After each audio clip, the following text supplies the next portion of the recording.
right, hello. Here we go, everybody. Brock and Salk Show, Seattle Sports on 710, seattlesports.com, Seattle Sports app, podcast platforms, 97.3 HD2, and YouTube. The live show here on YouTube, or you can go back and watch clips later, whatever you want to do. YouTube is pretty good for all of the stuff.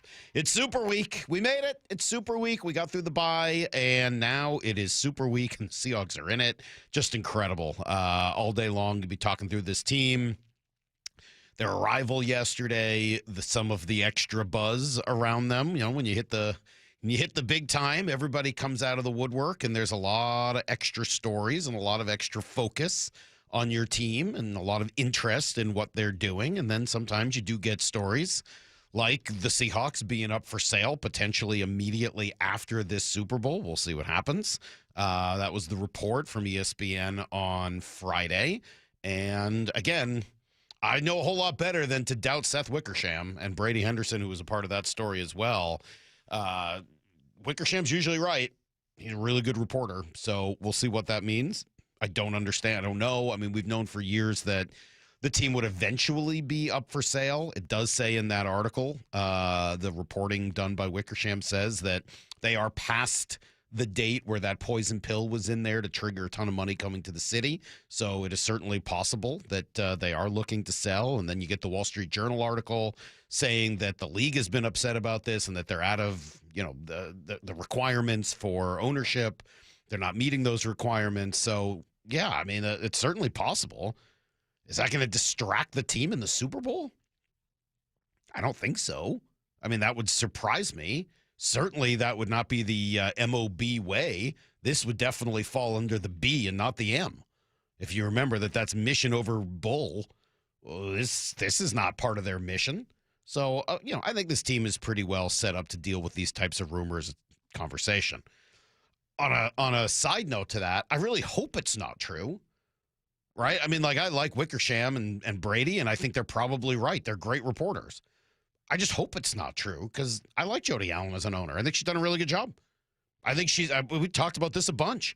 I think she's made two of the most difficult decisions any owner would have to make, and she's done them really well, right? I mean, she's the one who ultimately signed off on pulling the cord on Russ and then on Pete. She was right both times. She was absolutely right both times. So, yeah, I hope Jody is going to stay as the owner of the Seahawks because I think she's done a good job. I understand that, Paul's desire and wish was for it all to eventually be divested and go to charity, and I appreciate that. That's great. I mean, certainly $6 to $8 billion going to charity sounds like a good thing. But I do think it just kind of stinks. She's been a really good owner. So I hope that she continues to own the team. She seems to have made good decisions, holds people accountable, gets the most out of them. I mean, I think that's pretty good. Well, hopefully that means if she does have to make that decision that I would think she'd be mindful of who she sells to. I hope so. And you'll end up with another good owner. I think you're right. I think that's a really good point. But also, who's got $6 to $8 billion? Right? I mean, it's going to be an ownership group, and then, these things get sticky. Yeah, she could have every desire to sell to the best owner in the world. But things get sticky, and you know how difficult it is for ownership to walk through some of the issues that I mean, you were just telling me the story last week about Jimmy Haslam in Cleveland, right? Who? Yeah, I heard Courtney Cronin on Unsportsmanlike before us just essentially saying that he came in and did an override of everything the GM did in his coaching search and said, no, we're hiring Todd Monken. And it's not like at the end of that, he got the guy everyone's like, oh, wow, that's a really brilliant hire. He got the guy who was getting fired in Baltimore. So is ownership important? Yes, a million times yes. And I think she's been a really good owner. So I hope that it's not true, but obviously, that doesn't mean much. No, I don't see the city of Seattle or the citizens of Seattle buying this like Green Bay. I don't know that we've got an extra $6 to $8 billion hanging around that we're going to purchase the team. Sorry. Yeah, that's enough $1 billion that the difference between $6 billion and $8 billion is $2 billion. So when I throw out a number like, yeah, it's going to cost $6 to $8 billion, the difference that I'm saying is negligible is $2 billion. You got that? You think we got that? We can't even get I-5 done within 2 years. We're going to have $6 to $8 billion to buy the Seahawks? I don't think so. I don't think that's going to happen. There are so many other things going on today. It's kind of, I hate that all these things happened over this same weekend because some of these really cool stories are going to get short shrift because of so much Seahawks stuff just drowning it out. So give me just like 3 minutes here to just hit on a couple of things. And then Mike Tirico at 6:30, Jeff Saturday at 7:30, Leonard Williams at 8:30. So all those things this morning. I love the steel. I'm so happy about the Steelhead uniforms. I couldn't be happier. It'll be a need to know all day long. But I just, if you guys have been listening to me for any amount of time, you know how much I love those uniforms. I've even said a couple of times that I think the Steelhead should become the new name of the Mariners, that they should change their name, change their branding, change their everything, and just go to those uniforms full time, create a black version for the road and a gray version, and just become the Steelhead. I would love that. That was probably a little farther than most people are willing to go, and I totally understand that. And I'm really, really excited about what they decided to do. Not just going to the Steelheads on Sunday. They'll wear those cream with black Steelhead uniforms every Sunday. But it came with a really great $500,000 investment into a new fund that will really work to improve baseball for black and minority folks around. I think it's great. I love the whole thing they did. Yeah, it's a bummer to lose the creams, the Sunday cream uniforms. Those are sweet. And maybe they'll make a return at some point. There's a limit on how many uniforms you can use at once. So something had to go in order for this to come in. And no, it couldn't be the City Connect because those are separate. That does not count towards your total number. So it had to be one of them. Personally, I think you guys know what I would have gotten rid of. Get rid of the teal. Repeal the teal. Bring in these, and I would have been the happiest guy in the city. But I'm really happy anyway. I think it's great. I love the whole deal. It's just a wonderful statement to be made, and the uniforms are the best. My absolute favorite. I just want to see a black version at some point. I think that'd be great.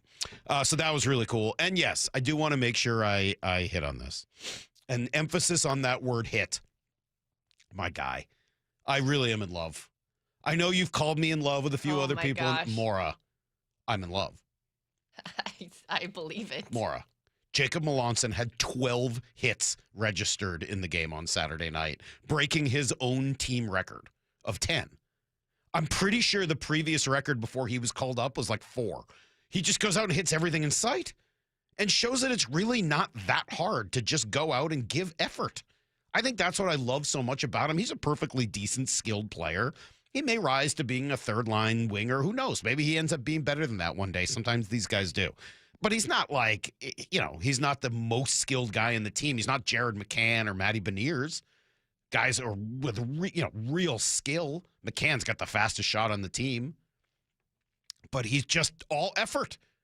And it should be such a message to every other young guy that's ever come up for this franchise or any franchise. Just go out there and work harder than everybody else. Just go out there and hit everything. Sacrifice your body. And there's room for you, and you can change the temperature in a game, in a room. It should be true in most sports. Not necessarily baseball, because it's just not, unfortunately, the way the game is played. But it can be. I mean, like, you can come up and ignite a team by running around and, playing with great effort. It can happen. It's harder. But, I mean, you see it in football. You can certainly see it in basketball. And I think you're seeing it right now in hockey. Matt and Beaverton, how sustainable is it for him to play that physically? It might not be. But right now, you think he cares? If he doesn't do this, he's not going to make it in the league. So, yeah, that's awesome. I'm so madly in love. And they keep winning. They win again. They beat Vegas, who's in first place, and get themselves right in a pretty good spot. So kudos to him. And I will, if you don't mind, throw out a quick kudos to my daughter, Cecily, who had a really, really good game on Saturday. Scored a goal, had an assist. Her whole line contributed all 3 goals. Each girl had a goal. Each girl had an assist, the 3 of them. And they had a sweet win on Saturday. So kudos to Cecily. She's been working hard. And she had what I think was her best game of the year. So just a little quick shout out to Cecily Salk. All right. Everything you need to know. I told you there's a ton today. I haven't even gotten to Clint Kubiak news, which is like a huge deal. Oh, man, there's a lot going on. And then Mike Tirico, who's like the best guest ever. So stick around. It's Brock and Salk, Seattle Sports on 710, seattlesports.com. Doubted. More questions about Sam Darnold. Underestimated. I would say 10-7. Questioned at every turn. The question mark on this team is the offensive line. Well, I think it was a swing and a miss week one. They're trying to find exactly who they are and what they are. We did not care. It's about us. It's always been about us and what we do. And now we're going to the Super Bowl. The only place you'll hear Steve Rabel call the Seahawks and Patriots in Super Bowl 60 is on the home of the Seahawks, Seattle Sports.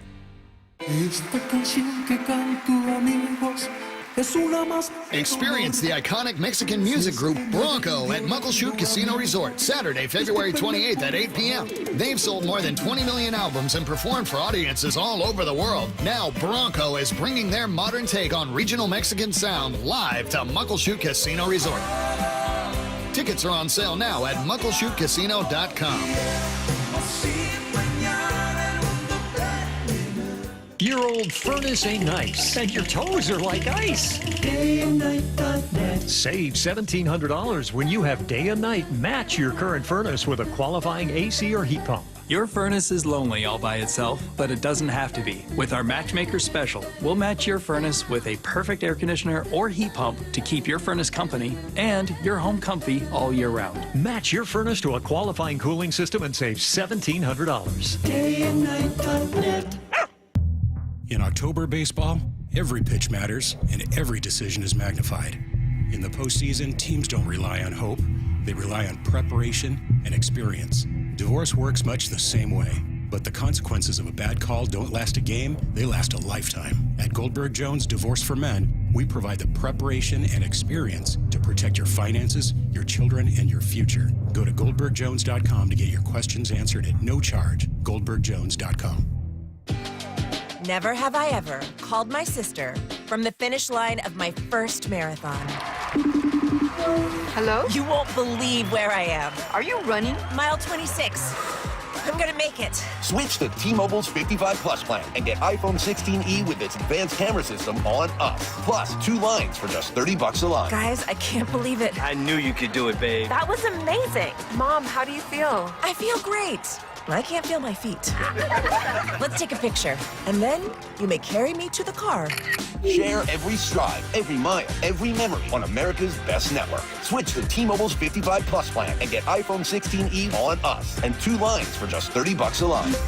With 24 monthly bill credits and 2 eligible port-ins on Essentials 55 Plus for well-qualified customers with autopay, plus taxes, fees, and $35 device connection charge. Credits end and balance due if you pay off early or cancel. Contact us. Finance agreement 128 gigabytes, $599.99 required. Best mobile network in the U.S. based on analysis by Ookla of Speed Test Intelligence data 1H 2025. Visit T-Mobile.com. Out on the course, they're the PGA Tour's best players. But in the arena, they're prime time. And Season 2 of TGL presented by SoFi is back with lights, cameras, action. We're talking big moments, big personalities, big names in the stands, all on the big screen. Big-time matchups with shot clocks, hammer drops, timeouts, overtime, and playoffs. It's city versus city, squad versus squad. The sport just hits different under the lights. It's TGL presented by SoFi. Keep up. It's golf. Tune into every match. Only on ESPN. Wendy here. If you're looking to add a star player to your financial roster, you should take a look at SoFi's personal loans. SoFi's got some amazing moves that would be a valued addition to any team, like low fixed rates when you consolidate your debt, no fees required, and as soon as same-day funding. View your rate at SoFi.com/roster to get started. Loans originated by SoFi Bank, N.A. member FDIC. Terms and conditions apply at SoFi.com/roster. NMLS 696891. Heading outdoors or on the water this weekend? Check in with Joey and Nelly on the Outdoor Line from 6 to 8 a.m. every Saturday on Seattle Sports and the Seattle Sports app. Experience a luxury resort, breathtaking wildlife, spectacular wilderness, and amazing fishing at Queen Charlotte Lodge in northern British Columbia. King salmon runs are at their peak in May and June, and halibut and lingcod are always plentiful. Check out how easy it is to visit QCL at fishqcl.com. That's fishqcl.com. Queen Charlotte Lodge. Experience fishing first class. And remember, our dollar's worth $1.35 north of the border. When the new year hits, every business could use a little something to stay ahead. A lift, a jump start, an edge, or perhaps a boost. Like the all-new 5-year business boost from Comcast Business. It's the certainty of a price lock for 5 years on qualifying internet bundles. Plus, you'll have the most reliable Wi-Fi with our best equipment, so your whole team can stay connected at a great rate. And to sweeten the deal, ask about a $500 prepaid card when you add 2 lines of mobile. It's the boost your business deserves. So sign up for the 5-year business boost and get a 5-year price lock on ultra-reliable Wi-Fi. Plus, ask about a $500 prepaid card. Comcast Business, powering possibilities. Ends 3/22/26. New customers only. 1-year contract required for guaranteed rate. 5-year pricing applies to monthly service charge excluding taxes and fees. Best Wi-Fi based on Open Signal Awards USA Fixed Broadband Experience Report, May 2025. Who did it best in 2025? Vote now for the Sports Stars and Story of the Year at seattlesports.org and help choose the winners of the 91st Annual Sports Star of the Year Awards, presented by Microsoft. From collegiate champions to the standouts across our professional teams, make your choice and come celebrate Washington's biggest night out for sports on March 13th. Vote now and get tickets at seattlesports.org. We'll see you there. This hour is brought to you by Goldberg and Jones. Need to know. 15 minutes past every hour with Brock and Salk. Here's what you need to know. Up first. Seahawks arriving in Santa Clara yesterday afternoon, ahead of the wacky media session tonight. They'll see what comes out of that. And then hopefully that'll take a little of the focus. Hold on a second.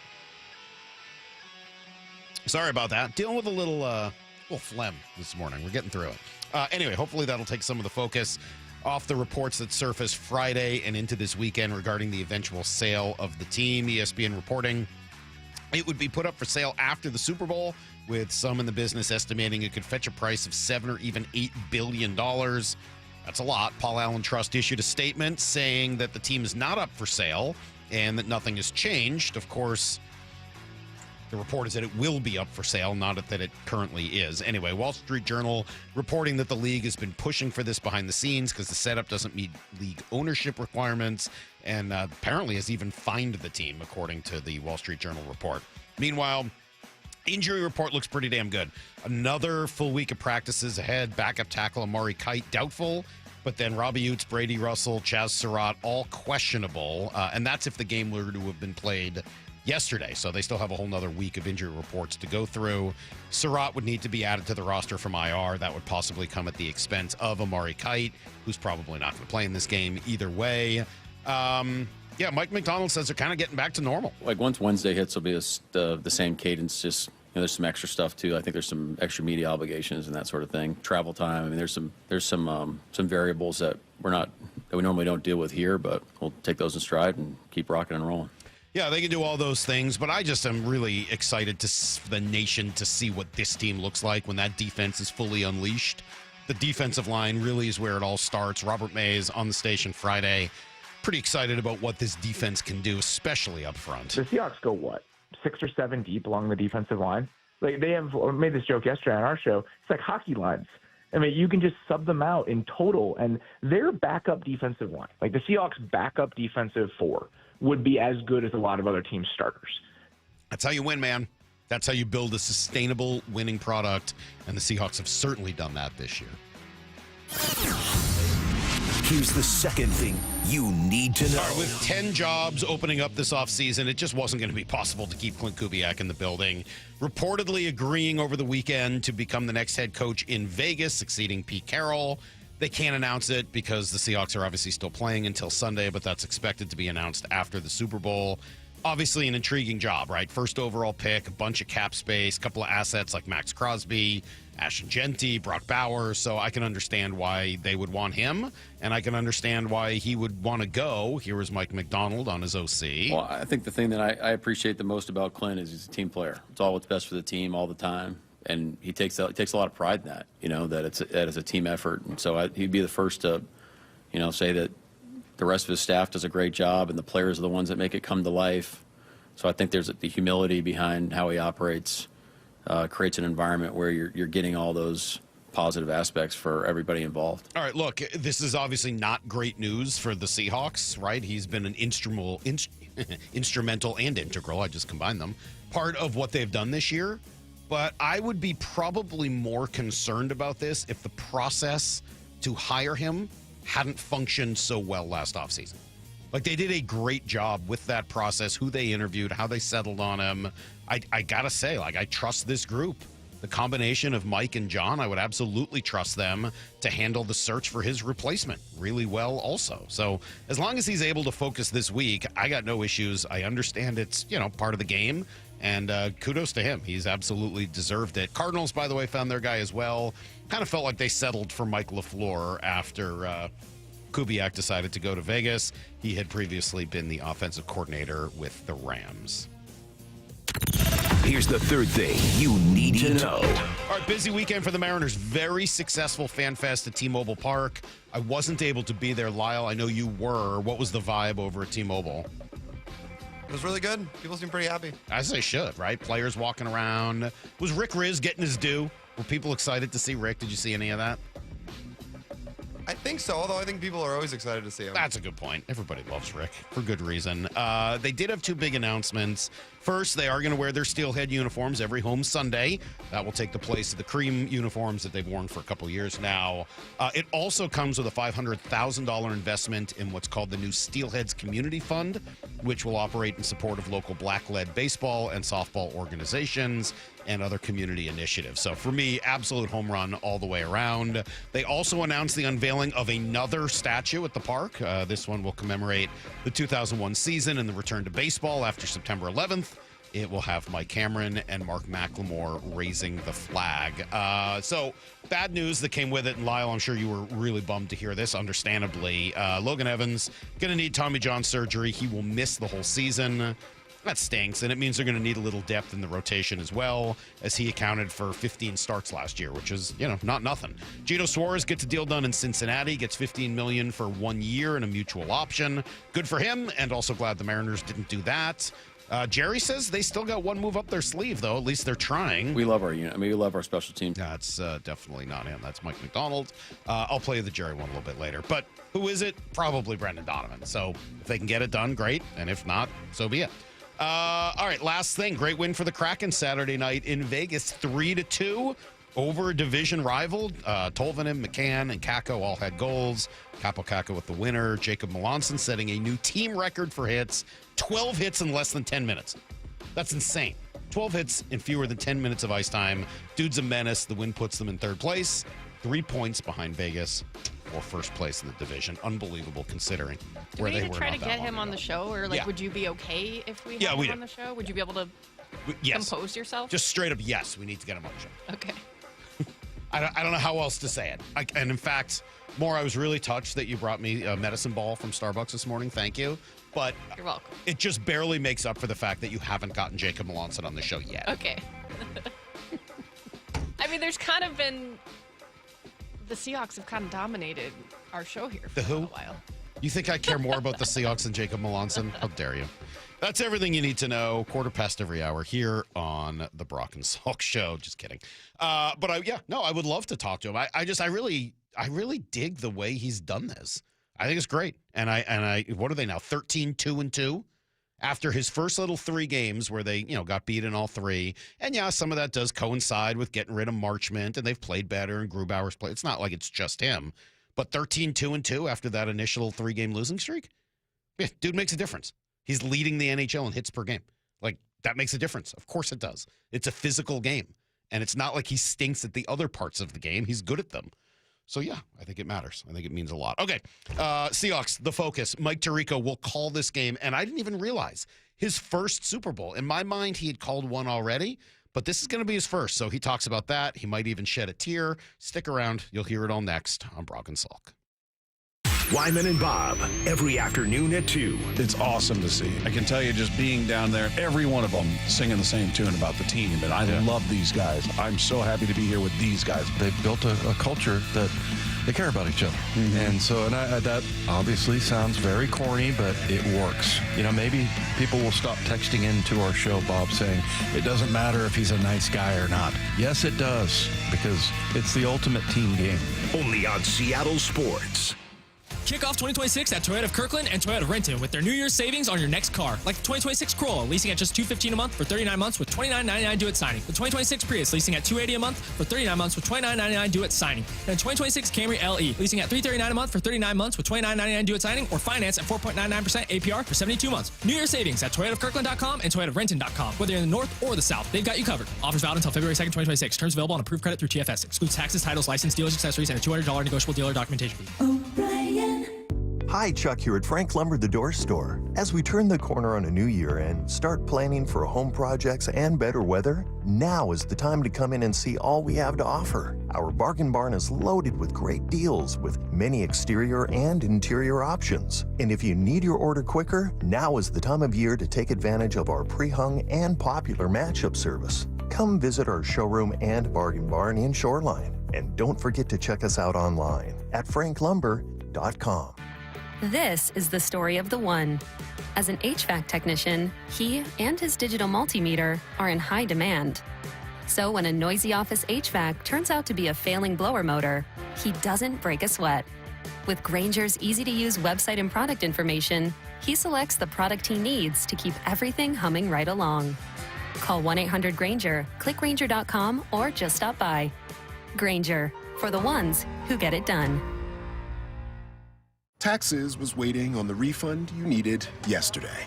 All right, your car repair is going to run about $3,000. Now Taxes is getting back on the road with TurboTax and Credit Karma, where you can get your refund up to 5 days faster and get personalized guidance to take every dollar further. Now this is Taxes. Intuit Credit Karma with TurboTax. Deposit a federal refund into Credit Karma Money account and early submission of refund data by IRS required. Terms apply. Banking services provided by MVB Bank, Inc. Member FDIC. Credit Karma is not a bank. Okay, I have to tell you. I was just looking on eBay where I go for all kinds of things I love, and there it was. That hologram trading card.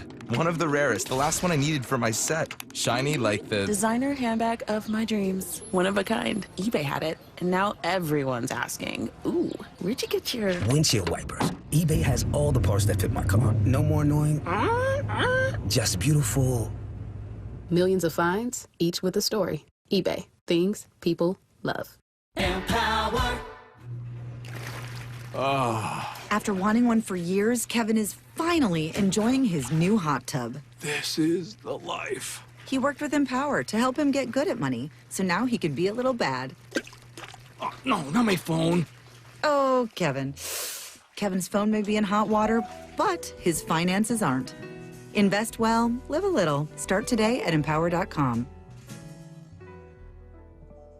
Hi, I'm Lexi, your friend and jeweler at Shane Company, where we're all about you. Your style, your budget, your dream engagement ring. We'll take total care of you. First, come browse all the beautiful settings in our cases. Take your time and try on as many as you want. You'll know when you put your ring on. Your heart will skip a beat. Now, onto your center stone. We can look at different diamond shapes and sizes until we find the perfect match. Come visit us in store, because a friend wants you to get exactly what you want. Shane Company, your friend and jeweler. The Mariners fix you need during the offseason. Fans are on their feet. Listen to this. The Uncruise Adventures Hot Stove, Tuesday nights at 7 on Seattle Sports. Ready for your next chapter? At Edmonds Village, discover independent living that's truly exceptional. Premium apartments, all-inclusive chef-prepared dining, and a vibrant community in beautiful Edmonds, Washington. Call to learn how to receive 2 free months of rent. It's time to say yes to more connection, more adventures, and more you. So tour today, reserve your spot, and start living fully on your terms. Call them now at 425-534-5100 to learn more. Olympic Hot Tub is celebrating Seattle's championship football team and the big game day ahead with a massive blue and green savings blitz. Get champion-level wellness at huge savings. Score big on saltwater hot tubs, swim spas, saunas, and cold plunges. Hey, it's Ryan Roland-Smith. Let's make wellness and feeling terrific part of your everyday game plan. Don't let the clock run out. These winning deals end Sunday. OlympicHotTub.com. Better you, better life. Go Seattle. Experience a luxury resort, breathtaking wildlife, spectacular wilderness, and amazing fishing at Queen Charlotte Lodge in northern British Columbia. King salmon runs are at their peak in May and June, and halibut and lingcod are always plentiful. Check out how easy it is to visit QCL at fishqcl.com. That's fishqcl.com. Queen Charlotte Lodge. Experience fishing first class. And remember, our dollar's worth $1.35 north of the border. Kick off 2026 at Toyota of Kirkland and Toyota of Renton with their New Year's savings on your next car. Like the 2026 Corolla, leasing at just $215 a month for 39 months with $29.99 due at signing. The 2026 Prius, leasing at $280 a month for 39 months with $29.99 due at signing. And the 2026 Camry LE, leasing at $339 a month for 39 months with $29.99 due at signing, or finance at 4.99% APR for 72 months. New Year's savings at ToyotaofKirkland.com and ToyotaofRenton.com. Whether you're in the north or the south, they've got you covered. Offers valid until February 2nd, 2026. Terms available on approved credit through TFS. Excludes taxes, titles, license, dealers, accessories, and a $200 negotiable dealer documentation fee. Brock and Salk's Rewind is presented by Toyota of Kirkland and Toyota of Renton. From the Quantum Fiber Studio, you're listening to Brock and Salk. Weekdays 6 to 10 on Seattle Sports and 97.3 FM HD2. Oh, this is great, Brock. You know what's cool about going to the Super Bowl? You get to talk to people like Mike Tirico, who joins us right now. Good morning, Mike. How are you? Happy Super Friday week before, guys. Yes. Yeah, it's Erev week of Super Bowl, I guess we would call it. Yeah. It's awesome. It's awesome. And you're good to be on with you. I got to imagine that there are very few things in the world that would keep you from being in Milan on the 6th of February. And the Super Bowl has to be like the only one, right? Exactly. Calling my first Super Bowl is definitely the one trump card that is out there when it comes to being at the Olympics. I'll miss the opening ceremony the first couple of nights, and I'll be back there Tuesday afternoon after the Super Bowl. I'll be there for the last 13 days and nights of the Olympics. This is your first. I didn't even realize. I guess it feels like you've been doing your homework, Salk. This is his first. But in my mind, he'd been doing Sunday Night Football longer than that. This is your first. Oh, my gosh. Years. Congrats. Yeah, well, thanks. Yeah, 4 years. Last time we had it was Super Bowl 56, and Al and Chris did that game, and I hosted the pregame. There's been way too much attention in our little space of media on me. I'm kind of getting embarrassed talking about it, but it is a privilege. Only 12 other people have called the prior 59 Super Bowls, so to join that really elite fraternity is amazing. And I said this before. I'm going to go back to calling semi-pro football when I was a student at Syracuse. The GP Express were a semi-pro football team. And when you do that, to do in playoff games, your dream is to call a Super Bowl someday. And to have that opportunity in 9 days is still pinch myself. I still don't believe it's real. Maybe when I get on the air 6:20 Eastern time, 3:20 Pacific time next Sunday, maybe I'll realize then that it's real. Mike, if I remember right, that GP Express team had a good little running back, didn't they? They had a heck of a wide receiver who got a tryout. Yeah, he got like a tryout in the very, very, very early part of the spring, and we thought that was the biggest deal ever. He got an NFL tryout, didn't do a damn thing with it, but I've heard stories, though. I've heard stories about you at Syracuse that you were preparing for this moment then. That you were all the time. That is what you did. Who is this? Kevin Martinez? I'm not naming names. I definitely don't know any of your classmates at Syracuse named Kevin Martinez. But I've just been told that you've been preparing for this moment forever. No, that is not true. I have not been preparing for this 7:34 Seattle radio hit on the Friday before the Super Bowl from when I was 19 years old. So that is a false statement. I demand a retraction immediately, Salk. You know what? I got very lucky, and I tell people not in the sports industry who are young, but just in life as you're 18, 19, going to college. A lot of folks don't know what they want to do. I knew what I wanted to do since I was a little kid, and I do get to live that dream every day. So I'm 59, and I wake up, and I'm really excited that tomorrow I get to go put the Lakers and Knicks stats into my chart to get ready for the Sunday NBA Lakers-Knicks game at Madison Square Garden. That's just the way I've always been. This is what I've always wanted to do. And that's why I, in many ways just feel overwhelmed by the opportunity to do stuff on the biggest stage like the Olympics and the Super Bowl, let alone get to do them both in the same night, which is going to be cool on next Sunday. So when you and Chris and crew were in D.C., right, calling the Commander-Seahawks game, which, you know, I was asked earlier in the week, Mike, like, when did I know with this team? When did I know they were capable of being a Super Bowl team? I'm curious if you were to go back to that Sunday dominant effort, did you and Chris and crew at some point turn to each other and say, you know, we may see these guys in Santa Clara if they keep ascending? All right, I'm going to be really honest with you. And I'm going to brag on my guy Collinsworth. We're getting ready for the game. So during the week, and Brock did this the many years he was crushing it on Fox and other places doing games. You prepare during the week. You look at tape. Sometimes you share clips with your teammates, your producer, your play-by-play guy, and when you're in the role that Brock was in or Chris is in now, and you just start to get the conversation going for the week. And we sit down for our meetings on Friday and Saturday with our group. And Chris is like, let me tell you guys, this team's really good. I'm telling you, this Seattle team's really good. And we walked out of there believing. So I'm going to fast forward like 3 more weeks. And we're in L.A. I forget if we're doing Chargers or Rams. We're in L.A. and we're sitting around going, guys, okay, this is such a crazy season. Who's going to be in our Super Bowl, right? You look forward to this game for your 4 years, so you want to get a great game. Like, who's going to be? And Chris goes, and I tell you, I'm taking Seattle. I forget who we took in the AFC, but he said, I'm going to take Seattle. So Chris has been on the Seahawks for a couple of months. He certainly put it on my radar and paid more attention. And then there were so many belief points along the way. So did I? Not necessarily. Did my partner? Absolutely. Who are you looking forward to talking to on this roster or in this organization before the game? Snyder. I'll start with that. Like, people in Seattle, I hope and I think are appreciative of the build and what John's done. But let's just pull the curtain back for a half second. This is two builds. This is 2 builds with 2 coaches over a long time where the game has changed significantly. One with a rookie quarterback, one with a veteran quarterback. I mean, you can't sit there and stack them and say, oh, he followed this exact blueprint and it worked. There are a lot of common threads. But that's really awesome in this day and age of the NFL. Sam, because I've always liked being around Sam and felt like he didn't have the right trappings around him. And I enjoyed visiting with him last year when we had the Vikings before their last regular season game against Detroit.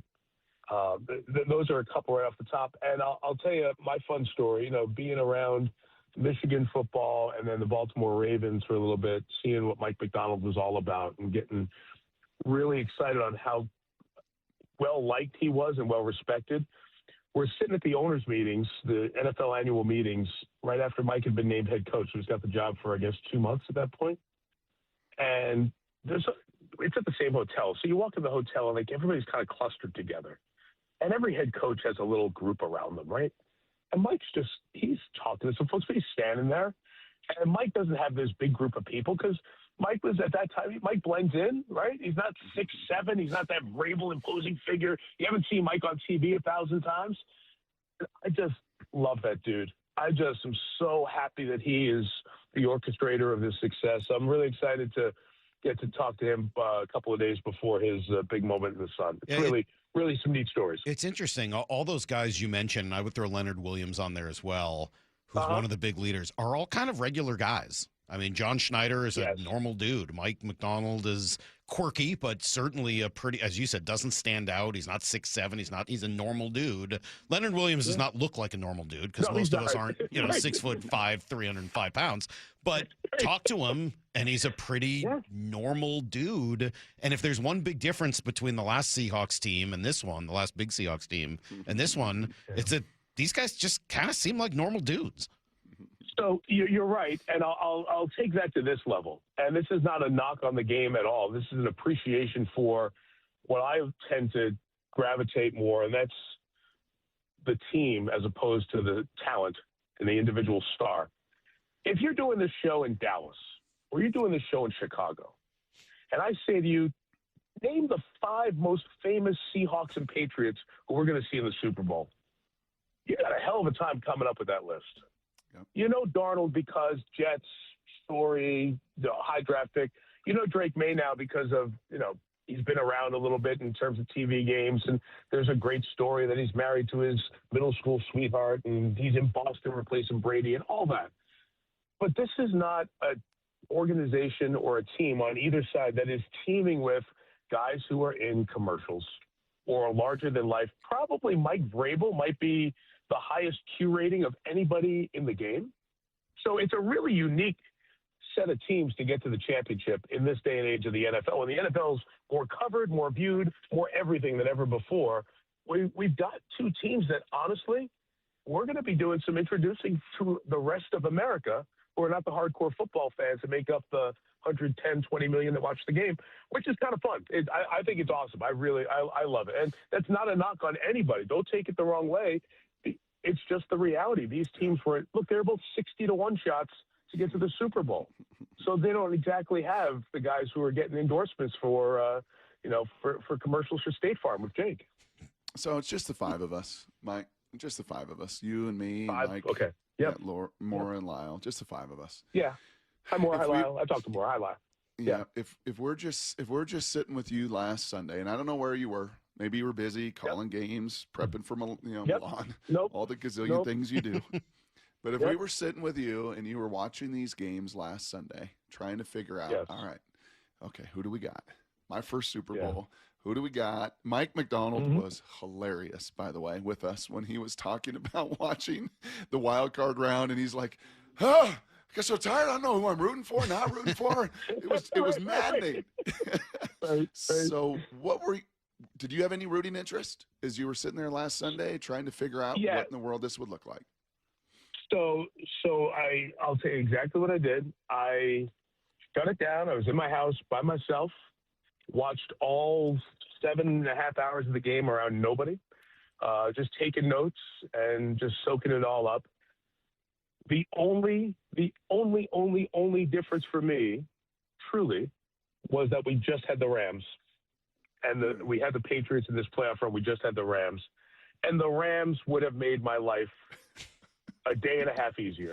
Yes. Other than that, I didn't care. And I had said out loud earlier in the week, New England, LA, Boston, LA is cool because of just the history of both sides of the country. But Seattle, in so many ways, has a larger profile nationally because of the 12s and the legacy of the franchise and all that stuff.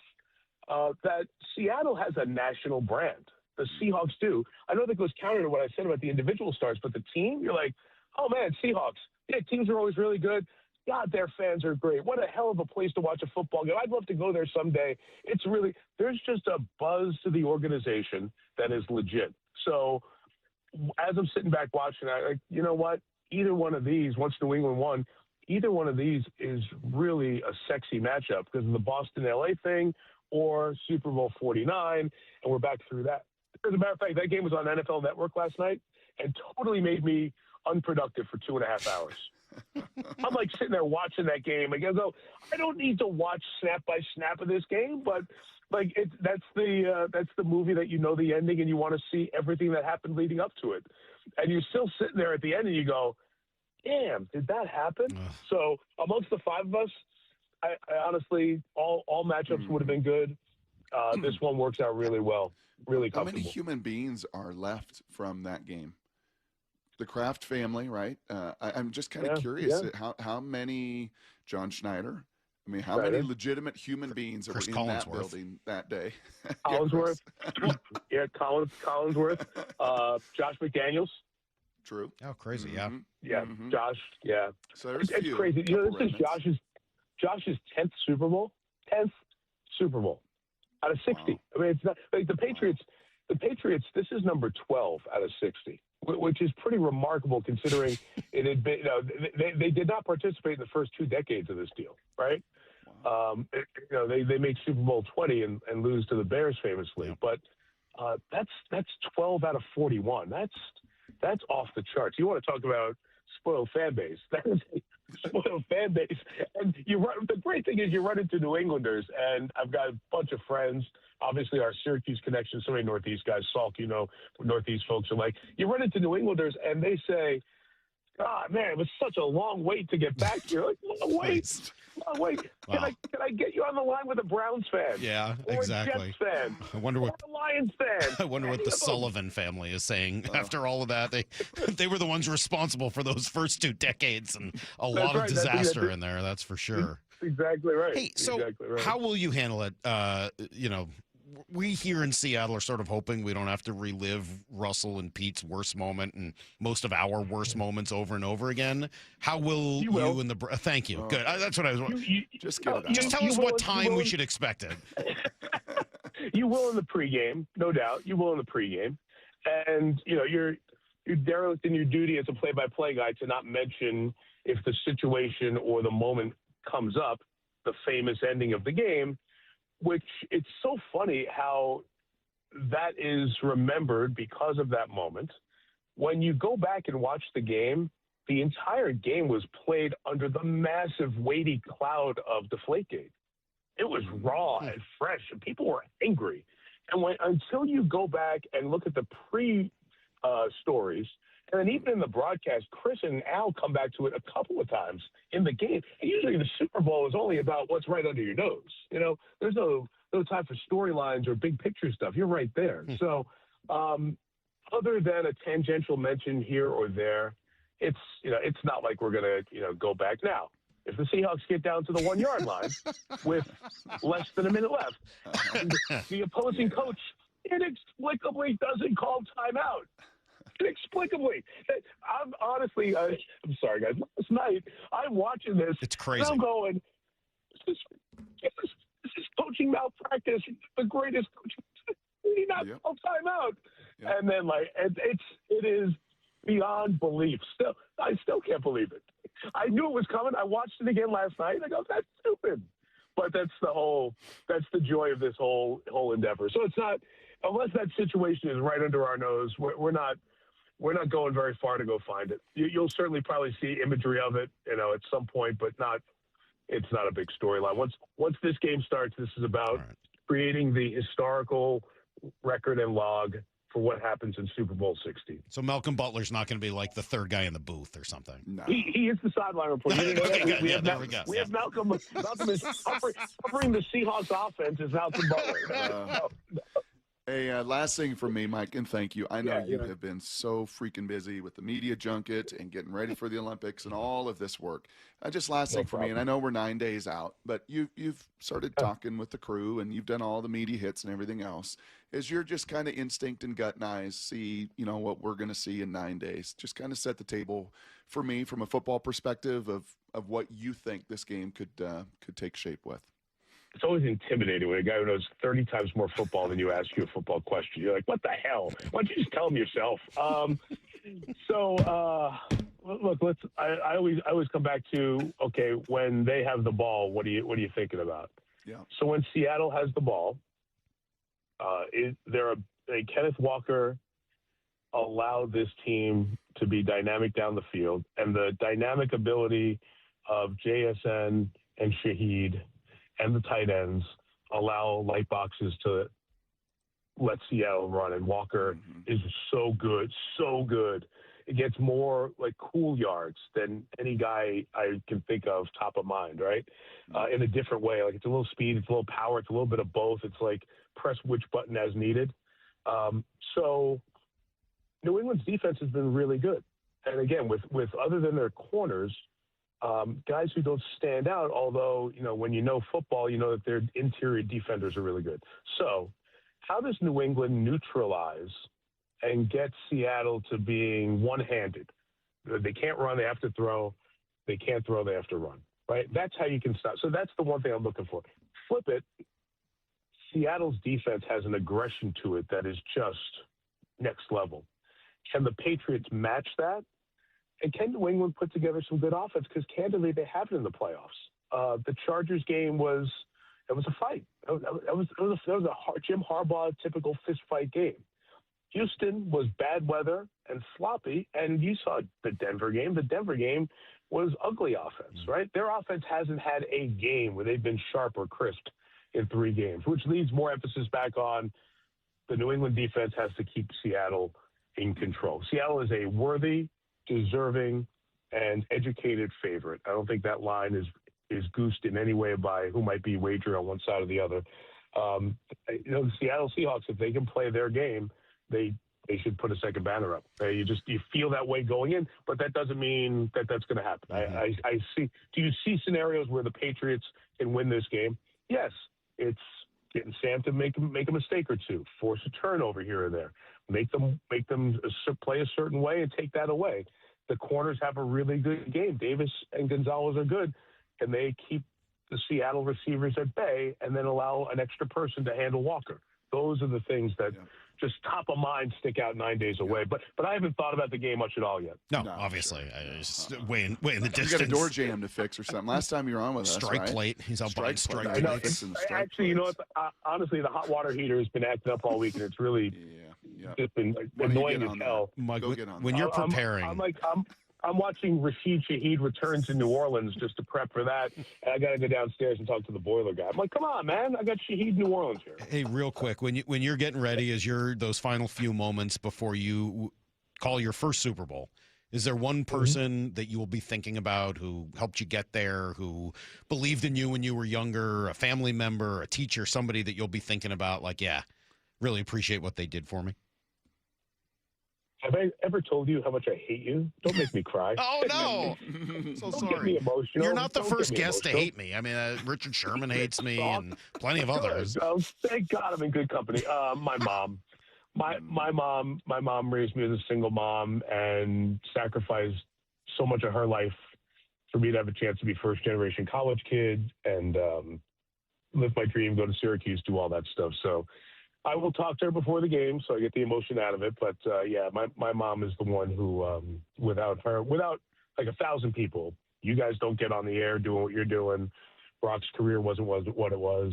Same with me. There are thousands of people. If there's one person, it's my mom. And I better go call her now so she doesn't get mad at me that I didn't call her this morning. Thank you, So Mike. thanks, Salk. No, we really appreciate it. Thanks for being on with us. Thanks, Salk. You may hate me, but I really do love you. I think you're great. So thank you. We appreciate you coming by. No, you know, I love you, but I hate you. That's you, Salk. Okay. No, I seriously. think the audience feels the same way. Maura, cut that, please. I always, Cut that. I always appreciate how great you guys are. Have an awesome week. You guys are both going? Yeah. We'll be there during the week. Yes, we'll be down Awesome. there. Awesome. Have an awesome time. Hopefully we'll cross paths. All right. The great Mike Tirico, and emphasis on great, man. That guy is awesome. I mean, just first of all, he gives great guests in general. He's never been on and not been amazing as a guest. And he's just so talented and focused. And yeah, I have heard about just how dedicated he was, even as a college kid. Just always knew what it was he wanted to do and wanted to be the best at it. And getting to call the Super Bowl and then leaving on a plane directly from there to go to Milan to host Olympic coverage as the lead host for NBC. I don't know what else you would need in order to suggest that you've hit the absolute pinnacle of the profession. So huge deal, and just really excited to get to talk to Mike Tirico. All right, Jeff Saturday is going to join us a little over a half hour from now. Leonard Williams on the show this morning as well. You can find out who he's married to, because I did not realize this. He's married to a daughter of a NFL Hall of Famer, and I did not realize it. So you guys will hear about that coming up at 8:30, and a lot of other Seahawks conversation as well. All right, one question I have about this whole Seahawks sale, and I'm not the only one because I've read a bunch of people who have asked it as well. I don't really know the answer, but I have a guess. We'll dig into it together next. It's Brock and Salk. Brock's coming in here on Seattle Sports on 710, seattlesports.com, your home for the Super Bowl bound Seahawks. Talk your stuff, Sam. Bump and Stacy. Talk your stuff, Sam. Weekdays 10 to 2. They hating on you. They doubted you all year. They doubted this man. Oh, he hasn't done enough. Watch him play. Watch the film. National media. Get off of your couch. Stop relying on your producers. Watch the dang film, and you would have saw this coming. Sam Darnold. It's about the team. But I was so proud for Sam Darnold, man. Only on Seattle Sports on 710 and the Seattle Sports app. That's another amazing run by Team USA. Mom, think I'll be on Team USA one day? Well, I'll take this one. What? Are you speaking to us? Yes, and to answer your question, anything's possible, especially with Xfinity. So, I can be the best snowboarder ever? Well, I can't guarantee that, But Xfinity can guarantee that your internet price won't change for 5 years. Okay. What if I practice every day? Then maybe you'll be snowboarding for Team USA at the next Olympic Winter Games. And Mom, you'll still be paying the same price for Wi-Fi. Ooh, really stuck the landing there. It's the Xfinity Gold Medal Celebration. Now through February 22nd, get our best price on gig Wi-Fi for 5 years guaranteed, just $50 a month. Plus, get Peacock Premium included for 2 years. That's a $10.99 value per month. Xfinity. Imagine that. Proud partner of Team USA. Restrictions apply. Requires paperless billing and auto pay with stored bank account. Taxes and fees extra. Actual speeds vary. To me, the LJ way is to provide an experience that people really enjoy being a part of. Lee Johnson Auto Family, the LJ way. At Shane Company, we've been engagement ring experts for almost 100 years. We have the largest selection of diamonds and gemstones in stock. You don't have to wait to compare them side by side. Find the one that speaks to you at shaneco.com or in store. Shane Company, your friend and jeweler. Hi, Chuck here at Frank Lumber The Door Store. As we turn the corner on a new year and start planning for home projects and better weather, now is the time to come in and see all we have to offer. Our bargain barn is loaded with great deals with many exterior and interior options. And if you need your order quicker, now is the time of year to take advantage of our pre-hung and popular matchup service. Come visit our showroom and bargain barn in Shoreline. And don't forget to check us out online at franklumber.com. If you've been in a wreck or a fender bender, you have the right to take your vehicle to any repair facility, not just where your insurance company tells you to go. Accurate Auto Body has been family owned and operated since 1994, and they work for you, not your insurance company. With over 25 years of auto repair work, they'll exceed your expectations. we meet by accident, fixing every last bit. Accurate Auto Body. At Accurate Auto Body, all their work is performed by certified technicians, only using OEM parts to guarantee the safety of you and your family. For the best in auto body collision repair and customer service, give them a call at 425-883-2450 or AccurateAutoBodyWA.com. Your insurance company may not love them, but you will, because we meet by accident, fixing every last bit. Accurate Auto Body. I saw her texting, coming up to a stop sign, and so I saw the accident coming, and she T-boned us. In the blink of an eye, Crystal's life changed when she suffered a severe spinal injury. The pain was something I had never experienced before in my neck. I got massage therapy. I saw a chiropractor. I was prescribed muscle relaxers so I could sleep. I got depressed. Nothing was relieving the pain. Drugs, sleepless nights, and depression. Sound familiar? I'm Dr. Mark Shelley, a chiropractic physician and board-certified functional neurologist. At Sound Pain Solutions, our treatments include high-dose laser combined with spinal decompression and other comprehensive therapies to rehabilitate damaged discs. We use treatments that are non-surgical, FDA-cleared, drug and pain-free. I was able to get off my pain medicines, and I was able to sleep through the night, and that was what I was desperate for. To learn if you're a candidate for our treatment, call us. Sound Pain Solutions. 855-996-0025 or click soundpainsolutions.com. Out on the course, they're the PGA Tour's best players. But in the arena, they're prime time. And Season 2 of TGL presented by SoFi is back with lights, cameras, action. We're talking big moments, big personalities, big names in the stands, all on the big screen. Big-time matchups with shot clocks, hammer drops, timeouts, overtime, and playoffs. It's city versus city, squad versus squad. The sport just hits different under the lights. It's TGL presented by SoFi. Keep up. It's golf. Tune into every match. Only on ESPN. Wendy here. If you're looking to add a star player to your financial roster, you should take a look at SoFi's personal loans. SoFi's got some amazing moves that would be a valued addition to any team, like low fixed rates when you consolidate your debt, no fees required, and as soon as same-day funding. View your rate at SoFi.com/roster to get started. Loans originated by SoFi Bank, N.A. member FDIC. Terms and conditions apply at SoFi.com/roster. NMLS 696891. 6 days until Super Bowl 60. And this is the only place you'll hear Steve Rabel and Dave Wyman call the Seahawks and Patriots in the Super Bowl. KIRO AM Seattle and KIRO FM HD2 Tacoma.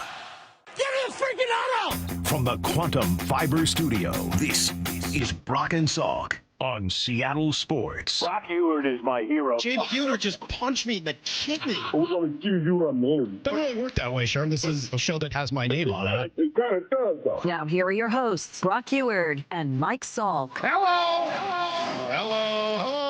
Good morning, buddy. Hello. Super Bowl week. Super Bowl week. Is it just Super Week?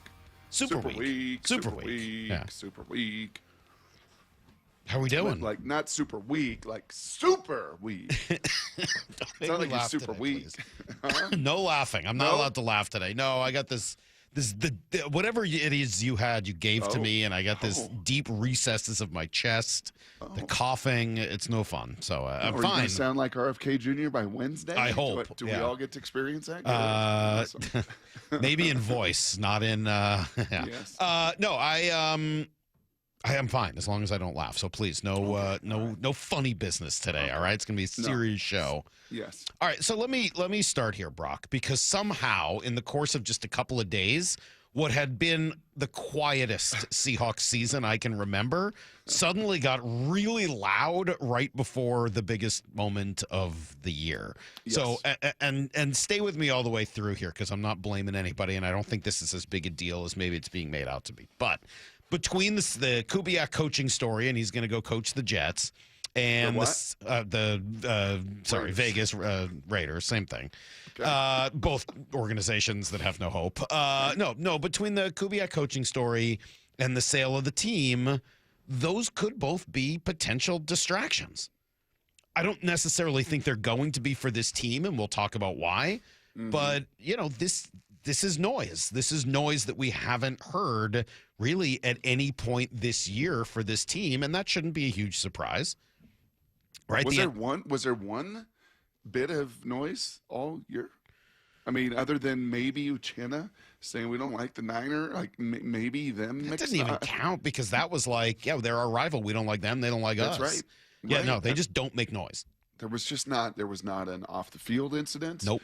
There was no controversy. There was no kumbaya meetings. There was like 0.0 on that old fashioned Richter scale, Lyle, like 0.0. And then there was a little tremor. I didn't like it. I didn't like it when the initial news came out. I saw that. You were very upset about it. Yeah, I didn't like it. I thought I knew where this was coming from. This would be right up the Kraft playbook of let's create little, maybe not for me, but maybe my buddy Jed York or some others can make sure this gets out before the Super Bowl, that the owners want her to sell and she needs to sell and the contract says she has to sell. And so I didn't like it. It turns out the Wall Street Journal had even more to it. So obviously Brady's doing his job in the byline with Seth Wickersham. So I had to apologize to Brady. This was no shot at Brady. I just felt like it would be a play that the Patriots would use, knowing that organization the way that I've known them for 25 years. Right. So I didn't really like that. But then, I head on to the bigger tremor. The bigger one is the Kubiak news. To me, there's no question about that. They'll be asked about the ownership. Mike will be asked about the ownership. They'll be able to have a very simple, like, hey, you know what, totally out of our control. The trust is, it's contractual. It's going to be sold. We don't know when. So not really a story. Kubiak news, that's kind of a bummer. That's kind of yeah. No, I get it. That is impactful. Of course it will be. Will it be impactful this week? I don't know. A couple of thoughts on all of this, Brock. First of all, this is why MOB is so crucial. This team, more than any other, has been preparing for this noise since the beginning. Like, they're as ready for this kind of a noise outside as anybody. So the 206 saying, oh, look, drama, Salk is back. This stuff has no impact on the game. I'm not creating drama. I'm telling you what was reported over the weekend and telling you that for this team, I don't think it's going to be very dramatic. I think they've been preparing for this, and this is, MOB, we've heard this a lot, mission over bull. Yeah. This is all the bull, right? People leaving and sale of the team, and I think they've prepared for that. The second I would part, add in, by the way, I would also add in the Sam Darnold hasn't thrown since that was probably just some of the bigger noise again made a week or so ago. Yeah. All right. Yes. But I mean, like, again, they've been prepared for this. Mission over bull. MOB. And this is exactly what that is talking about, or one of the many, uses for that phrase, along with some of the stuff on the field as well. So that to me is point one. Point two, this is the NFL gauntlet. The NFL has an unusual gauntlet. Each sport has its own various challenges in the way, and what it takes to get to the top. When we talk about, hockey and just like the exhaustion of getting all the way and winning the Stanley Cup final, and, the NBA has its own unique challenge, and obviously baseball and they're all different. But part of the NFL gauntlet is it seems like even in season, the league finds ways to make the game more challenging as you go. Whether it's the attrition of injuries, the increased focus of the press, the sharing of credit, which can get hard in a locker room where, that is a little bit more, it could be spun different ways, unlike in some other sports. And then obviously the distractions in and around the just enormous magnitude of the Super Bowl itself. Mm-hmm. So if you can focus on mission the whole time, to me, wouldn't that be the antidote for all of those challenges? Yeah, 1,000%. And at the end of it, you have this, as you're running into the playoffs and into the Super Bowl, you have, if you're good, people want your people. Mm-hmm. So then you actually have league interviews going on and going out to a dinner and doing all these Zooms. And, that's what happens when you're good in this league. That's another kind of lever that gets pulled that doesn't wait till the season ends. It happens now. And so your people are going to be interviewing, as Clint is, and I'm sure some of it, is, and he's going to be professional, and you don't burn bridges, and you don't have conversations now, but how many people does he take with him? Do you elevate from within? Now, do you start the process? Aren't you not really allowed to take much with you? Isn't that part of it? Like, you're allowed to go interview and take the job and all that, but you can't take much with you? You can't technically, take lateral, but you absolutely can promote. Absolutely, and give them a chance. And so if he wants John Benton, who's the O-line coach here, you make him the offensive coordinator, even though he doesn't call the plays. Yeah. But yeah, I don't know. We'll see, because Mike didn't really do that when he came here from Baltimore. I don't know. We'll see. I get that. Those are fears maybe down the line. Is it a worry today for this week? I don't know. I don't know that I feel that way. And as I mentioned this earlier, and I'll say it a few times today. There is too much on the line for this. Yeah, of course. I also think, Brock, if this had happened early, at a different time, I'd say, oh man, Clint Kubiak has been so important. How do they survive this? And I think he has been really important. But the fact that they just went through this process a year ago and succeeded the way they did, the word process, I think, is an important one, because the combination of Mike and John got this one absolutely right and seemed to have gone about it the right way, interviewing the right people and then landing on the right person when it was all said and done. I got a lot of faith that they can do that again, to be honest with you. Like, their process together seems very, very lucid and coherent, and it's worked very well. Yes. Concise, blunt. We know what we want. This is what it's going to look like. Mm-hmm. And again, these will be conversations later. Last year was a whole lot easier. There weren't 18 jobs. There weren't 10 head coaching jobs. Where you are in the cycle of all of that. I mean, we'll get to all that after Sunday, or Wednesday, or the following Monday, or whenever we're done celebrating. Because these guys got a job to do, and they know that. And this is not college football. This is not Tosh Lapoy and Will Stein. They got to fly across the country. They got to recruit kids. They got to put staffs together. Where it did, it had a very tangible impact on the Oregon Ducks in the semifinals. These guys have all been around the block for decades. They know what's at stake. They see the finish line on Sunday, and there would be no better way, if you're Clint Kubiak, to go into your Oakland Raiders job than as a Super Bowl champion. And his entire focus will be helps on legitimize it. And 100,000%. The other story, honestly, to me, Brock, has much bigger long-term potential, and I think it's very non-distracting to the players this week to be thinking about a down-the-road sale of the team. But if and when that does happen, first of all, I think it stinks. Jody Allen's been a really good owner. I mean, she's done a really good job. We've talked about it a lot over the course of the last few weeks. She's been really good at this. Mm-hmm. I don't know who has $7 or $8 billion to come in and buy this team. One question I've seen a lot. Bonneville Media? I've heard maybe. One question I've heard asked, and maybe you have a better answer than I do, is it's currently owned by the Paul Allen Trust, which Jody sits on. Could she lead an ownership group to buy the team herself? Don't know that. I don't have the answers. My initial gut would be, if that was the case, couldn't have that and wouldn't have that have kind of started, so you avoid some of this. I don't know. Yeah, my gut. And maybe it has started and it takes a while, and I don't know what kind of scratch she has to herself. I don't know. I mean, I don't know that most people have $7 billion, $8 billion by themselves. So in all likelihood, it will be an ownership group that ends up owning the Seahawks when it's said and done. Yeah, you're right. I mean, as you kind of step away, what Paul Allen did to save the Seattle Seahawks, to save the organization, to build that crown jewel that is one of, the 3 best stadiums and environments in all the NFL. Yeah, it will be, when that time comes to reflect again, that will be kind of sad because of what he did and what he meant and what Jody has continued on. But once again, the focus this week and for the next 6 days, that noise can be noise. And it is a lot of the other stuff outside of the football. And this team is about their mission. And did you see them all walk out yesterday in their Rocky Balboa gray sweatshirts? Sure.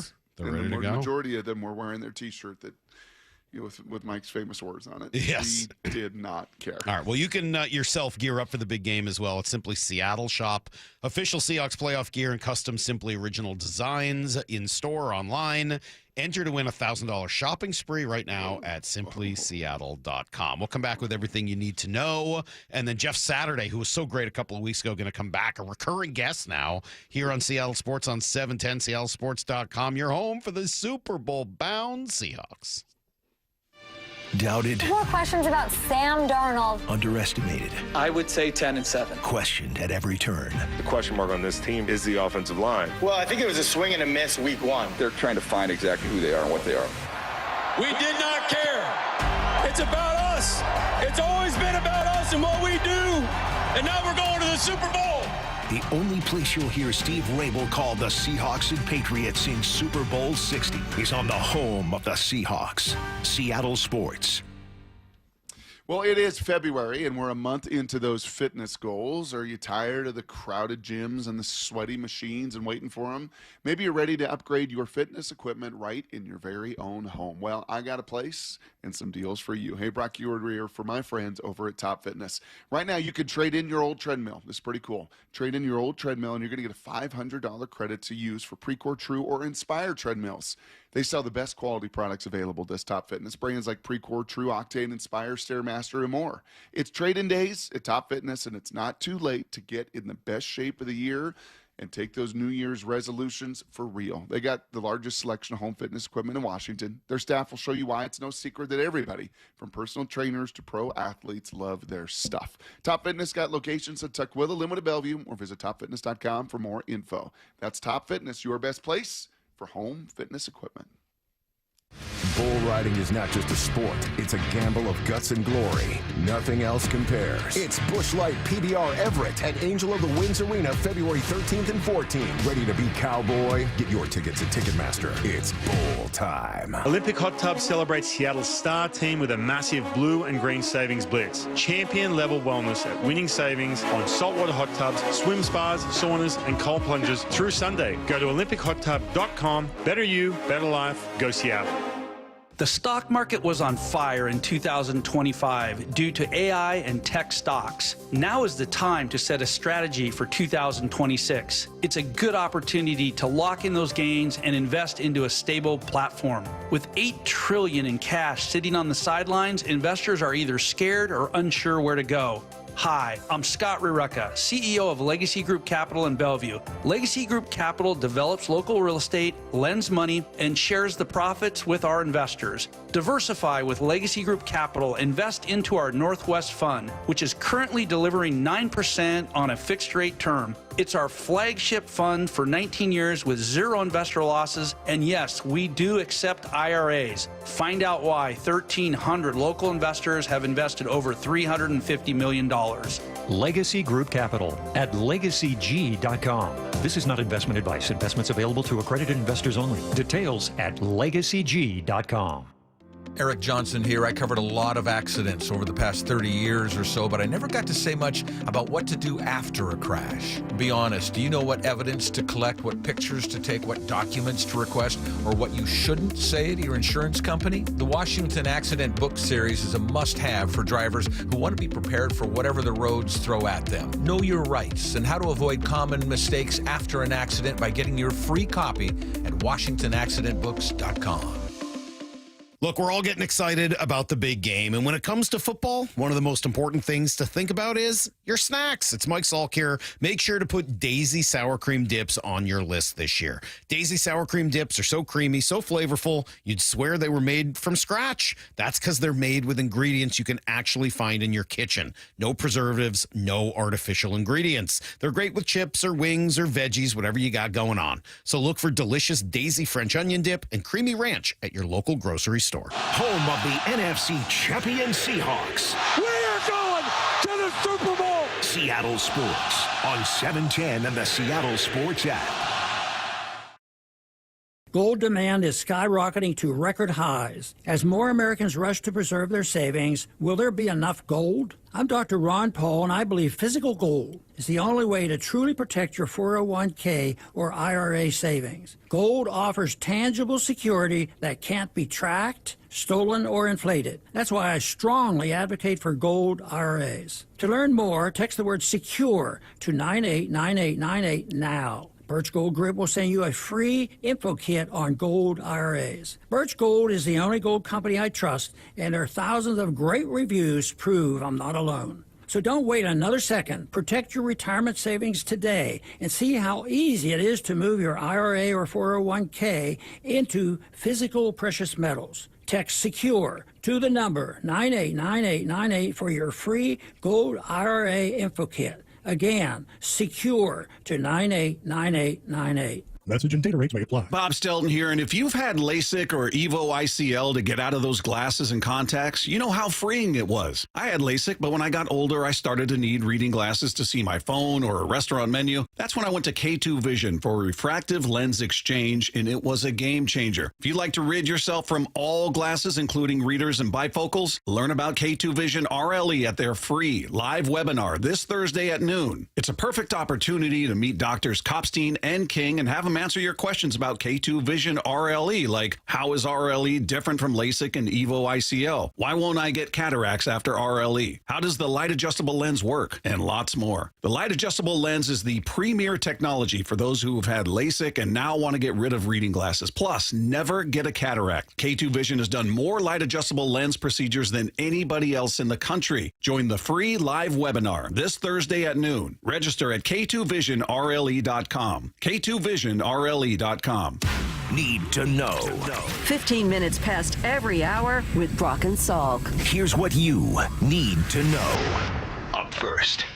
All right, Seahawks arrived in Santa Clara yesterday ahead of what I'm sure will be a wacky media night tonight, right? This is when they get all the crazy non-sports influencers and everybody else out there to ask them weird questions. And this team seems like they'll be pretty fun for that. They're a pretty fun group of guys. They're entertaining. They're creative. They're a group that kind of likes to talk, I think, a little bit, but not in like a talking smack kind of way. They just, I don't know, they're pretty easy to talk to, right? Mm-hmm. So I would think they'll be pretty good at this tonight. Yeah, I think so. I think Sam will have a lot of attention. I think of any Seahawk, he's probably right on the national story. Mm-hmm. Who was it last week that was chatting about the Q rating? Tirico with us, as far as just this game goes, and who are the big stars the whole country knows. Is there Josh Allen and Mahomes? No, there's not. There's Drake May, who's 23 on one side, and Sam Darnold, the journeyman on the other, the son of a plumber, the grandson of the Marlboro Man.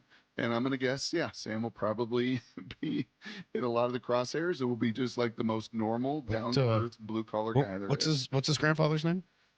I should know that. Sorry. No. I apologize. Okay. See if we can get to that a little later. I know him as the Marlboro Man. Oh, well, his actual name is even better than that.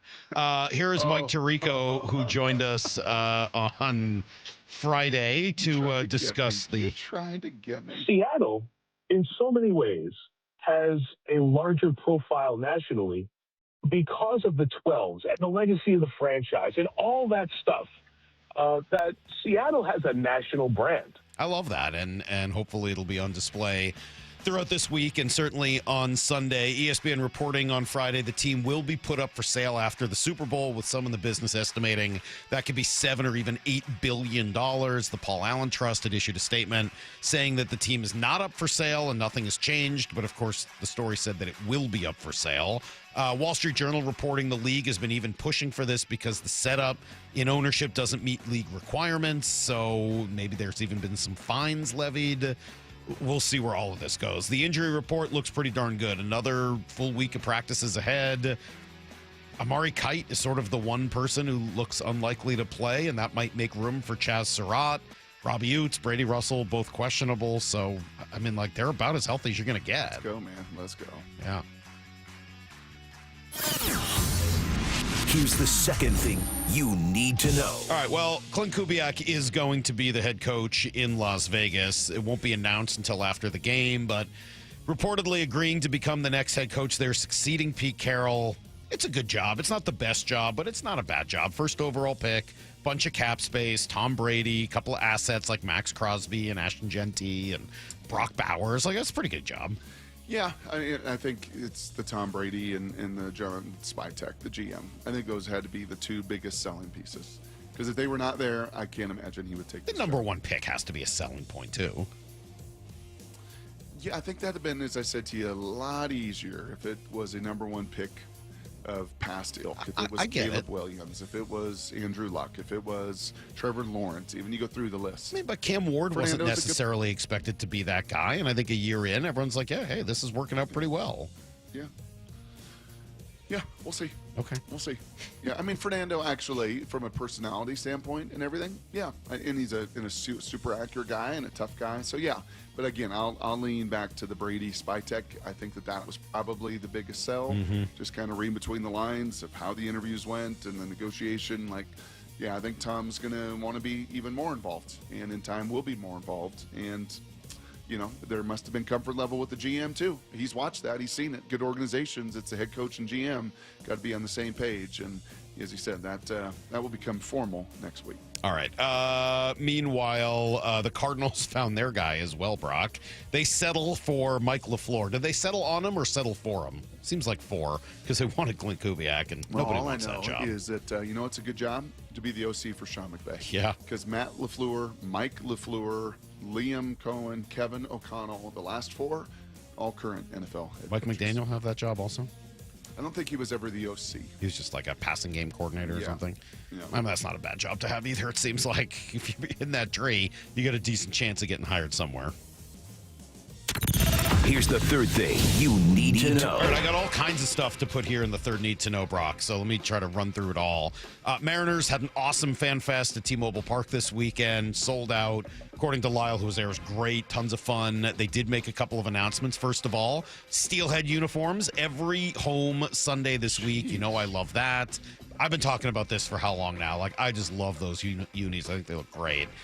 It also comes with a $500,000 investment in a new Steelheads community fund, which will operate in support of local black-led baseball and softball organizations and community initiatives. So for me, this is a home run all the way around. Love it.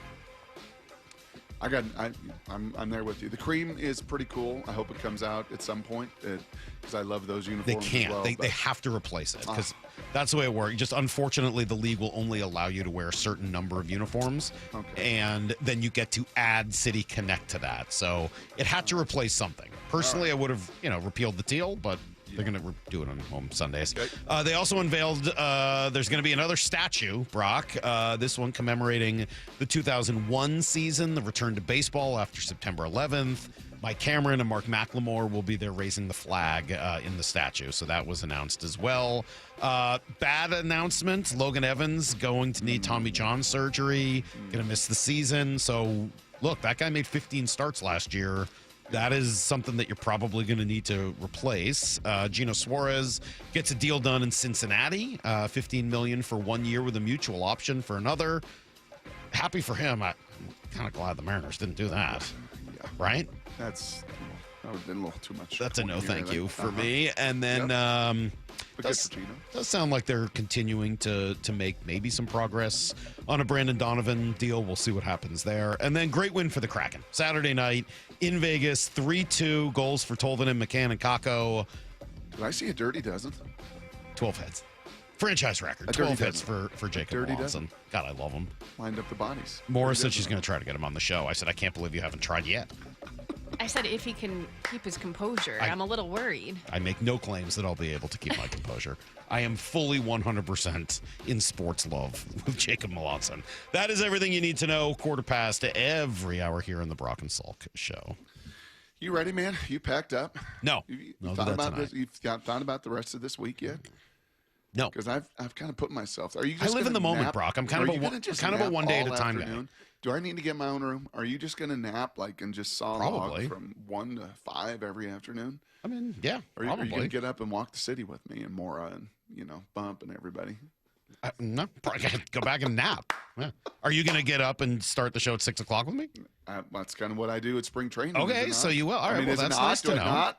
Yes. All right. Well, that's something. It's super weak. You're not going to be sleeping in bed when I leave to go down to do the show.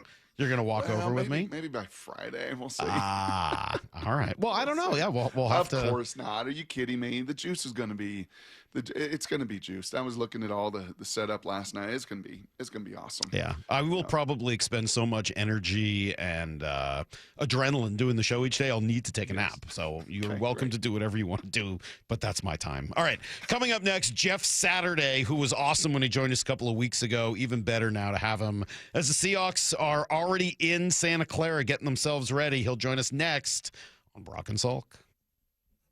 He's the man on the call for Super Bowl 60. Darnold taking a shot downfield for a touchdown. Mike Tirico, exclusively with Brock and Salk on Seattle Sports. This is your first. Oh my gosh, congrats. It is a privilege. Only 12 other people have called the prior 59 Super Bowls. So to join that really elite fraternity is amazing, and still pinch myself. I still don't believe it's real. Maybe when I get on the air, maybe I'll realize then that it's real. Listen to the full convo on the Seattle Sports app.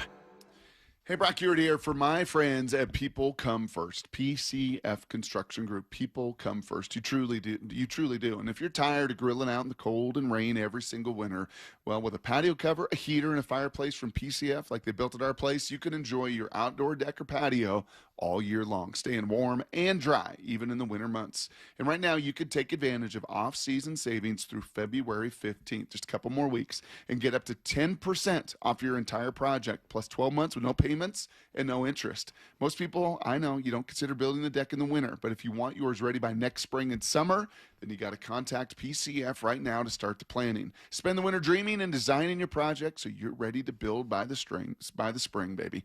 Planning and permits take time, so get started right now. Get those project ideas, browse the photos, and find all the offer details at PCFgroup.com. That's PCFgroup.com. At Uline, they know going the extra mile takes hard work. For companies pushing to go further, Uline will go the distance with you. 24/7, they answer the phone to get you the shipping and industrial supplies you need. Business can move fast. Unexpected large orders, adverse weather, new safety guidelines, and changing economic trends. Uline works hard keeping 41,000 items ready to ship, minimizing detours on your way to the extra mile. Visit uline.com.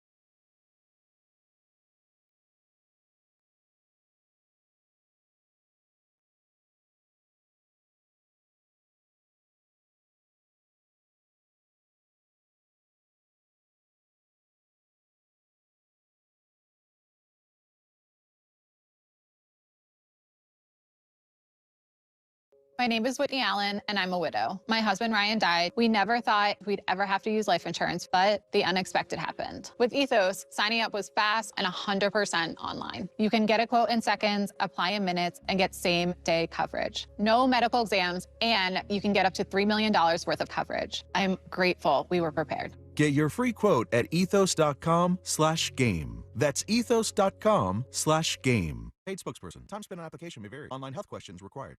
Thy ticket, Lady Jennifer of Coolidge. Well, many thanks, good sir.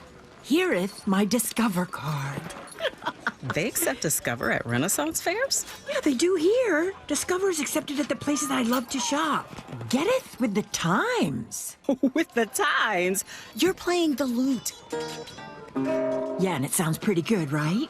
Discover is accepted at 99% of places that take credit cards nationwide. Based on the February 2025 Nielsen report. Start 2026 at Toyota of Kirkland and Toyota of Renton with their New Year's savings on your next vehicle, like the 2026 Tundra, financing at 2.99% APR for 72 months. The 2025 Gas RAV4, leasing at $330 a month for 36 months with $29.99 due at signing. And the 2026 BZ, leasing at $339 a month for 36 months with $29.99 due at signing. New Year's savings at ToyotaofKirkland.com and ToyotaofRenton.com. Offers valid until February 2nd, 2026. Terms available on approved credit through TFS. Excludes taxes, titles, license, dealers, accessories, and a $200 negotiable dealer documentation fee. Advanced Hair Restoration, the simple one-day hair loss solution that's guaranteed to regrow your own natural hair. AdvancedHair.com. AdvancedHair.com.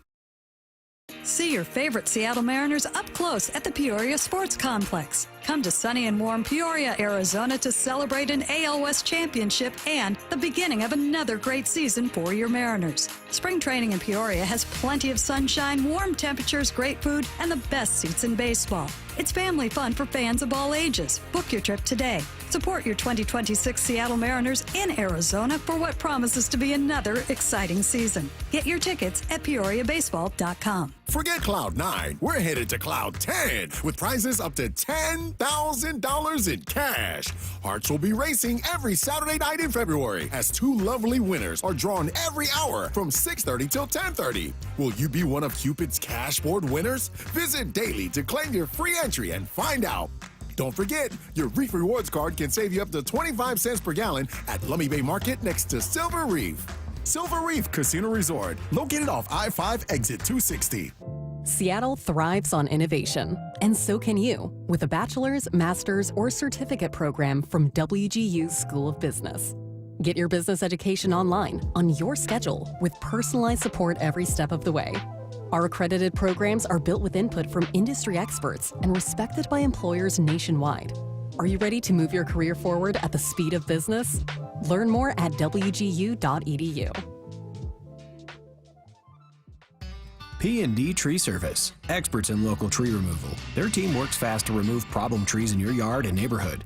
Have you ever seen a tree removed by a crane? P&D Tree Services specializes in close-quarter tree removal to minimize impact on your landscaping. 24-hour emergency service. Any job, big or small. Safe, efficient, and fast. P&D Tree Service turns multi-day jobs into a few hours, saving you time and money. Enjoy a clean, safe, and bright yard. PNDTreeService.com.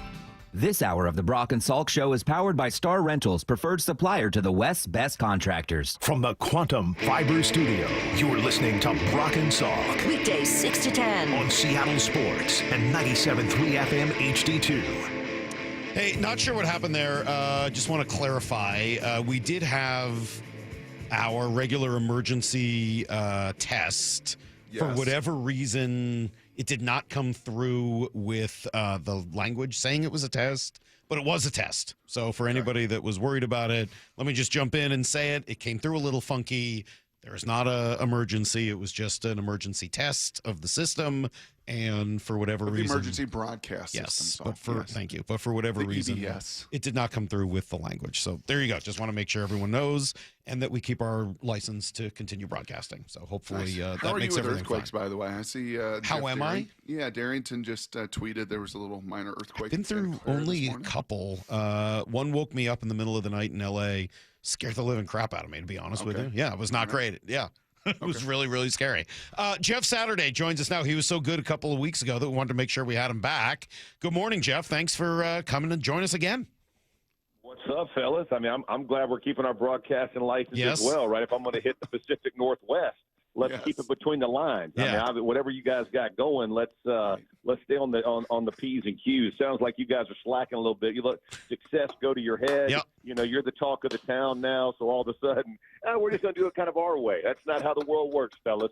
Grind this thing out like the rest of us, okay? I mean, we had Tom Brady on last week. It was no big deal. Kind of made us into local heroes around here. It's no big deal. It's just due to my long-standing relationships. Brock helped, I guess. But, I mean, you know, these things happen.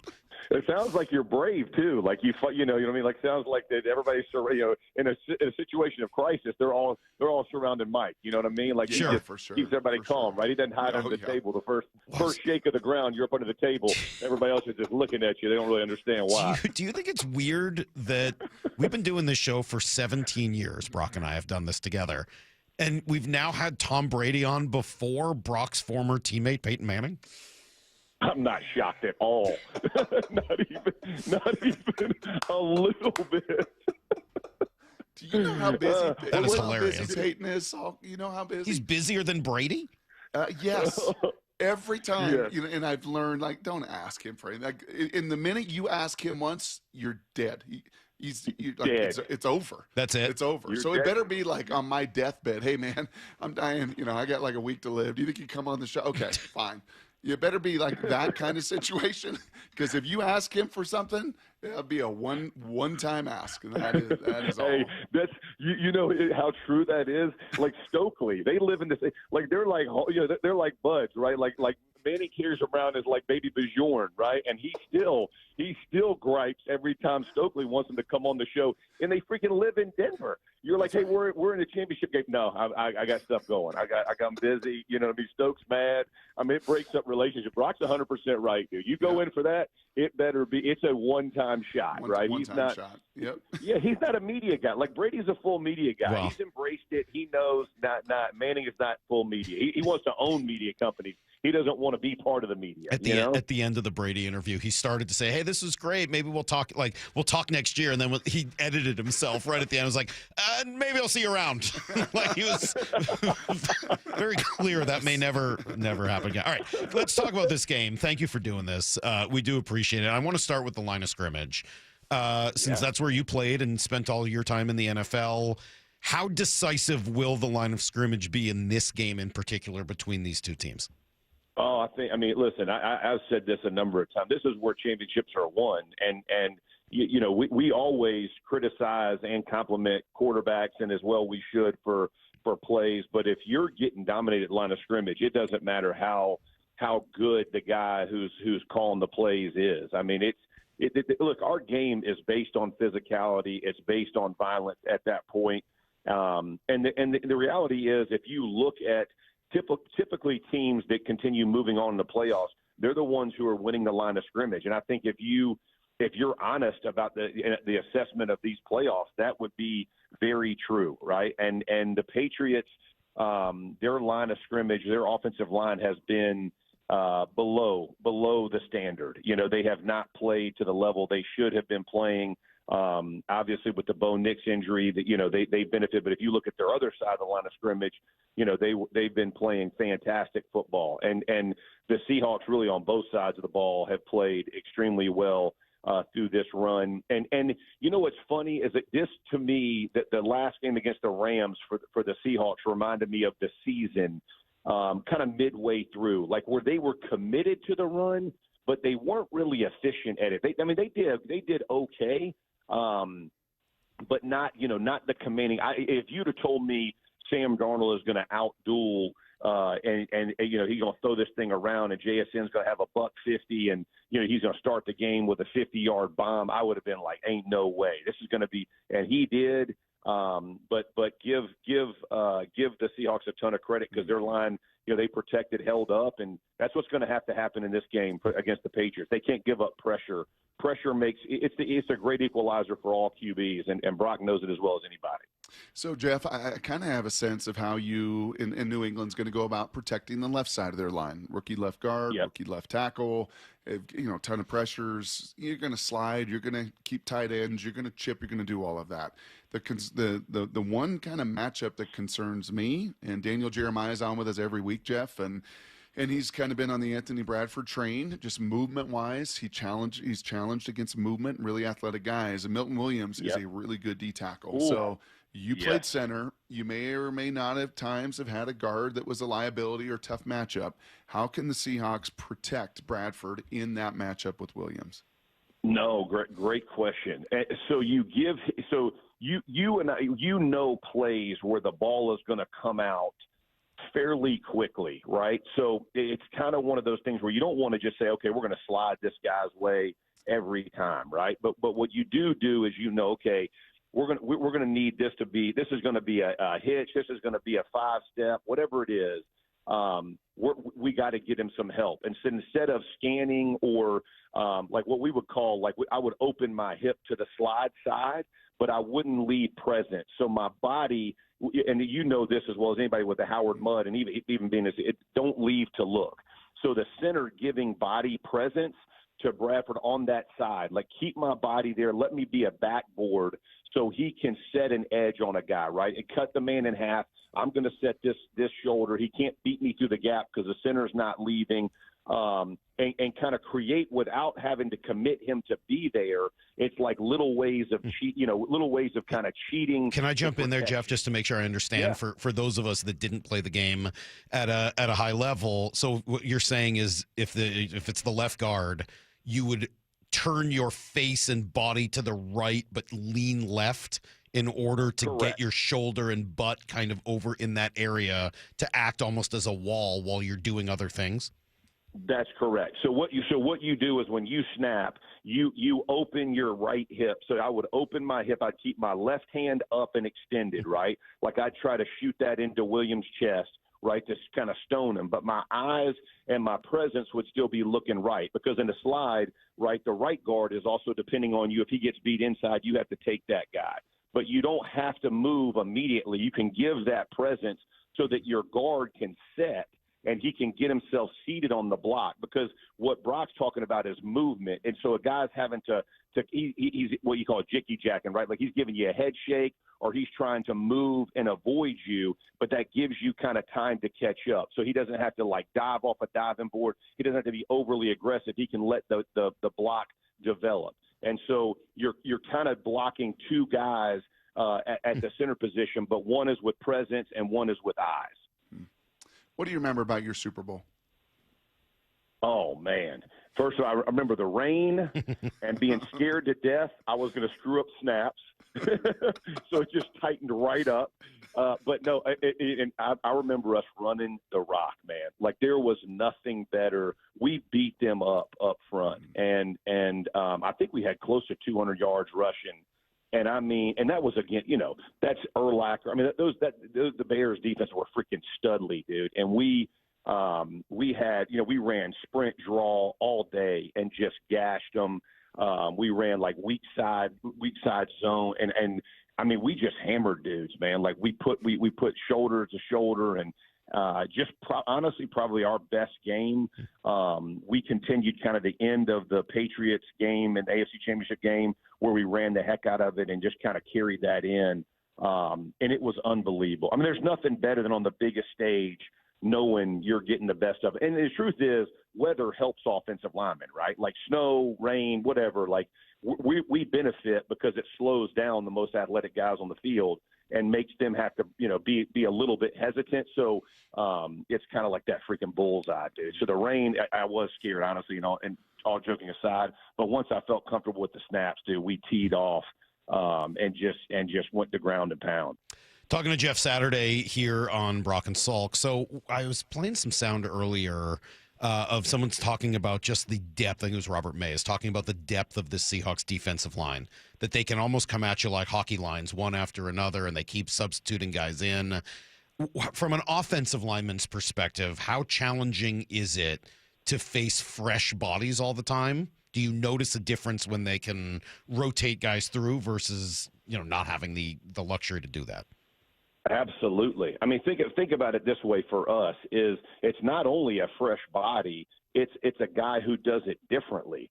So, as we're scouting, and people, you scout teams, you scout guys, you scout like concepts, but each player has the different flavor that they want to play in, right? Like some guys might want to like jump swim you in the gap, or some guy might want to try to like, he might want to dip and rip, so you have to figure out not only the situation and what you're in, but what that player wants to do to combat a double team or combat. So your mind is constantly working, and so you fatigue your mind as well of trying to get prep for which guy are you going against, right? And now he's fresh on top of that, right? He's only had 10 snaps. And you're on your 50th snap. And so it is definitely an advantage for defense. And I'll say this, part of why we were so successful in Indy is because we up-tempoed guys and we wouldn't let them off the field. And I think there's something to that, right? Is if you feel like they're just going to do that repeatedly, you got to change up your timing. You got to keep the field you got to keep the tempo moving, get to the line of scrimmage. Even if you're not going to call a play quickly, get to the line so they can't go substitute. And don't do a ton of substituting yourself so that you're giving yourselves problems. You know what I mean? And I think that's part of the strategies of coaching. But as players as well, I'd look at P and be like, hey man, we need to up tempo this thing. We need a NASCAR. Let's go. And because we knew if we caught an advantage, right? So let's say you catch a guy who's a little underweight or not a great run defender. All right, well, let's go run zone at him. Like let's not go get the freaking stud that we got to go bang our head against. Let's go do it with Leo Williams, right? Let's get him out for a minute and let's go play somebody else. Like those are all the games within the game that makes it so much fun. Former Colt Jeff Saturday, former Packer, as he reminded us on that Sunday night Hail Mary. It was a catch. It was Salk and I both. We saw it right away. It was a catch. Joining us again, Jeffrey. You'll be up in New York this week, and I'm kind of just curious. Big national picture. We're so hyper focused here, right? We know this team. We're heading down Wednesday, Thursday, Friday to do the show on Radio Row, and can't wait for it. I'm just kind of curious what the buzz is and what you think it will be as it builds to this matchup Sunday. Because initially it was like, oh, boo-hoo, there's no stars. I'm not even going to watch. This is not even a great matchup. Do you think as we get closer to Sunday, this thing will ramp up? And are you personally excited about watching these two teams go at it? Absolutely. I'm fired up. I mean, I think this is a fantastic matchup. And if you love ball, like if you love the X's and O's of this game are really what's going to matter, right? I mean, like I'm going to watch the trenches, right, because you're facing one of the best defenses in the Seahawks and then one of the hottest defenses in the Patriots.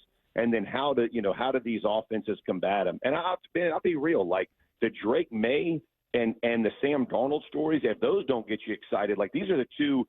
I mean, what were they both 60-1 odds at the beginning of the season? If you can't get excited that these teams got hot at the right time, one could put himself on the track in the conversation of the Patrick Mahomes and Tom Brady with the start, being year 2 and getting the Super Bowl. The other one, a journeyman who has now found a home. And I'll tell you, and I don't remember which player it was from the Seahawks, but when Darnold was going through kind of a slump in the middle of the season, played bad. And it may have been after the Rams game, honestly, the first one, I can't remember. But, some player comes up and he's like, hey, this is our guy. Like, I freaking love that. Like, if you don't get fired up and go, these dudes want to play for each other and they got the attitude to go do this thing, like, you don't get the game, man. Because that's what he didn't like mix words. He didn't like tiptoe around it. He's like, Sam is our freaking dude. We're riding with him. We'll go do it. I get excited because you just feel like the two teams love each other. You know what I mean? And care about each other and care about what's going on. I'm super fired up for it. It's so funny, Jeff, because Salk, we do these videos and these raps and different things at different times. And, we kind of pose the question of when did you know? When did you know this team was capable of doing this? And I watched yours the other day, Salk, and you referenced for me. Yeah, it was that Jeff, moment. It's exactly that moment. It was Ernest Jones, the middle linebacker, and he didn't say freaking. And the Seahawks didn't care to drop the word that he actually said. And to me, I was like, and obviously. We would, though, because we're still trying to keep that license. Let's just be clear. Don't lose the radio license or you lose your job. Yeah, but it was that moment that resonated with me too. I wonder why you and I and why that stuck with you. Was that is that unique? Yeah, it was authentic. I mean, and I think this, man. Like I had to hear so much about Peyton Manning, and people would bash him, right? Like he can't win the big one, he didn't win it in Tennessee, he can't win it, blah blah blah. Right? They would just crush this dude, and I was like, this guy works harder than anybody I've ever been around. Like he cared. Like, okay, so he didn't play great. Well, we didn't play great, right? As a team, we didn't play well enough to win.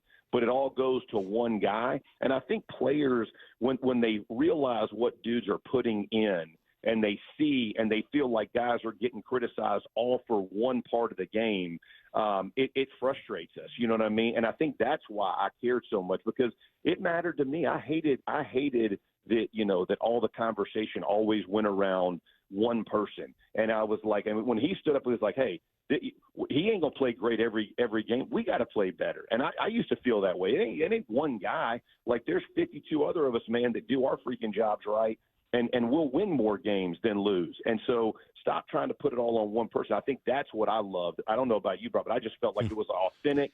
He cared. And it's real. You know what I mean? It's such a funny difference between media member / fan and player and former player, that you would have that reaction, and not disagreeing with it at all. I think from the media / fan perspective, it's, well, everyone gushes about him every day. So when he doesn't win the big one, he's going to get crushed for it because he got all the glory and the gushing and the, now he's got all the fame and fortune and everything that goes with it. Yeah, it's on you. Like, of course he's going to get crushed for it. And I think that's what's interesting about Sam is he doesn't generally get all of the credit. And maybe that's one of the reasons he doesn't always get all the blame either, because it's a little bit more of a team-centric feel, even if that's not necessarily the reality inside that locker room. Yeah, I totally agree. I think the way the world sees it, to your point, is these guys get the praise and they get, and like I look at our playoff run when we won it, and then I look at our playoff run when we lost, right? And it was so funny to me that when we lost to the Saints, who, listen, I still think we were the better team, and we just, any team onside kicking in the opening half realized they were, but we dropped, Garcon drops a touchdown. Like there was a lot of things that happened in that game, but it was the overall, right? Peyton throws a late pick six, and Porter's running it down, but it's funny how everybody looks at it differently. And to your point, yeah, they do get a ton of credit, and I hear that. But if, as a player who's on the team and you realize like how many pieces and parts have to play extremely well for you to win, especially at this level. And when you're playing really good defenses, weekend, it ain't your division anymore, right? Like you're playing some of the best. That's typically how teams make it to the playoffs. How hard it is to score, it just happens that they do get the credit, because in the regular season they're throwing up lights out numbers. That's just not going to happen in playoffs typically, right? Defenses are better, they script them better, and it just doesn't happen. But I get it, but in my opinion, I just felt like it was authentic from Jones, and to your point, it was the real deal. When guys care, and you felt at that moment. Last minute here. I know you got to get running too as well, Jeffrey. And thanks again for this time. How's your eyes see this one? How's your gut and your eyes see this one, Super Bowl Sunday? Oh, I'm a Drake May fan because he's a Tar Heel. So I want him to play well, and especially starting, as young as he is. He's a freaking great kid. But I think the Seahawks are the better team. Like if you just look at it, the Patriots are going to have to get creative offensively to figure this thing out, right? I don't think they can just line up and push him around up the ball. I think both defenses to me are the plus in both matchups, but I think the Seahawks have a better have a better opportunity just because of their physicality on both lines of scrimmage. I think they pass block better than the Patriots, which will give them a little more time, and I think they can effectively run it. So it'll be. But again, you and I both know, Brock, you got to go execute, man. I just said it. Like I thought we lost to a team I thought we were better than. It can happen, and so I'm excited about it either way. Thanks for doing this. This is really fun. Even though you're just on a couple of weeks ago, like I feel like we could go for another half hour. Like this is really fun talking to you. I love the stories, love the energy, Love the football breakdown, all of it. Thank you so much for joining us again. This is great. Have a great time every time, man. You guys enjoy your time out there, and I'll hold it down in New York for you guys. Awesome. Please do. Please do. All right, there you go. There's Jeff Saturday, former teammate of Brock's, and yeah, that's awesome. Super Bowl winner. You get a feel right there, right? So, I mean, you get a feel for why he was so important to Peyton and just to the energy, operation. man. The energy, the love of the game, the knowledge of the game, the details of the game. Yeah. Peyton was hyper demanding on all of that. So funny. And that guy was the mouthpiece for everybody up front. I had kind of forgotten about that Super Bowl too. Like like when I think of Peyton Manning in the Super Bowl, I think of the game in Miami against the Bears where they won. I think of the 2 games in Denver, obviously the Seahawks win, and then when the Broncos won. Yep. I kind of forgot that that's who the Saints beat until he says, like, oh yeah, Indy was in that Super Bowl. Yeah. Kind of tend to forget probably about was that one. overall the better team, in playing. But Drew was amazing, and Sean, turnover here, a big play there, a fake, onside kick here, like crazy. Hey man, the Seahawks are the better team. I think you're going to see that all week. I think ESPN had like 11 personalities vote on it, right? And everybody picked as far as a total team. But in this one game, this organization's been there. I would be curious to see how often the better team wins the Super Bowl. Mm-hmm. The better team over the course of the year leading up to it. I mean, obviously, the better team on that day wins the Super Bowl almost every time. Right. Maybe every time. But like, what? I wonder what the record is for the team that comes in as not just the favorite, but the better team in the Super Bowl. I'd imagine it's pretty good, but that those exceptions really stick out to us because when it happens, a break looking at the last 25 this me, okay, yeah, I'm not going to do that. That's a hawk blogger thing. Let's text Nemhauser and see if he could get on that or something. We'll be right back. We'll do some Blue 88. I got 3 football questions for Brock. It's next here on Seattle Sports. Doubted. More questions about Sam Darnold. Underestimated. I would say 10-7. Questioned at every turn. The question mark on this team is the offensive line. Well, I think it was a swing and a miss week 1. They're trying to find exactly who they are and what they are. We did not care. It's about us. It's always been about us and what we do. And now we're going to the Super Bowl. The only place you'll hear Steve Rabel call the Seahawks and Patriots in Super Bowl 60 is on the home of the Seahawks, Seattle Sports.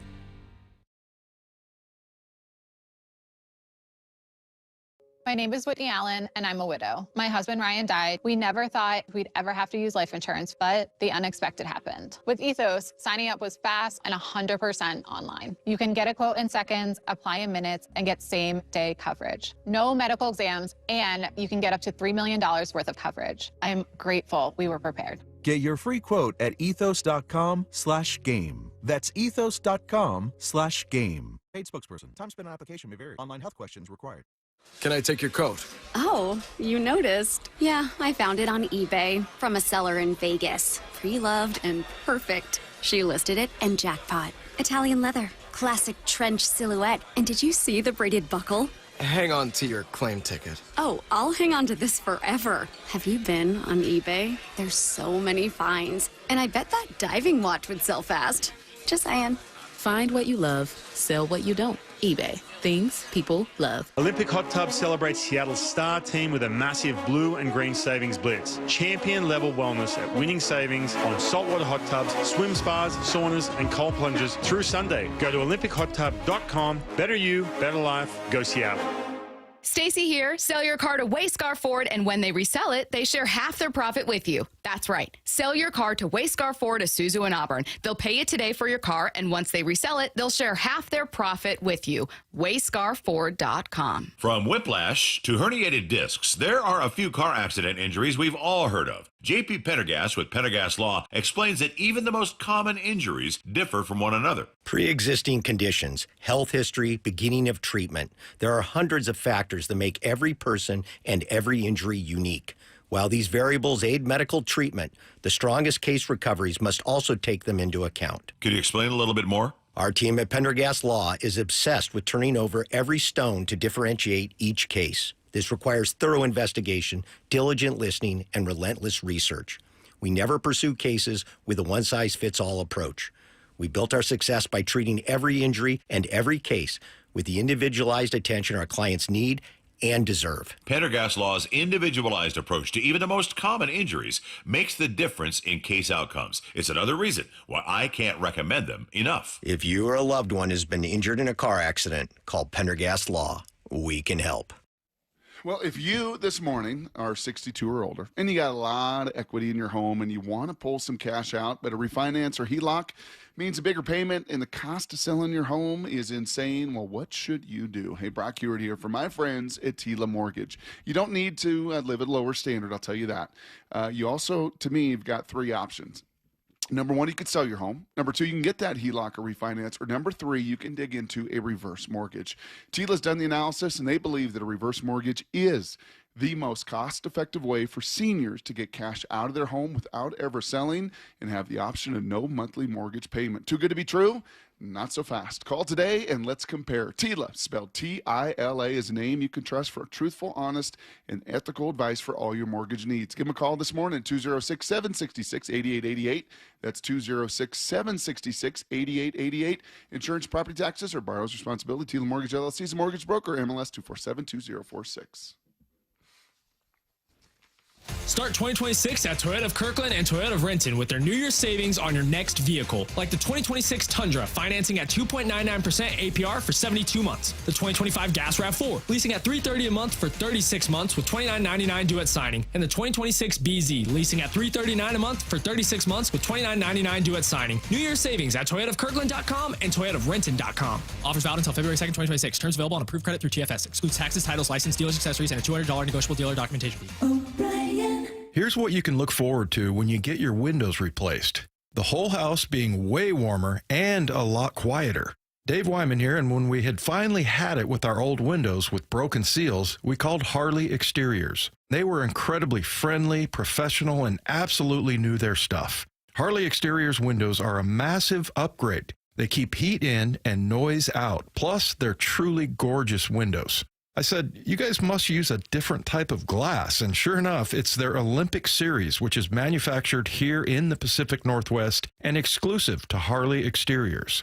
Harley Exteriors has a special offer for Seattle sports fans. Buy one window and get the second 40% off. No payments or interest until 2027, and take an additional $200 off your project. Call 833-HARLEY or go to harleyexteriors.com. Schedule your free consultation today. That's harleyexteriors.com. 2 more days until Super Bowl 60. And this is the only place you'll hear Steve Rabel and Dave Wyman call the Seahawks and Patriots in the Super Bowl. KIRO AM Seattle and KIRO FM HD2 Tacoma.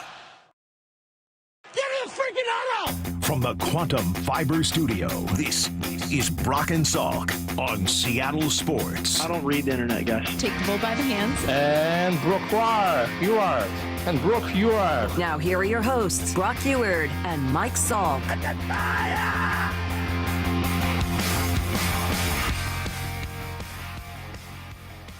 So yeah, I did in preparation, Brock, for us to room together. Tomorrow night, Wednesday night, Thursday night. So 3 nights in the same room together. I clipped my toenails. I didn't want you to think that I was disgusting, so I made sure to get my toenails clipped. Do you need me to shave my back ahead of time, or how do you feel about the hairy back? Do you want me to bring my lawnmower? I don't. No, not if it's not if you've used it. I do not. No. I can bring that. No, absolutely not. In fact. No, there's some of the other adjustment pieces I've not used. No, I've not used. I don't care. It's been too close. Some of the other. It's been too close. That's a straight no. Absolutely not. Hard pass. Yeah, it's a hard pass. A hard no. Yeah, that's a big negative, and we'll just go right to Blue 88. Okay.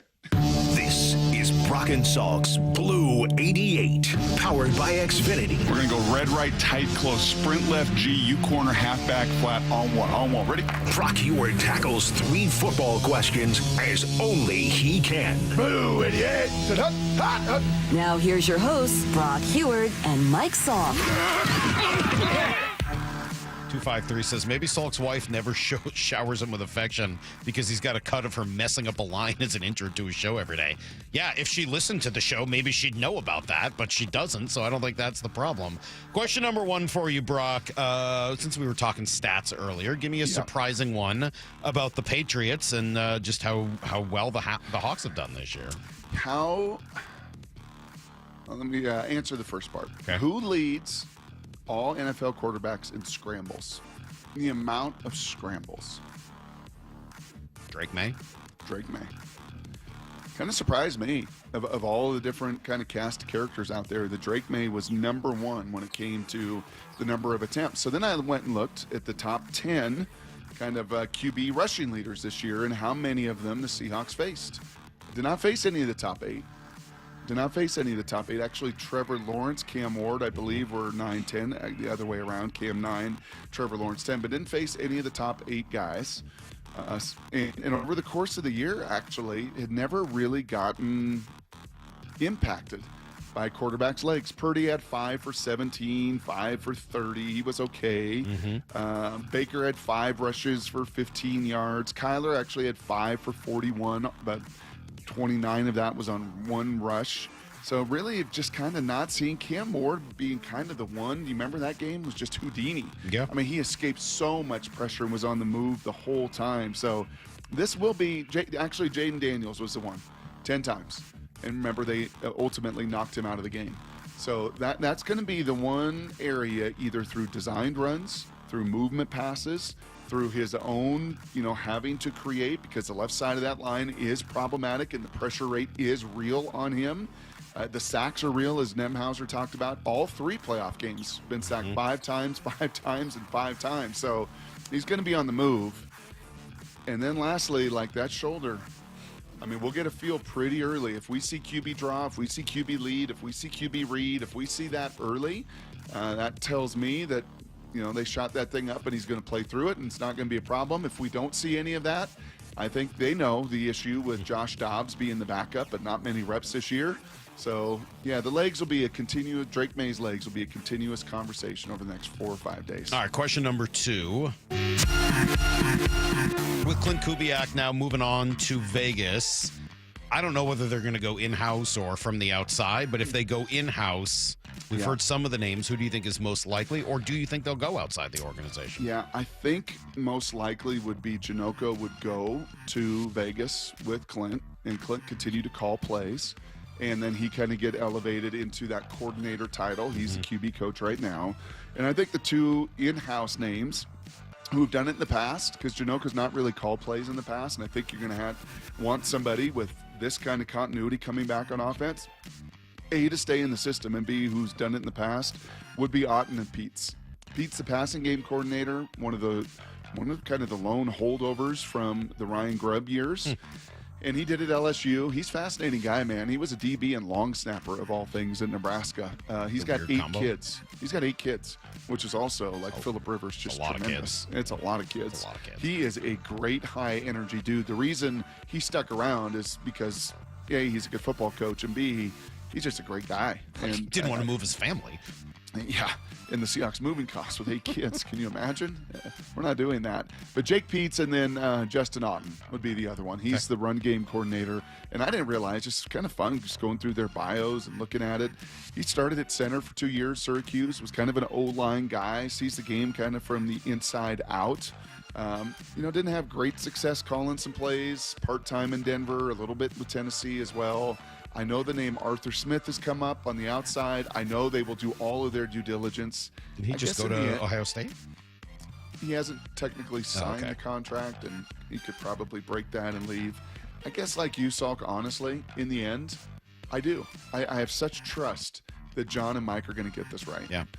It is a bummer that it will be JSN's 4th coordinator in 4 years. I mean, it's just a lot of turnover. But that's also the way this league works now. It is. I mean, good offensive coordinators just don't stick around, and this is some of the cost of doing business for going with the defensive side of the ball as your head coach. All right, question number 3. Tom Brady, Brock. It's pretty awesome. I like this cut here. This was Tom Brady. Where was he? Where was this? Oh, I think he just did it from, it looked like from his. He does like LFG Players of the Game for Fox. This was like a Fox. So this is his LFG, Tom Brady's LFG Rookie of the Year. So listen, there's some great competition out there, but the guy that I covered the last 2 weeks on Seattle's defense, who does it all, he's kind of a joker out there. They play him as basically a nickel defender, and they leave him out there all game. Nick Emanwari, what an animal this guy is. He's big, he's fast, he's physical. He made some game-changing plays last Sunday in the championship game, covering people, knocking balls away past defense, tackles in the run game, aggressive in his run fits. This guy has a very bright future. All right, so he loves him. He even mentioned him, Brock, with Jimmy Fallon. Did I see that? And yes, one of the Kardashians, I don't know, one of them. So Jenners, yeah. Sure, whatever that is. What? Yes. Why so high on Nick Emanwari? Yeah, but what strikes me, he's Salk, awesome? is, well, Tom Brady, very different than all of us in many different ways. The circles he runs in, the lifestyle he leads, the football knowledge, the history, different than just about every other quarterback to ever live. But he's also the exact same as a lot of us in that he can't fake his eyes and what his eyes see. And what his eyes see in a Nick Emanwari is what your eyes see, my eyes see, every fan sees. That guy is so unbelievably big, fast, strong, and impactful. And yeah, that was his long season-ending Defensive Rookie of the Year. That's the kind of impact and mark he left in those last 2 games. He hadn't seen him all year. Not even much crossover tape, as Kevin and those guys talked about leading up to the NFC division and then title game. They hadn't really been on the Seahawks beat. But after 2 games, it didn't take Tom Brady long to go like, yep, that one over there, that was different than the rest. Yep. And he's my Defensive Rookie of the Year. That kind of impact that quickly. Pretty cool. All right, that is today's Blue 88. Yes, we'll be heading down tomorrow after the show. Brock and Maura and I will all be there by tomorrow night. Lyle's coming in later because he's the one who's actually, the 3 of us are then heading home on Friday. Lyle's actually going to the game, which is cool for him. A lot of people wondering if you were excited, Lyle, to have soap and shampoo in the shower at the hotel since obviously you don't have it at home. That depends if what's even stays at a hotel. What's even a comp for Munoz not coming into the game in football? Maybe there isn't one. That's the only way I'd remove all the shampoo. You think he's staying at a hotel? He's at a hostel. Well, a lot of people thinking you're going to take it home to have it for your house since you were missing all that soap and shampoo in your shower. So we'll see. Please don't make me cough. I'm going to go John Clayton on this if you make me laugh at all today. I'm trying. That was such an old man. Oh, dude, it is like, I told you, I'm wheezing. It's awful. I've been doing this all weekend. Nothing improves my morning commute quite like hearing Salk talk about his toenails. Yum. Nah, dude, I got, making sure I'm presentable. Are they clear? Are they kind of yellowy brown? My toenails? Fungus thing? Yeah. I'm not talking to you about my toenails any more than the fact that I just, doing what I'm supposed to do. See, YouTube turned off, I think, right in the middle of this conversation. Everyone was like, wait, we don't want this. Make this go away. Take this off of YouTube. We got Leonard Williams coming up here in about 20 minutes after everything you need to know next. It's Brock and Salk on your home of the Super Bowl bound NFC champion Seahawks right here, Seattle Sports on 710. Wyman and Bob, every afternoon at 2. It's awesome to see. I can tell you, just being down there, every one of them singing the same tune about the team. And I love these guys. I'm so happy to be here with these guys. They've built a culture that they care about each other. Mm-hmm. And so that obviously sounds very corny, but it works. Maybe people will stop texting into our show, Bob, saying it doesn't matter if he's a nice guy or not. Yes, it does, because it's the ultimate team game. Only on Seattle Sports. Hey, Mike Salk here, and you can think about using February 8th, which is coming up, as just a quick cheat day after you start Eastside Weight Loss Clinic. They're inviting fans to start between now and the big game, and then maybe have a quick cheat day to celebrate the big success and maybe your success before getting right back to it on Monday. People all over the Northwest will lose 20, 30, 40, maybe 50 pounds by opening day, and they can do it by starting with Eastside Weight Loss Clinic now. Just a 15-minute phone call. That's all it takes to get started. I did this program, lost 10 pounds in the first week, lost 35 pounds in about 8 weeks, and I didn't have to fight for space at the gym. No pills, no injections, no fake bland box meals. It's all real food and great recipes. You buy all the stuff at the grocery store. And then, you get the coaching, the support, the accountability that you need to actually get it done. So don't let a 15-minute phone call hold you back. Call Eastside Weight Loss Clinic at 425-588-0080 or go to eastsideweightlossclinic.com. DrRyanCoogan.com. Dr. Ryan Coogan, D.C. Results may vary. Hey, Brock Ewart here with my buddy Dave Taylor from First Mark Insurance. You know, Dave, I love sport. You love sport. And I love sitting with coaches and hearing their game plan each and every week. What are the keys to a First Mark Insurance game plan? It's a great question, Brock. I think there's really 3 keys to a great game plan with us. Number 1 is we want to make sure that our clients have the correct coverage for their unique specific needs. So that's number 1. Do you have the right coverage? Number 2, once we have the right coverage, are we getting that coverage at the most competitive price possible? And then last and not least would be, once we have the right coverage at the most competitive price, are we providing world-class service to those customers so that when they need it, they have someone there that's got their back? Those are the 3 keys to a First Mark Challenge victory. And man, am I so glad Molly and I took the challenge.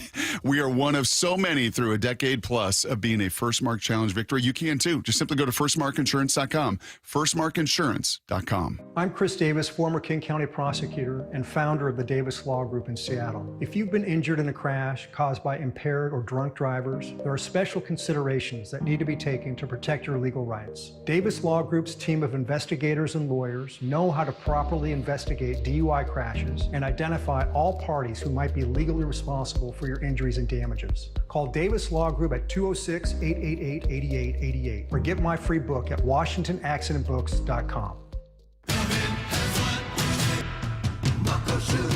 Start having fun. Caesar Sportsbook at Muckleshoot Casino Resort is your #1 place to eat, drink, watch, and have fun. Keep up with your favorite sports anywhere and everywhere on property with the mobile app. Visit muckleshootcasino.com today. Scan the QR code and let the play begin. Muckleshoot.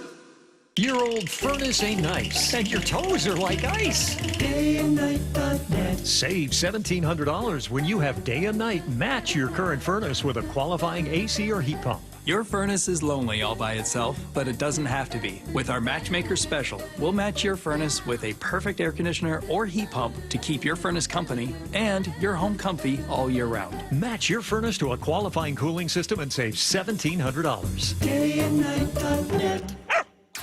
The only place to hear Steve Rabel and Dave Wyman call the Seahawks in the Super Bowl. Can you believe it? Seattle Sports on 710 and the Seattle Sports app. My son loves to fly kites, but my active psoriatic arthritis can sometimes hold me back. Now with Skyrizi to treat my skin and joints, I'm ready to go. Skyrizi, risankizumab Riza, a prescription-only 150 milligram injection for adults, helps with less joint pain, stiffness, swelling, and fatigue. For those who also have plaque psoriasis, 90% clearer skin is possible with just 4 doses a year after 2 starter doses. Don't use if allergic to Skyrizi. Serious allergic reactions and an increased risk of infections or a lower ability to fight them may occur. Before treatment, your doctor should check for infection and tuberculosis. Tell your doctor if you have an infection or symptoms such as fever, sweats, chills, muscle aches, or cough, or if you plan to or recently received a vaccine. With Skyrizi, there's nothing like clearer skin and better movement, and that means everything. Ask your doctor about Skyrizi today and visit Skyrizi.com or call 1-866-SKYRIZI to learn more. With the new IHOP value menu, $6 is all it takes to go to your happy place, where stacks of pancakes with bacon and eggs are just $6 every day. French toast, sausage, and eggs are, you guessed it, $6. And fluffy omelets come with a side of pancakes and only cost $6. Go to your happy plates every day at IHOP. $7 in some locations. Available every day for a limited time at participating restaurants in the U.S. Hours may vary. No substitutions. Not valid with other discounts or promotions. Prices may vary. This is the story of the one. As an HVAC technician, he and his digital multimeter are in high demand. So when a noisy office HVAC turns out to be a failing blower motor, he doesn't break a sweat. With Grainger's easy-to-use website and product information, he selects the product he needs to keep everything humming right along. Call 1-800-GRAINGER, click Grainger.com, or just stop by. Grainger, for the ones who get it done.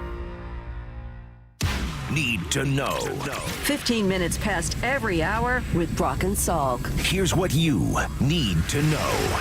Up first. All right, well, the Seahawks are already down there, Brock. They are ready to go. Got in yesterday, and they'll have the big wacky media session tonight. And, yeah, I mean, they've been in the news, and they're going to continue to be in the spotlight now that they are the Super Bowl team, that they are one of two that's left. Everybody's eyes, all of the reporting, it all goes to them. And that led to this ESPN report on Friday that the team will be put up for sale after the Super Bowl. Some in the business are speculating $7, maybe even $8 billion could be the price. Paul Allen Trust issues a statement saying it's not up for sale and nothing has changed, that we've already known about this. Wall Street Journal reports the league has been pushing for this because the setup that they have with Jody as the governor does not meet league ownership requirements, and they fine the team because of it. So, look, I don't think any of this should have much of an impact on what happens Sunday, but it will become a conversation after that. It will, and it will be for sale. You just don't know when, right? And I think that's the thing from the organization standpoint. Like, oh, really? This is going to come out week before the Super Bowl? Okay. Wall Street Journal? Okay. ESPN? Okay. It will be for sale. That was Paul's wishes, and there's going to be an unbelievable amount of proceeds that go to philanthropy. That, too, was Paul's wishes. When that is, don't know. And, you know, I think some of this was built. But is ESPN reporting and Wall Street Journal that the when will be immediately after the Super Bowl? That's kind of what – that's how it read. Yeah. That's how it read. But I don't – well, we'll see about that. And I think, unfortunately, this is built off the chaos that was the trust in Denver. Right. That didn't go well with the Bolin family and everybody fighting and all the fighting and the bad look. And it was not led well, and it led to a lot of dysfunction in the organization. Have you seen any level of dysfunction in this organization? No, and that's one of the reasons. This story to me is just a bummer. Not because of the distraction, but just because I think ownership's been really good here. Really solid, really steady for a long time. And when you hear stories about Cleveland and Arizona and some of these other rotten owners around the league, like, yeah, it makes me, you know. But you know what those other owners want as well, and they want another. I know they want $8 billion. Yep. And they want the Broncos for 5.5. Can proves all of our valuation as this goes for 7 or 7.5, and yeah, continue to put more numbers to their wealth. Here's the second thing you need to know. Well, the bigger news, honestly, at least for right now, is probably the Clint Kubiak news that he will be moving on.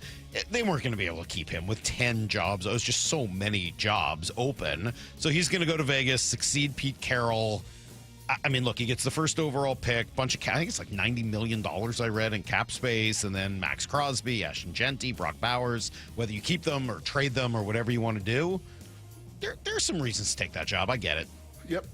Well, there's only 32 of them, and it's getting a chance, as I said last hour, to work with Tom Brady and Spy Tech and go do it and build the thing from. I mean, there's no expectation. There's no offensive line. You were the worst team in the league, so I think there is going to be some opportunity to build the thing the right way. People would have said that here a year ago, though, right? Like, hey, you're taking over a team with no offensive line now. Obviously, the internal would have said, well, you still got a couple pretty good tackles and this and that, but you never hit bottom. You never. It felt that way. That bad. It felt that way, whether it was true or not. Here is Mike McDonald on his offensive coordinator. Well, I think the thing that I appreciate the most about Clint is he's a team player. It's all what's best for the team all the time, and he takes a lot of pride in that. You know, that it's a team effort, and so he'd be the first to, you know, say that the rest of his staff does a great job, and the players are the ones that make it come to life. So I think there's the humility behind how he operates. Creates an environment where you're getting all those positive aspects for everybody involved. In the real debate, Salk, and maybe even some of the negotiations that will occur certainly after this game, is how many people does he bring with him? How much of that staff? Because he brought a lot from New Orleans, right? And obviously that was a different situation, fire and everything else. So you could bring John Benton and bring Janoko and bring people together, and here comes Rick Dennison, and like he brought quite an army. Something that we know played a role in the development of this offensive line. Keeping some of those pieces, to me, will be pretty important as this thing unfolds. Here's the third thing you need to know. Our Mariner Fan Fest went very well this weekend. It does sound like they are continuing to try to get stuff done. Jerry DiPoto. You know, I will say we got our business done so early in the offseason, or most of our business done so early in the offseason, that we've been mostly bored. And we're grinding. You know, there's one more move that we feel like is in us and that we want to make, and we've been grinding hard for the last, handful of days to see if we can bring it through, and hopefully we do. Yeah, and, I saw reports over the weekend that does sound like Brandon Donovan, so we'll see if that's something they're able to get done. I've said a few times, I think that he's a good fit. There's no doubt. Because of the versatility, he can play second, he can play third. He's only around for 2 years, which works well with a lot of the young players. There's some really good fit there. I like Nico Horner better, but I'm certainly not going to be upset if you go out and get a Brendan Donovan, depending on the price, because he just fits what they need so well. You know what's kind of fun to see, too? Kind of fun to see Naylor and Julio and Cal and the Stars at FanFest, right? And it's why it was sold out and why it was packed and why the lines were long and the people waited for pictures and everything else. Because your dudes were there. It wasn't, here's our minor leaguer, or here's our up and coming. No, your stars showed up. And you know what those stars said? I can't wait to get this thing started again. And I'm loving what the Seahawks are doing. And we're going to try to find a way to get there and to see the video of Adam Ray and Dan Wilson and Cal Raleigh in the suite up there. And Cal talking about it. It's awesome. Those guys are all talking about the Super Bowl. Julio is rooting for the Seahawks. I want my neighbors to win it. Come on. Of course, I'm definitely excited for the Seahawks. Hopefully they can bring that chip to home. Yes, Cal also. Seahawks by 1 million. There you go. Nice and easy. Yes. Seahawks by 1 million. Good win for the Kraken on Saturday night in Vegas, 3-2. Tolvin and McCann and Kako. And, it's... Two more here before the break, huh? Yeah, puts them in third place, Brock. 3 points behind Vegas. They got Anaheim tomorrow night. That's everything you need to know. Quarter past every hour. And I'm psyched about the Steelheads thing, man. I am so excited that the Mariners are going to wear these Steelhead uniforms. I think that's awesome. That for years. I love them. I think they're just cool. I know you. I would love to see an away version of them with black. But all right, I want to be really happy about what they've got. I think you might awesome. That might even get you to wear a jersey. Because you're not really a jersey guy. I'm not. I don't wear jerseys, but I do like those a lot. I think they look great on other people. Okay. Leonard Williams. What if I bring my old Seahawk throwback jersey? Would you wear that? No. On Radio Row, Wednesday, Thursday, Friday, partner? No. Good teammate. Probably not. No. Yeah, I probably wouldn't do that. Tuck that sucker into your jeans. Tuck it into, yeah. If I could tuck it in, then yes. Yeah, that's probably going to happen. All right, Brock. Go Peyton Manning and tuck it in with a belt into your jeans. Yeah. Well, as you know, I aspire to be as much like Peyton as possible. Was I okay with the Jeff Saturday and the Peyton Manning stuff? Kind of. You got near the line. I got close, but I didn't go over it, right? Yes. No, you didn't. I didn't bring up his wife or the HGH or any of that. I didn't bring any of that up. I was a good boy.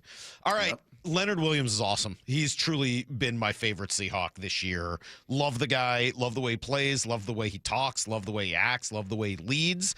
And then learned a little something about him, talking to him as well. So stick around. You'll hear it next on Brock and Salk, Seattle Sports on 710. Talk your stuff, Sam.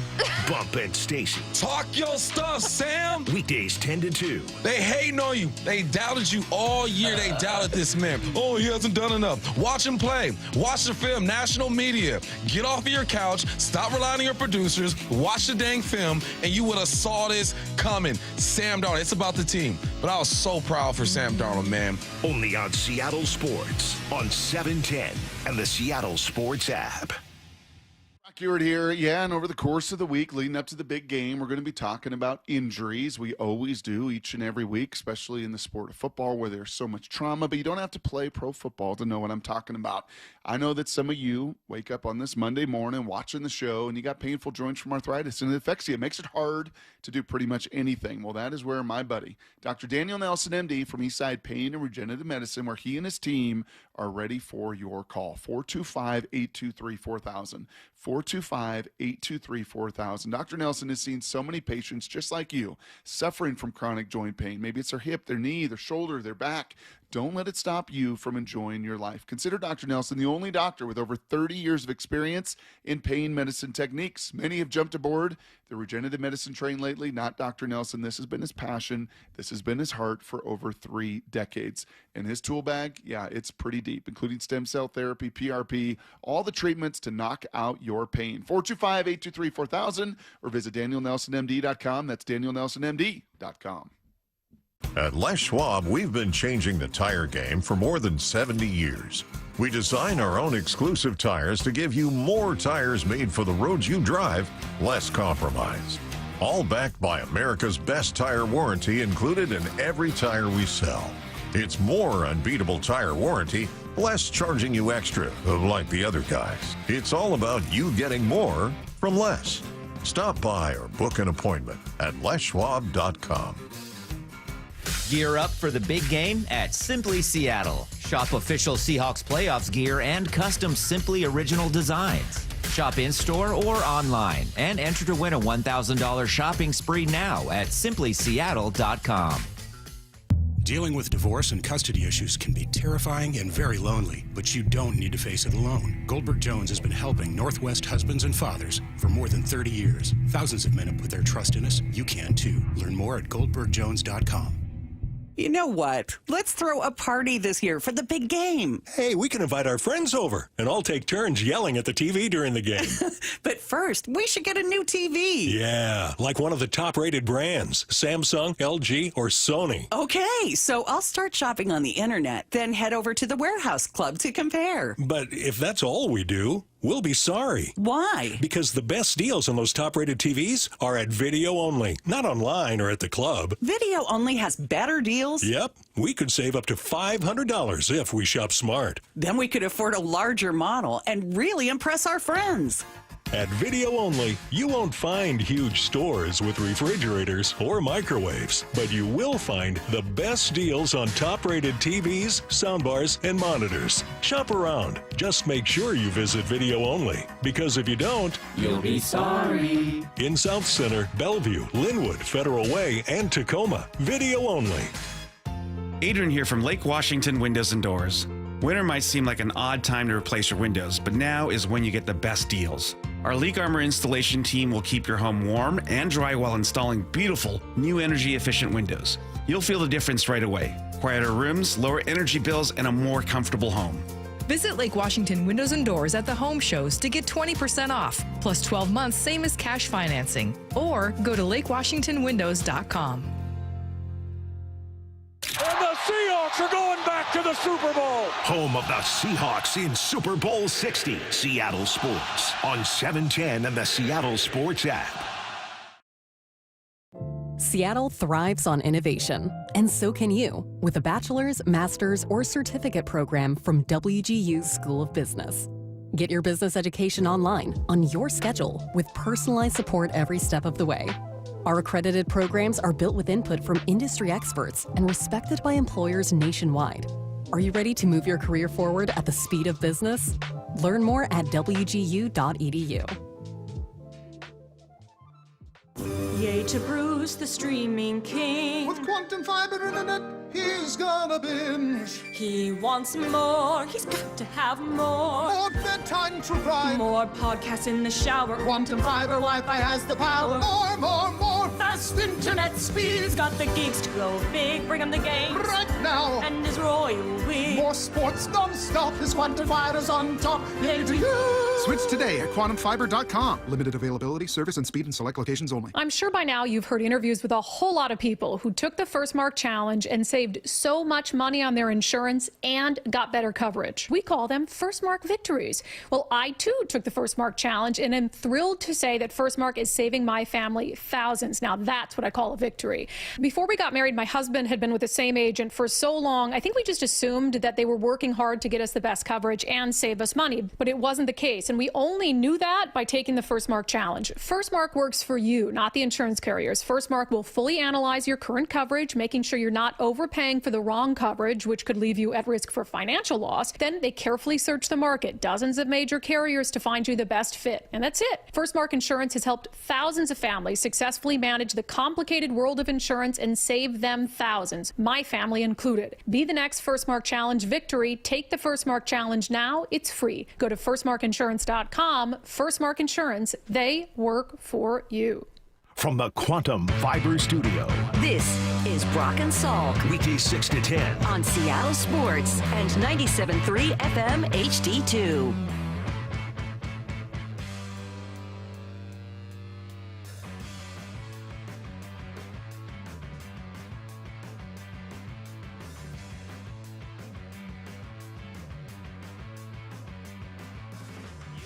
Well, this is what we wanted to do as we get ready for the Super Bowl this coming Sunday. How great is this? Leonard Williams is going to be there. He's going to be playing in it, the big cat himself. Leonard, how cool is this moment? How cool is it that this is what's upcoming in your life right now? I mean, it's amazing. This year as a whole it felt like a dream from the top down to the people I'm in the building with. Just the way we love each other, work hard, all the way down to my wife and how we've been together on this journey for so long. Been through a lot of trades, ups and downs, injuries, you name it. I've been had some tough seasons, and all of that makes this going to the Super Bowl that much more beautiful. When did you and your wife first get together? We started dating while I was at USC, so we met my freshman year, and then we officially started dating, I think, my junior year, right before I got drafted to New York. And then we've had some ups and downs as a relationship, kind of in and out of each other's lives, and then we officially got back together, maybe 5 years ago. Okay. What does she think of this? I mean, she's in for the whole thing, right? She's going to be in Santa Clara, the whole deal. What does she think?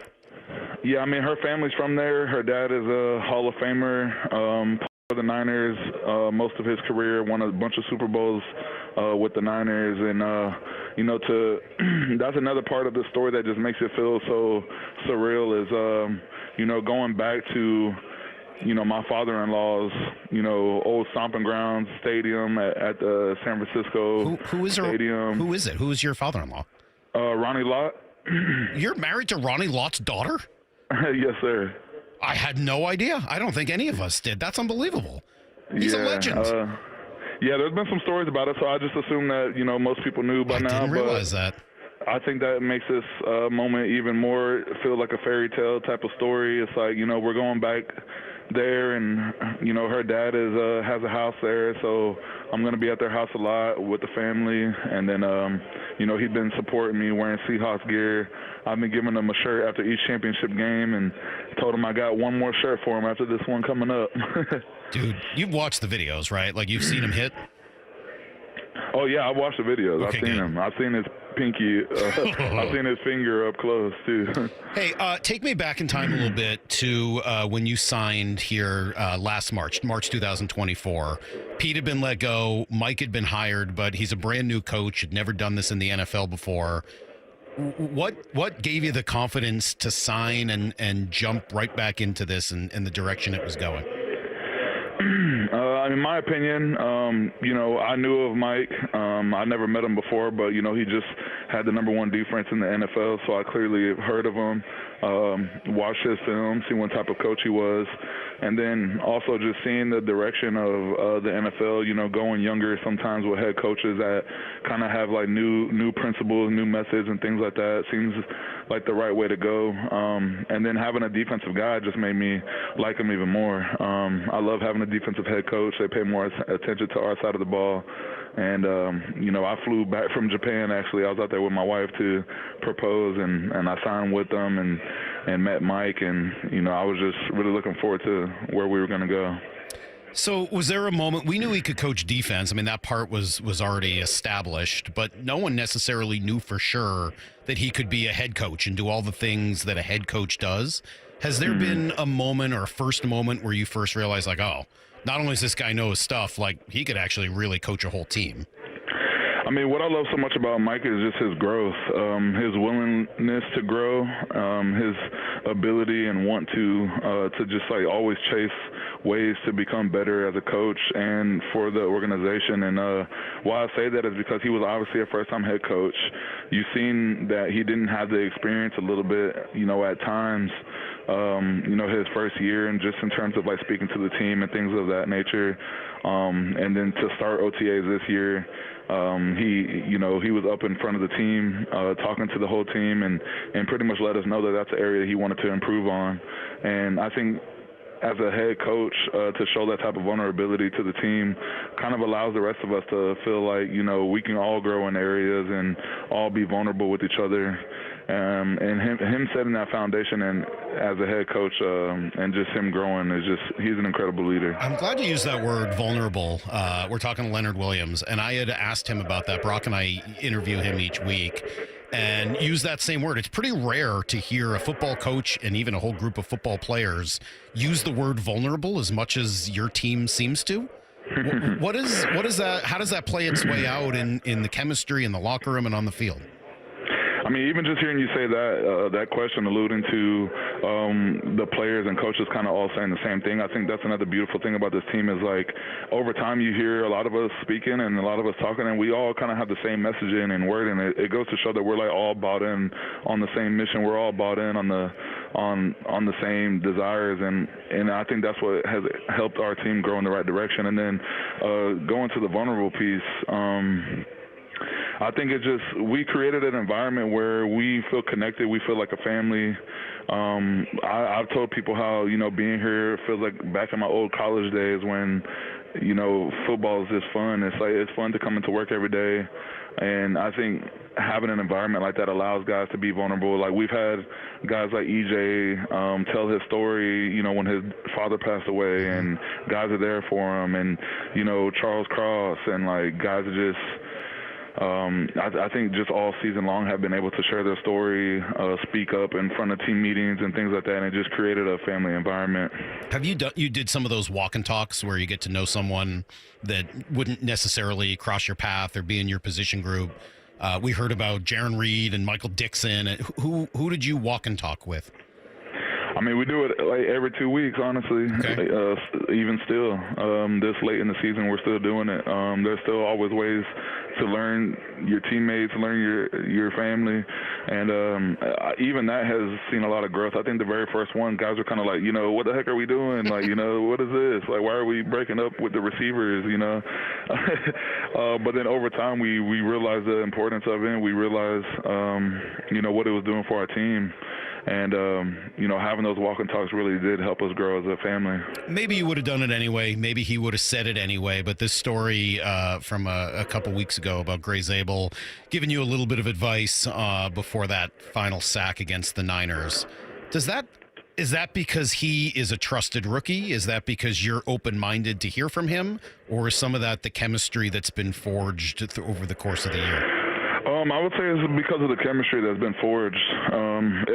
If a rookie just walked up to me and tried to give me a piece of advice that I didn't have any connection to, I'm gonna be like, what is this guy talking about? But I think it goes back to our connection, because throughout OTAs, from the first moment he got here, I can tell he's been a kid that just wants to soak up information, and it's not just from the guys in his own room. Like, obviously he's going up to Charles and AB and all those guys in his room and getting information, but even when we were having OTAs, even when we were having like one-on-ones in camp and things like that, like, he's coming up to me and DeMarcus Lawrence and like picking our brains and like trying to find ways to grow.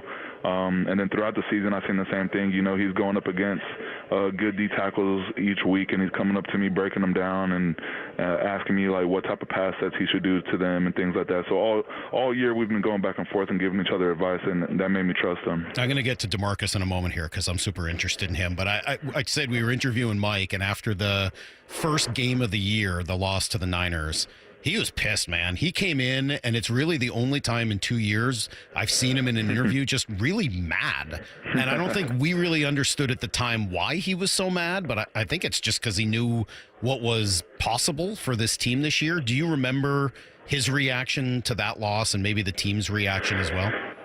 I do remember. I think we all sensed that he was pissed and that he was angry. And what's so beautiful is we all felt the same way. And to see your head coach, again, show that vulnerability of allowing himself to be pissed.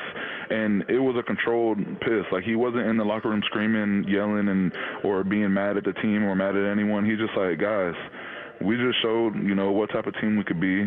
And, we know what's ahead of us. And I think that was like, again, just a great leadership by him. Is he's allowing the rest of the team to feel pissed about it and to feel mad about it, but at the same time, find ways to grow and find ways to improve the next week. I'm going to let you go in a minute or two here, but you got to help me understand DeMarcus Lawrence. He fascinates me. I mean, all of the edge rush guys, I mean, Derek Hall's an interesting cat, and Boye we've talked to before, but I would like to truly understand, what is it about DeMarcus Lawrence? I mean, we don't quite understand him either. I think he's a very interesting person. He's a very interesting player. He's a very I don't think I've ever played with a guy like him, and it's interesting because he's just such an instinctual player, I would say. I think that's my favorite way to describe him. Sometimes he jokes around about the playbook being too in depth and like how we need a Harvard degree to play in this defense because there's like so much changes and like he needs us to communicate with them to like help him. But I think once we are on the field, I don't think there's a single person who doubts, that he's going to be in the spot where he needs to be. Sometimes even if it's not in the play call, he ends up being where he needs to be. And I think he's just a very high instinctual player. Well, I gave every one of our listeners some homework earlier this year. I told them it was their job over the course of a week to go tell someone about Leonard Williams, that he just needed more publicity, more people talking about you, and it sure seems to have led to some accolades this year.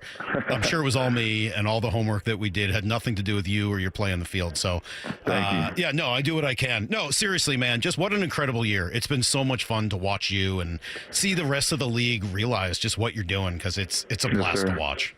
Thank you, man. That means a lot. Good luck. Good luck on Sunday. We'll be rooting for you. There you go. There's Leonard Williams, the big cat himself. Yeah, he's a pretty good interview, huh, Brock? Mm-hmm. I'm sorry he couldn't make it. So I did that. What was it, Thursday last week? Yeah. Brock was sick, so I jumped in and did it. Otherwise, Brock would have been there as well. And while I would have loved to have you there, I was kind of just psyched to talk to Leonard Williams because he could go forever. Yeah, there's not many D tackles that are wired like that. They're just, and I've poked fun in the past and called them the big walruses, and they, love to sit in the shade under the scoreboard during the hot days of training camp and everything else, and they conserve their energy, but that's not him. Like, that's not him. Like, he's a spear fisherman.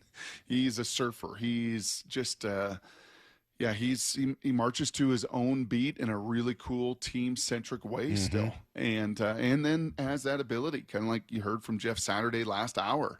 You need that on a line of scrimmage, right? You need somebody that can really communicate. I don't think that's necessarily D-Law. I don't think that's necessarily Peely or Byron Murphy. We talk about that need on an O-line, Salk, for that mouthpiece to get everybody aligned and on the same page. You need that defensively. And I think John knew Schneider when they traded for him how good a player he was, how talented he was, his measurables and all of that. I don't know if they knew that he would be this kind of voice and really just kind of the senior mentor and leader on that entire group to grow everybody up. And what a dude to do it, man. What a dude to do it. He's fun. And then the whole Ronnie Law thing is awesome. It is. How about that? It is. Yeah. Married to Ronnie Law's daughter. Who are you married to? Oh, just Ronnie Law's daughter. No biggie. Okay. Like, wow. So, yeah. So, big thank you to Leonard Williams. That was cool. I love the thought about DeMarcus Lawrence, that they don't understand him either. He's just a unique character. I love, again, their just ability to be vulnerable and how easy it was for him to talk about their vulnerability. Like, again, that stuff's pretty rare, no? Yes, it is. And I would also say this, and I didn't know that the walk and talks were still a thing. Right? Remember Mariners spring training, and obviously a baseball season's very different than a football season. So, how you can implement things and what you do on a day-to-day, week-to-week, whatever. Very, very different than football. Sure. But I kind of like the fact they're still doing that, that it wasn't just this. From a player perspective, I think there's times you read into it like, oh, okay, what's next? What'd the consultant tell him this offseason? Kind of same thing when I was at ESPN. Like, okay, now we're getting together for our yearly seminar. What's going to be like the bullet point? What's going to be the messaging for this year? And like it's in and then it's out. And that's not the case here. Like, this is something we're going to, to have that endurance about it, to have that stacking that, hey, man, we're not going to just stack this little thing and make it a training camp thing. We're going to do it. And we're going to do it over the course of the year. So you get to know a lot of people in different and unique ways. Did you like the line about Gray Zabel? Like, if it's just some other rookie, like, get out of here. That's right. But they built enough chemistry, built enough trust, and because of it, you end up with like an actual tangible moment that you can point to and say, okay, does chemistry matter? Yes. Here's why. look at this exact play that doesn't come about without the chemistry. And I appreciate his humility. I don't think it happens unless Leonard Williams is who he is. Mm-hmm. It doesn't happen unless Gray Zabel is who he is. And it doesn't happen unless Mike McDonald and his staff do what they've done over the course of the season to get them ready for that moment. So okay. I really appreciated all that. I thought it was cool. He's awesome. Okay. So two things jump out to me. Okay. Well, one is you asked, or you did, and you were totally sacrificial and servant-hearted and clipping your toenails and stuff. Thank you. I have a question along those lines. Okay. I'm also going to say this, and maybe this is just kind of weird, middle child, left-handed, like, come on, man, it's not that big a deal. But just listening to Leonard and then watching the videos yesterday of the team departing, watching all the fans line, right? The highway is awesome. Be down at the airport where they go in and on the tarmac, awesome. Okay. But I'll tell you this. I kind of like that they were all wearing the same sweatsuit. And it's a little thing, and it may not mean anything. But again, when you talk about MOB and like being on this mission, like we're going to Super Bowl, and you know what? Here's your Super Bowl sweatsuit.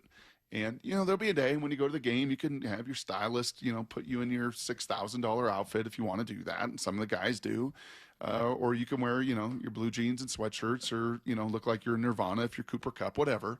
But I kind of like that they all just, you know, like got on the buses together. It's funny that you say got that. on the plane together, got off the plane together. They've created really their own version of that. So I told you guys how much I enjoyed sitting with Brock and Damon during the NFC Championship game. And Damon, of course, was on the 2001 Patriots team that won the Super Bowl with Tom Brady, that was famously introduced as a team, preferring to be introduced as a team rather than all of their individual intros. And as we were watching the individual intros of the Seahawks defense, and Leonard Williams is awesome, by the way. He's just hilarious in that with his just, you know, crazy tongue and face and all of it.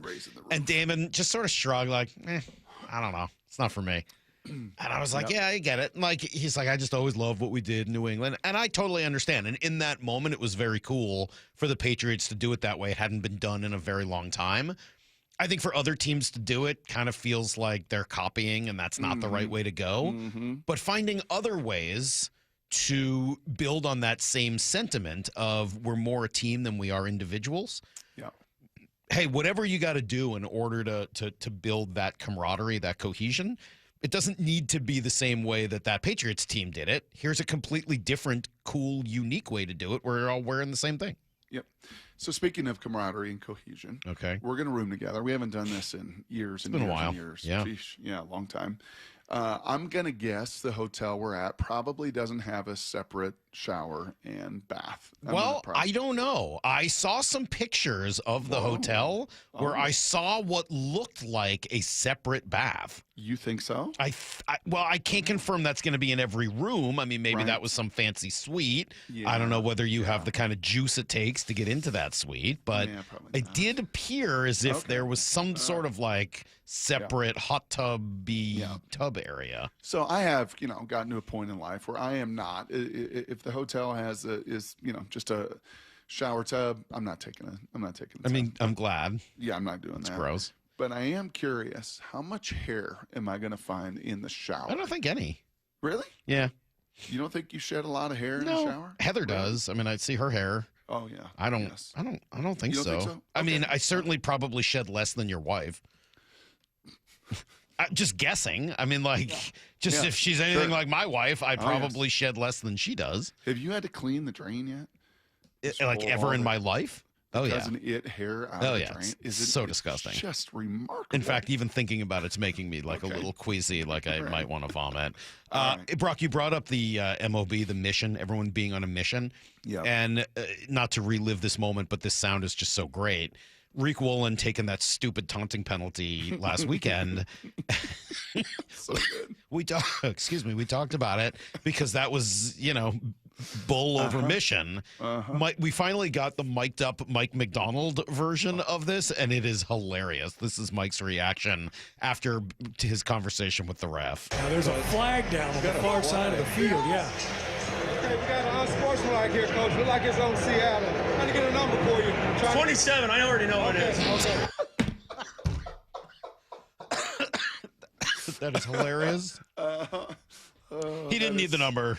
No, he was just fine. He knew exactly what number it was. Yeah, pretty good idea. Yeah, he's pretty clear on who was responsible for that particular infraction. You know what else is crazy about that? Looking back at that play, and that's the NFL films. By the way, do you think that's just question for you on that? Yeah. Do you think that's because he had seen it already? He knew, or do you think he's just like, I didn't even need to have seen it or anything. I know who it is because only one guy would take that penalty in that moment. I think that's probably yes. A little of both. A little bit of both. Okay. Yep. He does lead the team in penalties. Anthony Bradford is second. By the way, that is something we haven't talked about all year. Talk about MLB. They've cut those penalties down big time. I think they were 8th fewest in the league this year. So another statistical area they were really, really complete. You know what's amazing about watching that, and that's the NFL films, is Julian and was it Job were right there when he knocked that ball down and like celebrating with him and like just grab him. I know. Just took him by the collar and just like I think they were so him. shocked that he was doing that. I know. What are you I think doing? so. Didn't even dawn on them that would happen. No. Yeah. It wasn't like he was just like on an island all by himself, in the deep third or whatever.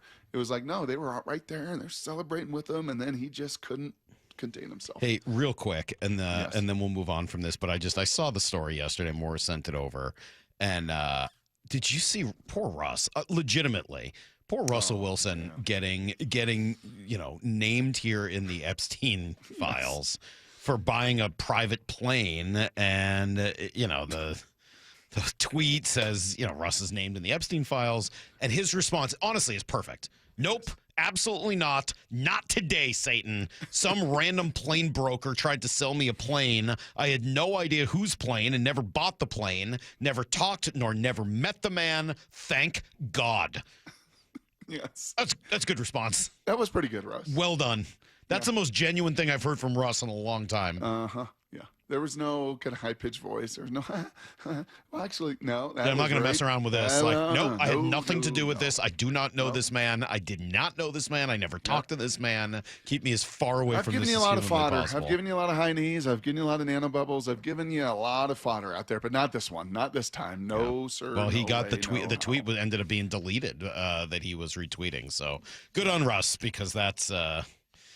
that's not anything you want to mess around with at all. All right. Washington's biggest night out for sports is almost here. Brock, 91st Annual Sports Star of the Year Awards. Star-studded event bringing together the athletes and icons behind our favorite teams and unforgettable moments. You can be a part of history. Cast your vote for the men's and women's sports stars of 2025, representing the best of Washington sports. So you can also vote for your sports story of the year.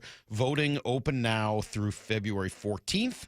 Go to seattlesports.org and make your voice heard. There you go. Winners will be announced live at the 91st Annual Sports Star of the Year Awards, presented by Microsoft, Friday, March 13th. Don't miss out. Vote now and be a part of the celebration. All right, every day we have been going through one of our favorite things about the Seahawks, and I had planned for this, and then it turns out Mike McDonald talked about it yesterday as well, or over the weekend. So this is perfect. I'm excited. An easy one next on Brock and Salk. Doubted. More questions about Sam Darnold. Underestimated. I would say 10-7. Questioned at every turn. The question mark on this team is the offensive line. Well, I think it was a swing and a miss week one. They're trying to find exactly who they are and what they are. We did not care. It's about us. It's always been about us and what we do. And now we're going to the Super Bowl. The only place you'll hear Steve Rabel call the Seahawks and Patriots sing Super Bowl 60 is on the home of the Seahawks, Seattle Sports. You know what's really cool about these runs that our teams go on here in town, and a couple of them in just incredible ways over the course of the last year with our baseball and football team is, gosh, it just brings to light what great teammates, how many great teammates there are. We just chatted with a former teammate of mine from 20 years ago, just a great guy, a great teammate. And that really is, when I think of First Mark Insurance, that's who they are. They're a great teammate. They're your teammate. And they spent the last 30 years helping so many families, including mine, my parents, so many of my friends, navigate the complicated world of insurance. So on this Monday morning, actually my premium's up and insurance is up here in 2 weeks. And I'm so thankful that First Mark became a teammate of mine, that I took the First Mark Insurance Challenge, and I've got no issue paying for my insurance. I know exactly what I have covered. I know with situations changing in our family and Haley getting married, they took care of all of the details. And oh, by the way, 6 16-year-old driver. Added to the insurance policy, a high school boy, not great, but I know that I got the absolute best bang for my buck. Why? Because First Mark is that kind of teammate. They've done it for the last 30 years, helping so many families. So if you find yourself stressed, confused, don't want to deal with insurance, then do what many of my friends have done and ourselves. Take the First Mark Insurance Challenge and go find out. It's totally free. And you might be the next First Mark Challenge victory. Just go to firstmarkinsurance.com. It's all right there. Firstmarkinsurance.com. Your teammate that goes to work for you. Start having fun. Caesar Sportsbook at Muckleshoot Casino Resort is your #1 place to eat, drink, watch, and have fun. Keep up with your favorite sports anywhere and everywhere on property with the mobile app. Visit muckleshootcasino.com today. Scan the QR code and let the play begin. Muckleshoot. This is Nancy Penrose, owner of Big Trees in Snohomish. For over 30 years, Big Trees has been helping homeowners and businesses move trees with advanced equipment and a professional and proven transplant process. Need a tree moved on your property or off-site? Trust the experts at Big Trees. Learn more about our transplanting process at bigtreesupply.com.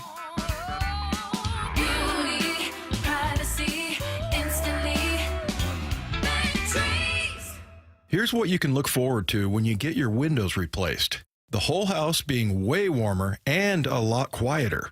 Dave Wyman here, and when we had finally had it with our old windows with broken seals, we called Harley Exteriors. They were incredibly friendly, professional, and absolutely knew their stuff. Harley Exteriors windows are a massive upgrade. They keep heat in and noise out. Plus, they're truly gorgeous windows. I said, you guys must use a different type of glass, and sure enough, it's their Olympic Series, which is manufactured here in the Pacific Northwest and exclusive to Harley Exteriors. Harley Exteriors has a special offer for Seattle sports fans. Buy one window and get the second 40% off. No payments or interest until 2027, and take an additional $200 off your project. Call 833-HARLEY or go to harleyexteriors.com. Schedule your free consultation today. That's harleyexteriors.com. This message comes from Viking, committed to exploring the world in comfort. Journey through the heart of Europe on an elegant Viking longship with thoughtful service, destination-focused dining, and cultural enrichment on board and on shore. With small ships that bring travelers closer to the destination, there's more time to explore. And every Viking voyage is all-inclusive, with no children and no casinos. Discover more at Viking.com.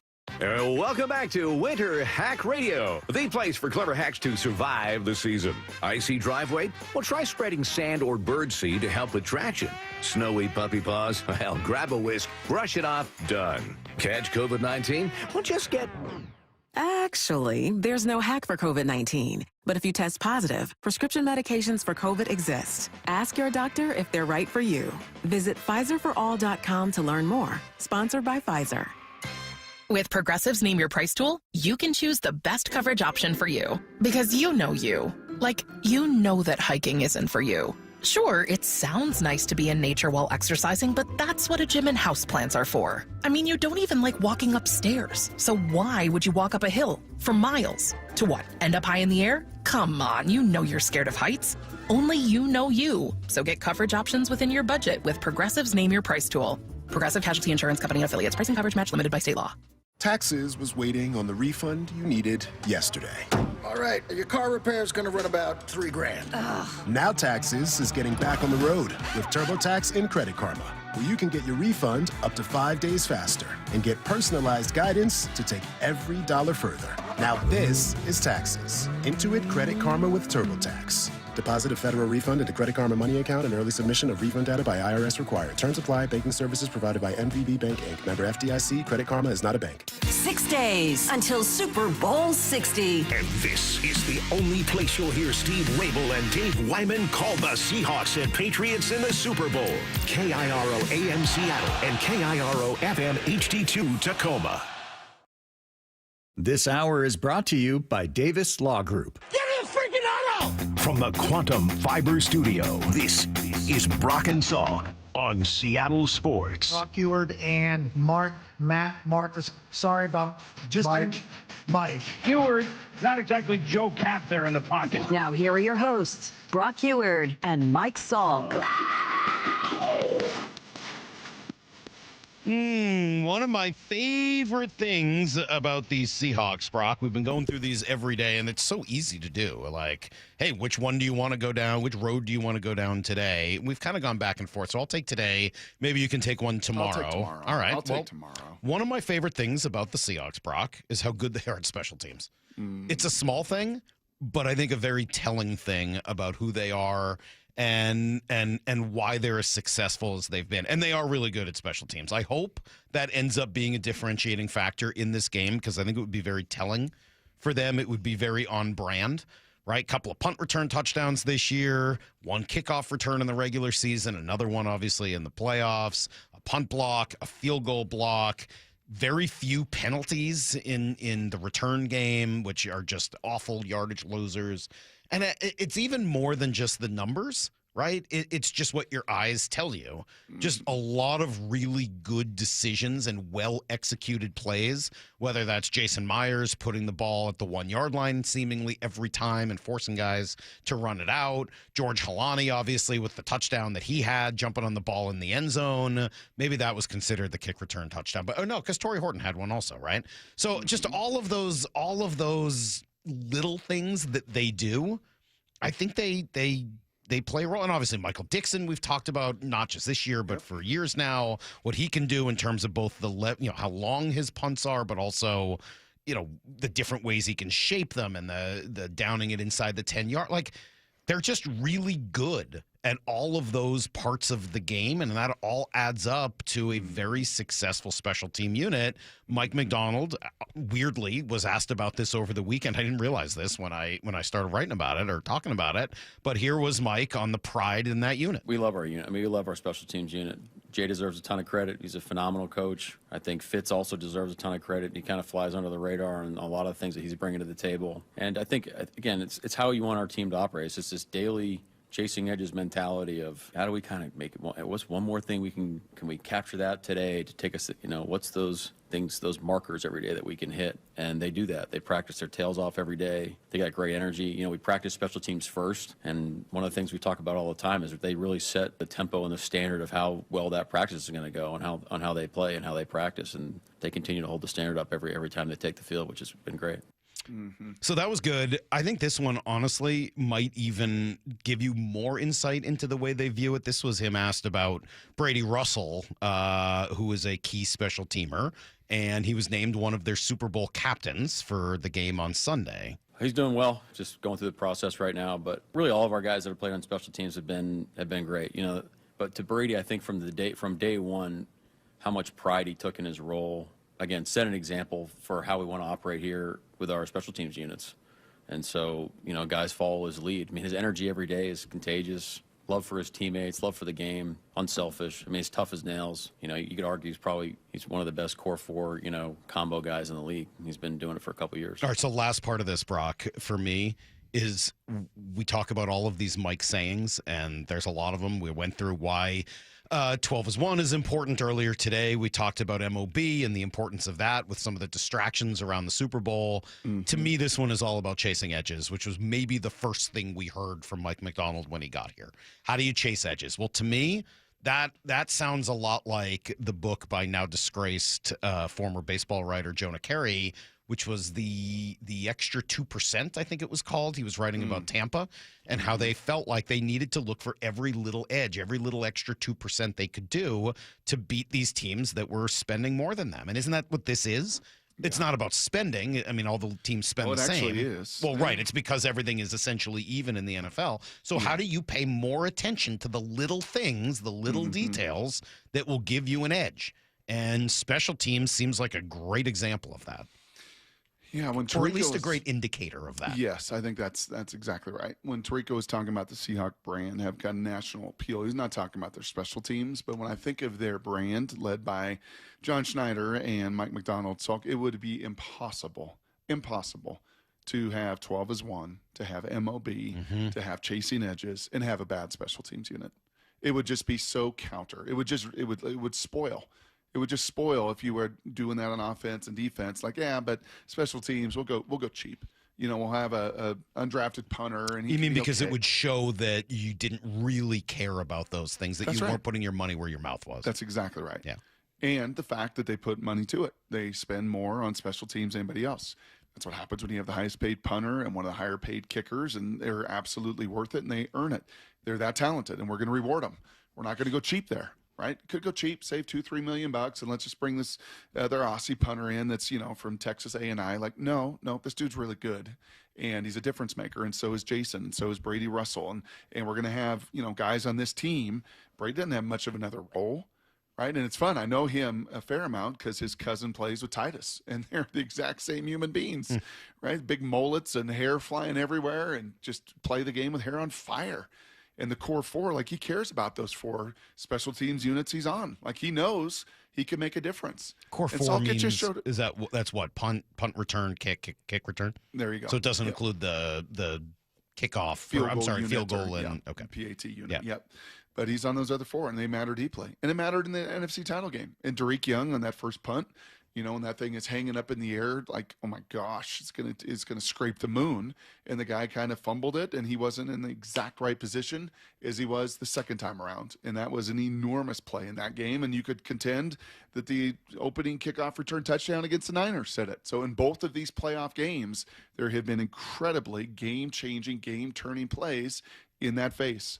And they're really special forces. They're not special teams. They're a special force, and they know it, and they set the tone in chasing those edges, and it will play a role, I bet you, on Sunday, because typically in these games and these matchups where there's a lot of good players and a lot of good scheme, that is the one that can make a difference. It was Kevin Burkhardt who mentioned it before the Niners game. No, before the Rams game, that special teams would play a role in that one, right? Yep. That's when he joined us, after the Niners and before the Rams. Mm-hmm. And he was right. I mean, they've played 2 playoff games this year. You could make an argument, I don't know if you'd win the argument, but you could make an argument that the Seahawks special teams had the key play in both of those 2 games. Mm-hmm. That, the opening kickoff run back by Rashid Shaheed, it was pretty much over after that. Tone setter. Right? I mean, Tone setter. Everything else had to occur. It's not like it was the only big play in the game. I know that. But it was pretty big. Like, it was one of the biggest turning points of that game was right away. They never looked back. And I don't know if they win the game against the Rams if it's not for the punt fumble. Right? Like, I don't know if they win the game if Dixon doesn't put whatever crazy spin he does and the other guy makes a mistake and Tirico Young is right there. Like, that, I don't know if they win the game if it's not for that. You could make an argument. Yeah. The other thing, too, Salk, is this on the other side when you're the opponent, right? And when you play good teams, and whether it's youth sports, high school sports, college sports, professional sports, like, oh, my gosh, or a baseball team, like, oh, there's no break. These guys, like, there's no gimmies. There's no easy. Like, oh, my gosh. And it's not like they're counting on that as the only thing. Too. It's just overwhelming. Like, they're good on offense. They're good on defense. They're good on special teams. They're good in game management. Like, they don't give you a break. And if you're going to beat them, man, you're going to earn it. And 3 teams have this year, and they beat them by a whisker because, man, this team is so hard to beat. Yeah, that's a good point. I love that, Brock, that it's an edge for them, but it's not like they're counting on it.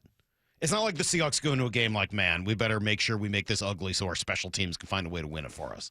Like, their offense is really good, their defense is even better, and their special teams is that edge that not everyone else has. And so you put them all together, and you end up with a special team. It's why we're sitting here in Super Week getting ready to go down tomorrow afternoon and talk about this team in the Super Bowl, because they've done all of those things, the completeness of the entire roster, the attention to detail, and the chasing of edges, for sure. A huge impact on why they are where they are. We'll be right back. We'll give you guys everything you need to know. And then, man, I got a lot of Sam Darnold sound for you, Brock. Have you heard any of this of Sam? He had a long interview, and he got pretty deep. I think we're going to want to hear it. We'll check it out together in 20 after everything you need to know next. He's the man on the call for Super Bowl 60. Darnold taking a shot downfield for a touchdown. touchdown. Mike Tirico, exclusively with Brock and Salk on Seattle Sports. This is your first. Oh, my gosh. Congrats. It is a privilege. Only 12 other people have called the prior 59 Super Bowls. So to join that really elite fraternity is amazing, and still pinch myself. I still don't believe it's real. Maybe when I get on the air, maybe I'll realize then that it's real. Listen to the full convo on the Seattle Sports app. All right, it hasn't been that cold, but it's certainly been wet, and the cold is always lurking, right? And, you know, if you start feeling a little extra chill, especially at night, if your attic or your crawl space aren't well insulated, your house will not feel cozy, won't feel warm, and the furnace is working overtime. That's more money out of your pocket. It's why replacing your insulation might be the key. So if you do feel cold drafts or see the heating bills spiking, call Crawl Pros. Get them to come out and do that free corner-to-corner inspection that they did at my house. And if they do find that you need new insulation or it needs to get fixed, they've got the ways to get it done cheaply by helping you find some of those utility rebates out there. Like if you're a PSE customer and your home was built before 1990, you could get a rebate to cover up to 95% of the cost of the job. So if you are worried anything's going on in your crawl space or attic, including critters, water intrusion, mold, plumbing, or insulation, call Crawl Pros or visit crawlpros.com. Is your home uncomfortably cold? It might be because most windows and doors have a huge influence on your home's comfort. Adrian here, owner of Lake Washington Windows and Doors. Our windows are 25% more energy efficient than Energy Star standards, which can help reduce your energy bills by up to 30%. Combined with our Leak Armor installation and lifetime warranty, the investment in your home will be protected for life. Choose Lake Washington Windows and Doors, a name you can trust. Visit lakewashingtonwindows.com. Why is K2 Vision RLE a permanent solution to glasses, contacts, and readers? How is it that you'll never develop a cataract after K2 Vision RLE? And how is RLE different from LASIK? Hey, it's Doctors King and Kopstein from K2 Vision RLE. We'll answer those questions and others when you join us for our free live webinar this Thursday at noon. Andy, what are some of the other questions you hear? Well, how long is the procedure and recovery? Or who's a good candidate for RLE? And we'll also answer, how much does RLE cost? Is there financing available? Does insurance pay for RLE? Find out how K2 Vision RLE is the permanent solution to glasses, contacts, and readers. And cataracts too. Right, no more cataracts. K2 Vision's free live webinar this Thursday at noon. Space will be limited, so register now at k2visionrle.com. Join us at our free live webinar this Thursday at noon. Sign up at k2visionrle.com. Matt Coker here with West Coast Men's Health. In the past 5 years, we've seen thousands of men at our clinics. Most guys tell us the same story, that in their early 50s, it's not that they couldn't function, they just needed help. They started taking Viagra, and it worked great at first. But after a few years, it stopped working. The problem is that their arteries had become more restricted since they started taking it, because Viagra does not unclog arteries.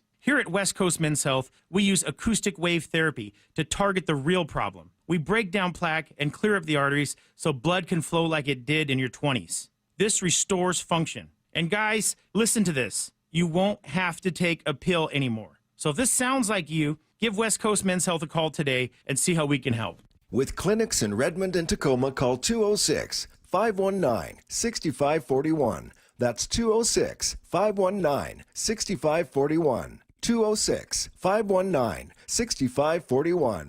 Online at westcoastmenshealth.com. Home of the NFC champion Seahawks. We are going to the Super Bowl. Seattle Sports on 710 and the Seattle Sports app. See your favorite Seattle Mariners up close at the Peoria Sports Complex. Come to sunny and warm Peoria, Arizona to celebrate an AL West championship and the beginning of another great season for your Mariners. Spring training in Peoria has plenty of sunshine, warm temperatures, great food, and the best seats in baseball. It's family fun for fans of all ages. Book your trip today. Support your 2026 Seattle Mariners in Arizona for what promises to be another exciting season. Get your tickets at PeoriaBaseball.com. Olympic Hot Tub is celebrating Seattle's championship football team and the big game day ahead with a massive blue and green savings blitz.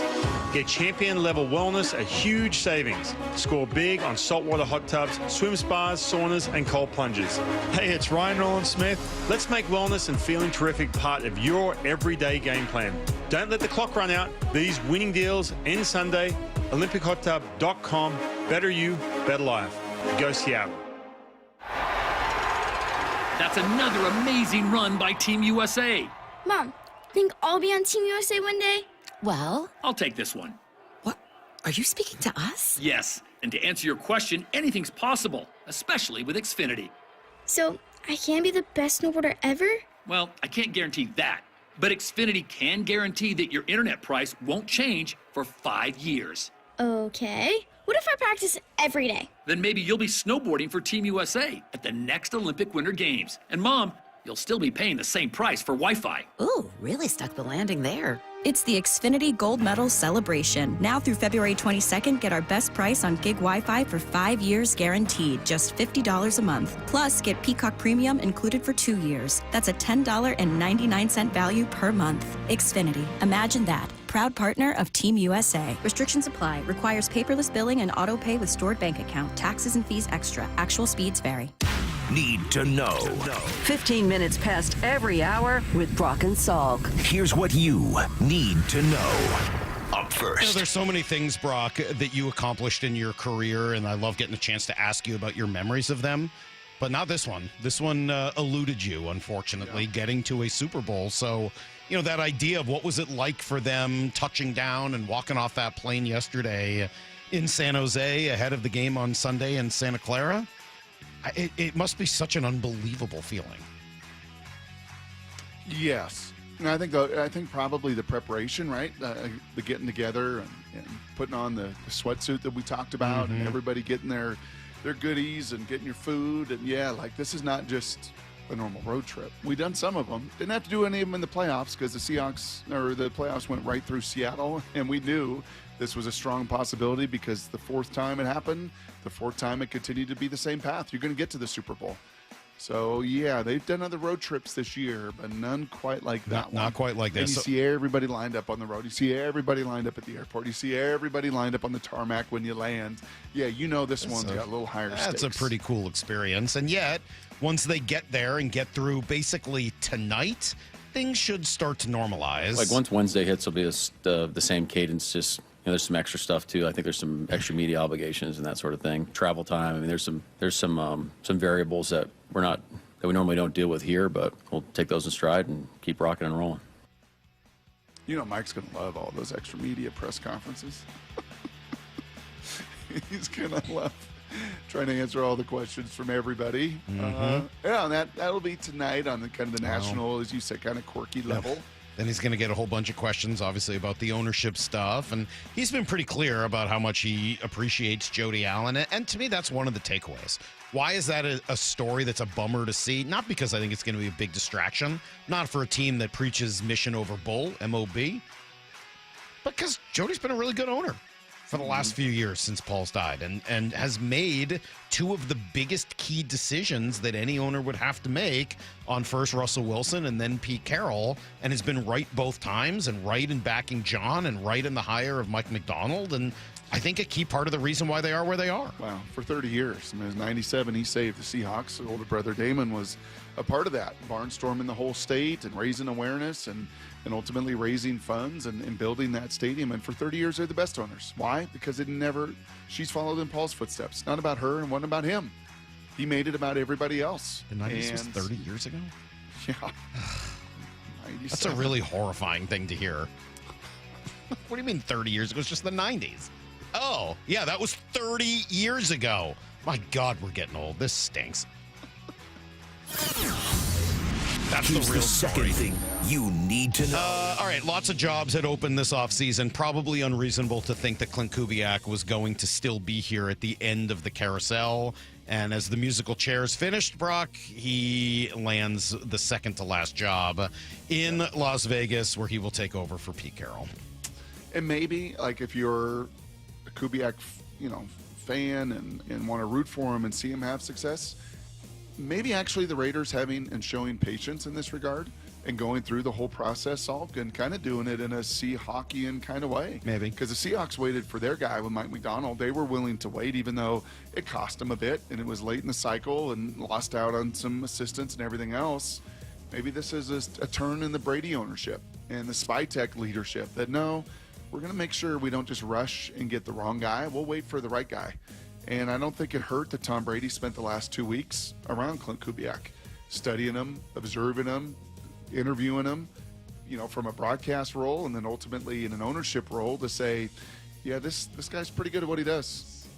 Pretty good. Kind of crazy that there are now 2 former Seahawks offensive coordinators as head coaches in the NFL, with Kubiak, of course, and Schottenheimer. So, yeah, he will. Canales was a QB coach. That's true. Yeah, put him in there as well. It's funny considering some of the challenges and the narrative of challenges that they've had offensively over quite some time. A couple of guys that have achieved some pretty good success and are now head coaches in the league. Cardinals found their guy as well, by the way. They settled for Mike LaFleur, who has been the offense coordinator for the Rams, and lucky him, he gets to be in Arizona with the Bidwells. Yay. Here's the third thing you need to know. I saw something on Twitter that said, oh, man, the interview was actually going really well with Clint until they took him to Subway and made him pay half the bill at lunch. That's hilarious. At least they should have brought, what they should have done is get that guy a walleye fish sandwich at Culver's. At least then maybe he would have stuck around. That's right around the corner. Oh, I can't wait. Believe me, I'm already preparing. Busy weekend for the Mariners, Brock. Speaking of spring training, FanFest was very successful at T-Mobile Park. They did make a couple of announcements. They're going to wear their steelhead uniforms every home Sunday. I love that. So that'll take the place of the creams. They will also make a $500,000 investment in a new Steelheads community fund, which will operate in support of local black-led baseball and softball organizations and community initiatives. That's a home run. And by the way, I think that's the right gesture. If you're going to wear those and use those uniforms, don't just pay tribute, but do something to honor it. And I think that's a wonderful, wonderful thing for them to do. And by the way, I think that includes Baseball Beyond Borders, which we've talked about, and that group they're awesome. I mean, just a really, really, really great group that we've done some work with here at the station. One piece of bad news: Logan Evans going to need Tommy John surgery. That's 15 starts last year. No, you talk to him or his dad Larry or anything? You get any of the backdrop on that? Yeah, a little. I mean, he'll battle through it. Honestly, if you wanted me to stamp something here on February the 2nd, I don't think you've seen the best version of him. And when he gets back from Tommy John, I think you got the chance to see a lot more. He had Tommy John earlier? Like so many of these guys seem to now have it almost multiple times. Do you know? Did he have that at Pitt or anywhere along the road? I don't think so. Okay. Yeah, he was a piece. He was certainly, and he was certainly a piece we talked about even in the trade side of things as well, right? If you're going to put a deal together. Is that Saintia? I mean, I don't think you can afford to trade Durangelo now. No. Like stepping in, let's say you get some injuries. Oh yeah, I mean that guy made 15 starts last year. I think by June, July, Saintia's your real option there. For now, whether Hancock's a starter or a reliever. It's Hancock to begin, but after that, Dane Dunning. Yeah, they did. It's true. They did find Dane Dunning on a minor league deal, who's been around. He was in Texas, right, for a while. Cade Anderson. Maybe. I think Cade's going to start a little lower than Saintia will. So I think Saintia's closer, but all good questions. February 2nd, am I right? Is this next week? It's February 9th. Mm-hmm. Are they pitchers and catchers reporting it's the end of next week? 13th, 14th, something like that? Yeah. Wow. Well, WBC guys get there next week. I think Brock's right. Get there early. Unbelievable. All right, that's everything you need to know. Oh, and throw the Kraken in there, man. That was a really good win. Probably, I don't know if it was their best win of the year, but it was right up there. What they did on Saturday night in Vegas, a big 3-2 win. Tolvanen, McCann, Kakko all had goals. And the two big ones here to end before they take a break with the Ducks and the Kings the next couple days. Get those, and all of a sudden, that Pacific Division, you're not looking very far up at the Knights. You're only 3 points behind them. I mean, you're right there. And so, I mean, this is kind of go time for a team that, again, not the most talented group out there, but they play as a team. And when they do that, it sure seems to work for them. Not unlike Cecily's team. Big win for them on Saturday. So I gave Cecily a little shout out early this morning because she had a really good game. She deserved it. She's really been working hard, and I was really proud of her. She did some things that she hasn't been able to do yet this year. Okay with you talking about her and this stuff? Or? Probably not. She'll probably punch me when I get home. Sometimes, Salk, you put a bigger target. Put a bigger target. What did somebody say? I was watching her practice yesterday morning. A 6 a.m. practice yesterday morning. That was nice. We had a game Saturday night at 6:15. Left there about 7:30. Practice got to be there 5:30 the next morning, which was great. So we're there watching practice, and Cecily's just being herself on the ice. And one of the other dads just looks at me and goes, "She's just a pest. She's just annoying." I mean, just like she is. She is her father's daughter. She is, man. She's. I think he called her a menace. That's what everybody on Radio Row is going to be saying the rest of this week. She's just a menace. Like, yeah. We finally found the right outlet for her to be a menace, so that it's not bothering the rest of us. But yeah, that's exactly what she is. Folks in the suite were saying last Sunday. All right, that's unnecessary.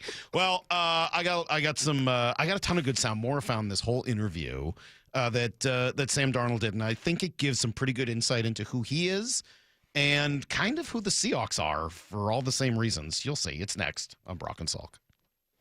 Talk your stuff, Sam. Bump and Stacy. Talk your stuff, Sam. Weekdays 10 to 2. They hating on you. They doubted you all year. They doubted this man. Oh, he hasn't done enough. Watch him play. Watch the film. National media. Get off of your couch. Stop relying on your producers. Watch the dang film, and you would have saw this coming. Sam Darnold. It's about the team. But I was so proud for Sam Darnold, man. Only on Seattle Sports on 710 and the Seattle Sports app. Hey, Brock Ewart here for my buddies at People Come First, PCF Construction Group. People come first. And if you're tired of grilling out in the cold and the rain every winter, well, with a patio cover and a heater and a fireplace from PCF, like they built for us on our outdoor deck, you can enjoy your deck and patio all year long, staying warm and dry, even in the winter months. Take advantage of off-season savings through February 15th. You got 2 more weeks of this where you're going to get up to 10% off of your entire project, plus 12 months with no payments and no interest. Most people don't consider building a deck in the winter, but if you want yours ready by next spring and summer, then contact PCF right now to start the planning. Spend the winter dreaming and designing your project so you're ready to build by the spring. Planning and permits can take a little time, so get started right now. Get your project ideas, browse their amazing photos and work they've done, and find all the offer details at PCFgroup.com. That's PCFgroup.com. Our number one thing with them is always like, hey, welcome someone in and assure them that they're in the right place. We're going to take care of them. Lee Johnson Auto Family, the LJ way. Your old furnace ain't nice, and your toes are like ice. DayandNight.net. Save $1,700 when you have Day and Night match your current furnace with a qualifying AC or heat pump. Your furnace is lonely all by itself, but it doesn't have to be. With our Matchmaker Special, we'll match your furnace with a perfect air conditioner or heat pump to keep your furnace company and your home comfy all year round. Match your furnace to a qualifying cooling system and save $1,700. DayandNight.net. I had pain, I had numbness in my feet. That pain and that numbness just got worse and worse and worse as time went on. This is Greg describing life with neuropathy. I went to 5 podiatrists, tried different treatments, tried different orthotics, tried different shoes, had cortisone shots in the tops and the bottoms of my feet. Saw a neurologist. All my medical doctors said, can't help you. Live with the pain. You're not going to be able to sleep. This is your life. And then I just gave up until I found Sound Pain Solutions. I'm Dr. Mark Shelley, a chiropractic physician and board-certified functional neurologist at Sound Pain Solutions. Our neuropathy treatments can rehabilitate damaged nerves. We use FDA-cleared, non-surgical, drug, and pain-free procedures that help neuropathy sufferers like Greg find relief. I feel better. I mean, just feeling better is huge. If you experience numbness, shooting or burning pains, or loss of balance, call us. Sound Pain Solutions, 855-996-0025, or click soundpainsolutions.com. Gear up for the big game at Simply Seattle. Shop official Seahawks playoffs gear and custom Simply original designs. Shop in-store or online and enter to win a $1,000 shopping spree now at simplyseattle.com. Who did it best in 2025? Vote now for the Sports Stars and Story of the Year at seattlesports.org and help choose the winners of the 91st Annual Sports Star of the Year Awards, presented by Microsoft. From collegiate champions to the standouts across our professional teams, make your choice and come celebrate Washington's biggest night out for sports on March 13th. Vote now and get tickets at seattlesports.org. We'll see you there. The only place to hear Steve Rabel and Dave Wyman call the Seahawks in the Super Bowl. Can you believe it? Seattle Sports on 710 and the Seattle Sports app. We meet by accident, fixing every last bit, accurate auto body. If you've been in an auto accident, you have the right to take your vehicle to any repair facility. Accurate Auto Body has been family owned and operated since 1994, and they work for you, not your insurance company. Your insurance company may not love them, but you will, because We meet by accident, fixing every last bit, accurate auto body. 1877 Cars for Kids. K-A-R-S Cars for Kids. 1877 Cars for Kids. Donate your car today. Call 1-877-CARS for Kids to reach a friendly live agent. Donation's super easy, and your car can be picked up as soon as tomorrow. Call us now, 1-877-CARS for Kids. Donate your car today. Did you know you can donate real estate too? Look, we're all getting excited about the big game. And when it comes to football, one of the most important things to think about is your snacks. It's Mike Salk here. Make sure to put Daisy Sour Cream Dips on your list this year. Daisy Sour Cream Dips are so creamy, so flavorful, you'd swear they were made from scratch. That's because they're made with ingredients you can actually find in your kitchen. No preservatives, no artificial ingredients. They're great with chips or wings or veggies, whatever you got going on. So look for delicious Daisy French onion dip and creamy ranch at your local grocery store. P&D Tree Service, experts in local tree removal. Their team works fast to remove problem trees in your yard and neighborhood. Have you ever seen a tree removed by a crane? P&D Tree Services specializes in close-quarter tree removal to minimize impact on your landscaping. 24-hour emergency service. Any job, big or small. Safe, efficient, and fast. P&D Tree Service turns multi-day jobs into a few hours, saving you time and money. Enjoy a clean, safe, and bright yard. PNDTreeService.com. From the Quantum Fiber Studio. This is Brock and Salk. Weekdays 6 to 10. On Seattle Sports and 97.3 FM HD2. Sam Darnold, man. The conversation has certainly changed around Sam. Certainly my perception of him has changed. I think we heard earlier from Jeff Saturday that his perception has changed as well. I don't know whether he was the biggest Sam fan early in the year, and I think he's probably come around, or sure sounds like he had quite a bit, for some of the same reasons, right? Because of Sam the person, Sam the football player, even more than Sam the quarterback. But I think for some of the, I'm just going to say skeptics more than holdouts, but people like me and Joel Klatt and some others who wanted to kind of see it with our own eyes rather than just have faith, we saw it. We saw it again. I mean, we haven't talked to Joel since the Rams game. We will, I think, this Wednesday. We saw it. Like, that was the thing that you wanted to see, is can this guy go out there and win a game where he's the one who's being called upon to win it? And he did. He did. He went toe-to-toe with Matt Stafford and won. And that is such an enormous, for me, just a bit of confidence heading into this game. It's another reason why I'm really high on the Seahawks this week heading into the Super Bowl. It just gives them another way they can win games, and I think they have more of those ways than the Patriots do. But here's Sam. He's in the crosshairs, of course, because he's a quarterback in the Super Bowl. He went on with Dan Patrick. We got Leonard Williams. Dan Patrick got Sam Darnold, and gave a pretty long, extensive interview where he got into, kind of who he is as a person. I love a lot of this. Here he is on whether or not he's got a chip on his shoulder. Like, I don't ever felt like I had a chip on my shoulder. I just don't think that's really my personality. I've never been like that, at any point in my life. I've always just worked hard and treated every single day as its own day, because I feel like just with me personally, like if I got too high or if I got too low, that affected me. That affected performance. So I feel like I was always just better if I just stayed right here, just even keeled. And, that's just kind of who I am. So I think, and that's what you learn throughout your career, right? You learn who you are as a person and what works best for you and preparation and all those things. So for me, it's really important for me to just stay even keeled and And, I see and I understand what people say throughout the years. And, I understand that, there's some things that have been said about me and people are saying, oh, you've proved the doubters wrong. But that's not for me to say or for me to even really pay attention to.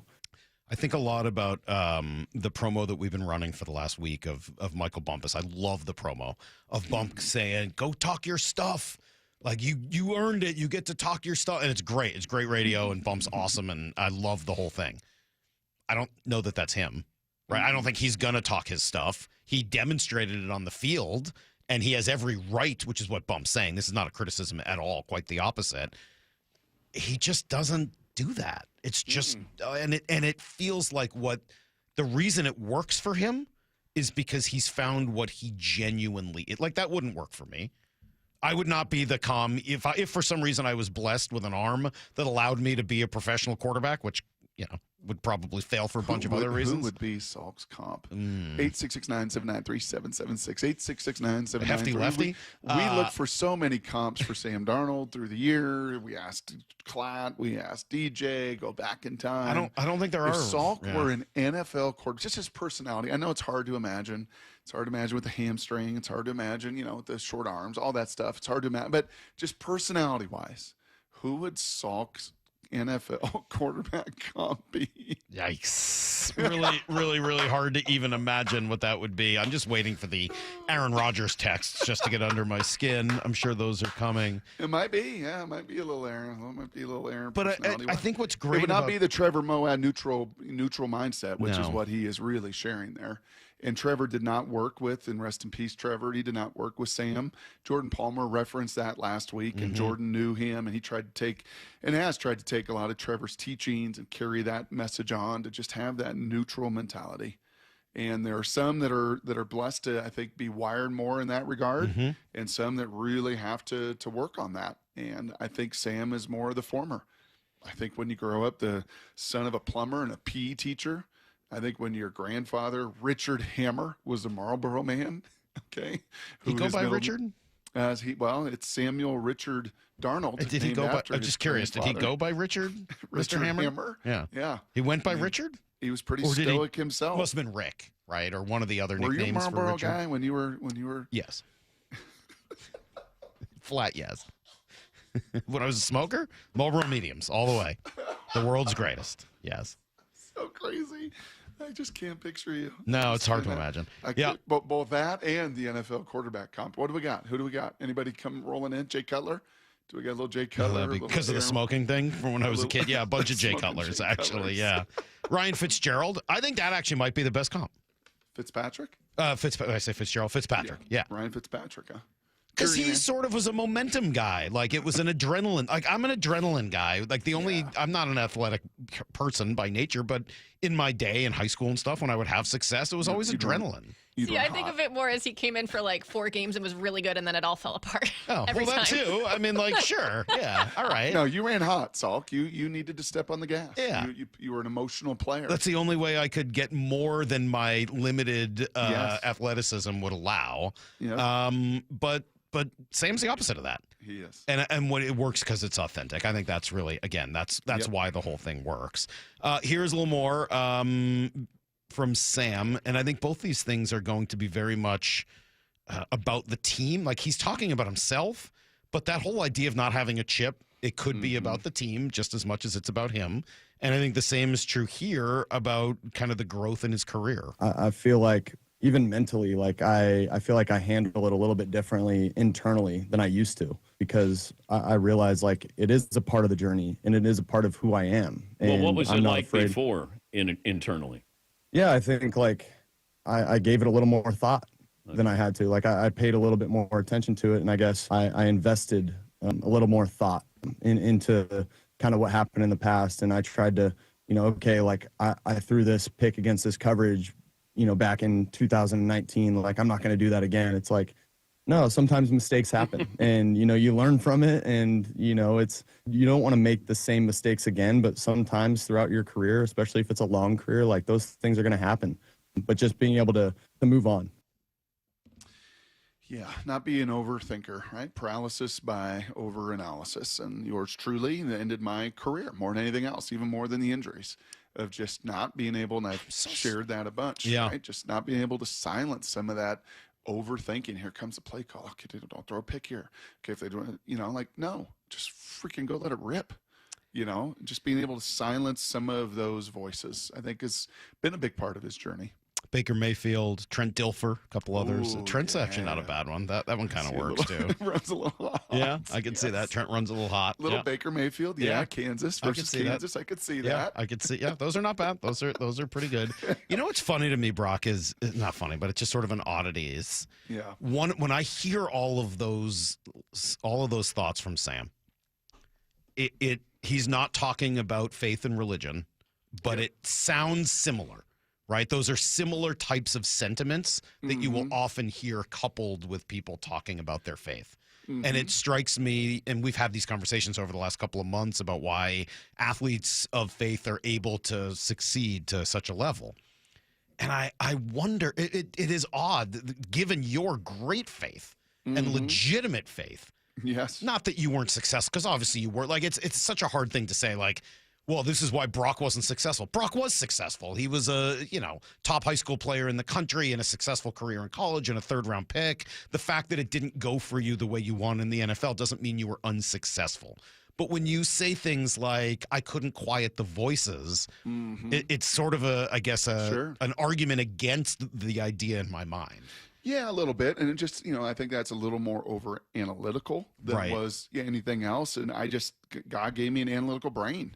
Right, which is why I love doing this, and my brain doesn't really turn off very much with this stuff. And when I listen to sound or I listen to you, my brain kind of works like a hamster in the on the wheel. Like it just kind of my brain just kind of goes. And when it stops doing that, I'll probably stop doing this job. But I just couldn't, unfortunately, always turn that wheel off, which you have to do. And when you get to the highest levels, man, it's really hard to play the game if you're over analytical.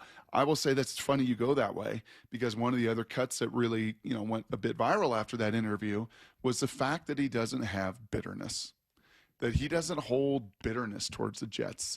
He doesn't hold that grudge. It's kind of that chip on the shoulder, right?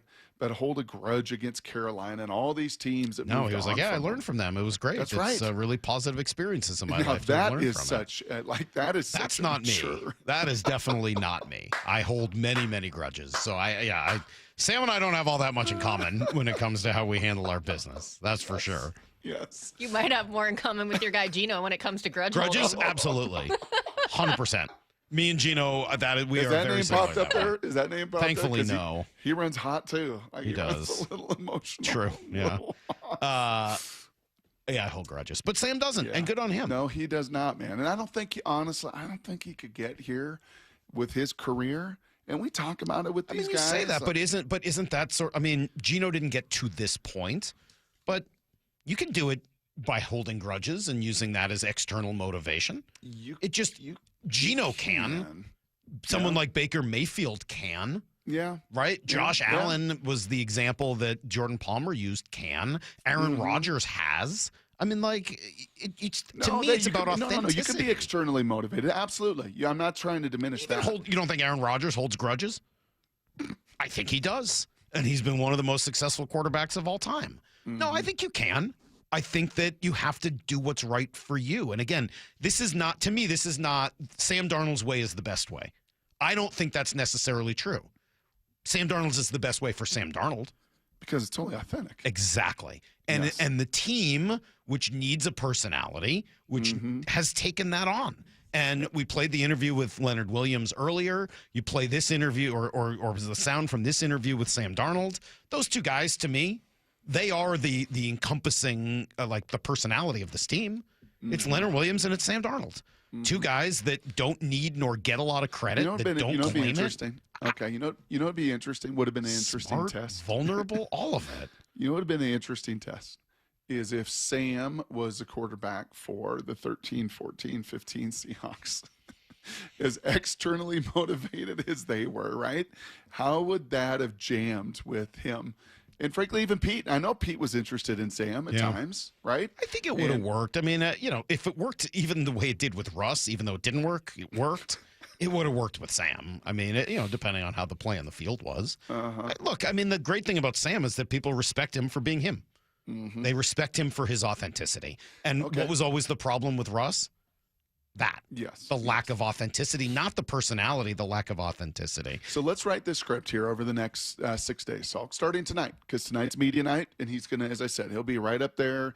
The lights will be pretty bright on him. There are going to be a lot of microphones in his face. How did he do it? A lot of the Northeast media that I'm sure covered him and saw him with the Jets and all of that. All that stuff's going to come about, right? And then the week, really come Wednesday, clicks in to a very normal week for the players, and they play Sunday. Is it fair to say here on Monday that nobody has more to gain than Sam Darnold if he can play the level he's played these playoffs? He plays tremendous once again. He's the MVP of this game. On the Seahawks side of it? Yeah, on the Seahawks side of it. Because I would say that was definitely Drake true May? for Drake May. Yeah. Yeah. I mean, just because he's so young, right? I mean, like you win He'd be the in year youngest 2. to ever win it. He'd be the youngest to ever win it. Yeah. I mean, like that puts you in a pretty interesting trajectory. Yep. The only other person I would put there with from the Seahawks side would be Mike McDonald. Maybe John Schneider. But I mean, to me, this is an opportunity for the Mike McDonald recognition around the country, where he goes from being essentially unrecognizable to being one of the best coaches in the NFL overnight. Yeah. And the first one, as we talked about, to ever do it, actually calling the defensive signals full time. That's not been done. I think he could be, Super Bowls. Not that he's looking for the spotlight either, but I think Mike could be, and that's part of what makes him so charming. He could be almost the unintentional breakout star of the Super Bowl, especially if they win big. Well, it started, I think, last Sunday night on that podium, right? In having fun with it and being vulnerable and being real afterwards, and kind of that sound going everywhere, and just we did not care. And wow, who is this? Guy's got a little Harbaugh to him, like Jim and John.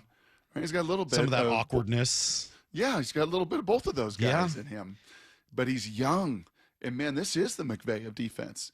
And while this guy, yeah, you're right. I think those are probably the two that have from a Q rating standpoint. Brock, the authenticity is so important because it was just, 2 years ago that Travis Kelce was doing WWE, intros from the podium, right? From the stage. Yelling, shut your hole and know your role, all that jabroni. Stuff, which is him. That is authentically him, even though it feels inauthentic. That's who he is. Well, the Mike McDonald thing and the Sam Darnold thing work because they are who they are. Sam is also pretty quick to push credit elsewhere, and JSN has been a pretty easy place to push it.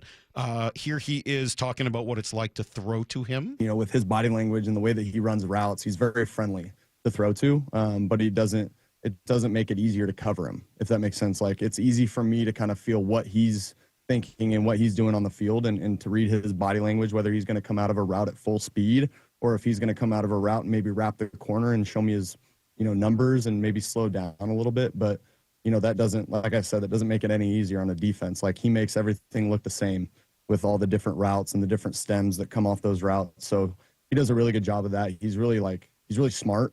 He's really cognizant of how he wants to run routes. He's really good, man. And having Jeff Saturday earlier in the show talk about, hey, I didn't see Sam throwing for 350 and JSN for $150, and listening to Tom Brady, by the way, his offensive player of the year, he split it with Puka and JSN, guys that he has seen a bunch and got to see JSN in the last couple of weeks, and Brady would say the same thing. Like, there's just some receivers, Salk, you just almost can't explain it. And I like the way he says it right there. They're just friendly. I mean, Marvin Harrison walked in that room right now, Salk, or walked in 25 years ago when I was with him. The first time I saw him, like, what? This is Marvin Harrison? Like, he is thin. Like that pod we sat in, somehow he was negative body fat, which was not humanly possible. And all he ate were hot dogs, whatever the hostess equivalent out there, tasty cakes and nachos and pizza. But all of a sudden on a football field, he was 6'6". His catching radius was unbelievable. I throw a ball, no, he'll go get it. And then he'll be Gumby, and then he'll contort his body, and he'll run that little route, that little 5-yard in, and it'll just be so easy to throw to him. He's just easy. easy like Sunday morning, and JSN is the exact same kind of way. And that's a pretty cool characterization there, I think, from old Sammy to highlight him, and he'll be highlighted this week. Hey, he's going to get a lot more of his love and due. I'll take a lot of rips and ribbing, and this one's not true, though. Like, I will defend myself against the unfair accusations. There's a lot to make fun of me for, but this says Salk 425. Salk would be in your face after winning and a whiner after losing like Cam Newton. That's not me, man. Come on. No. Be fair. That's not me at all. I don't do either of those things. If anything, I'm the opposite. There's plenty of criticism. That's low blow. That's just not right. Come on now. Come on you now. Seen any Jim McMahon on there? Any Jim McMahon? No, quite Jim's panache. Yeah, I don't know. I have a little of the Jim's, kind of screw you mentality towards like Pete Rozelle at the point. No, I think Baker's probably present day. It'd be Baker. I do love me some Baker. Little squatty body, little body type similar, just feisty as all get out, emotional, willing to say things, call people out. Yeah, I'll take that. I think it'd be a lot of Baker. All right, well, I like Baker. I'm in. That makes me pretty happy. I'll take that. Hey, last thing on Sam here, and then we got to get going, and we'll turn it over to Bump and Stacy, and then tomorrow we'll come in. You got packed tonight, Salk. I know, I got to pack. We got Daniel Jeremiah tomorrow. Anybody else? Maura, have you started packing? You good? No, but I'll be good. I'm kind of a last-minute packer. Oh, you're a last-minute packer. Okay, all right. DJ tomorrow, and then then it's on. Okay. Here was Justin. This one's become kind of a thing. Justin Jefferson, who of course played with Sam last year in Minnesota, and now they fired their GM. All this. Justin was asked, "Hey, you think the Vikings could have won the Super Bowl this year if Sam Darnold was still there?" Yeah, I mean, for sure. I mean, definitely. Especially. Everyone knows the difficulty of the quarterback position this year, of how we was dealt it. But of course, having a quarterback that's already had the season under his belt with us, knew the plays, knew the playbook, knew the players. Of course, throwing to me, Jordan Addison, T.J. Hawkinson, all of these guys. I definitely felt like we would have done better. But it is what it is. It's on to new and better things. But I'm definitely happy and proud for him. You didn't enjoy those Max Brosmer starts? That wasn't fun for Jefferson. I don't think he enjoyed Max Brosmer. JJ getting in and out of the lineup like 4 different times. Still, how do you feel if you're JJ and you hear that? That's suboptimal, you don't feel great. Right? No, you don't feel great. Probably not great. Like, oh, really? If I wasn't the quarterback and you still had Sam, we would have won the Super Bowl or been there? Okay. Thanks, bud. Appreciate it. Oh, I think the Vikings season ended the minute that viral meme of J.J. McCarthy went everywhere of him in the locker room making that ridiculous face. What was that one? I don't think I saw that. It's been everywhere all season. Maybe I did see it. Yeah, he's making like a growling, fire me up type face, and it just whatever. Yeah.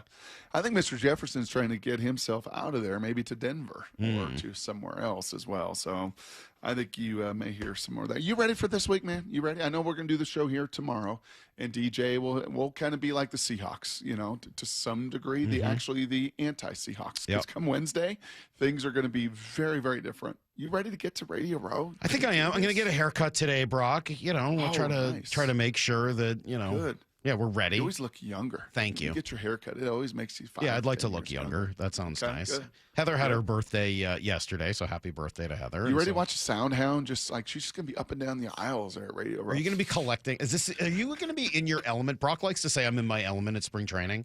Are you last time she was with Clayton, in your element? Right? Both other Super Bowls, she was with Clayton. She wasn't with us. So you going to be the Soundhound? Going to just be patrolling the whole Radio Row or what? You want me to hunt people down? I don't know if that's my element. I will try. See you in your element. I want to know what your element, like, where are you most comfortable? Guess we'll find out. You fixing to find out, Salk? We fixing to find out. All right. Fix around and find out. Not says with Maura. you guys talking about Salk's toenail clippings and back hair. You want to come hang out in our room? No. I'm good with my roommate, Stacy. Thank you. We're going to be the fun room. Yeah, you want to go hang out with Lefko and Bob? You probably have to wear a hazmat suit, and Bob would bleach wipe all of your shoes stuff off before you come in. Shoes off. Your shoes do not come in the hotel. Who's the worst roommate of the 6 of us? Yeah. All right, better go. Bump and Stacy are coming up next. Get in trouble. Hey, it's in the barn. Bye. See everybody. Get to the chopper!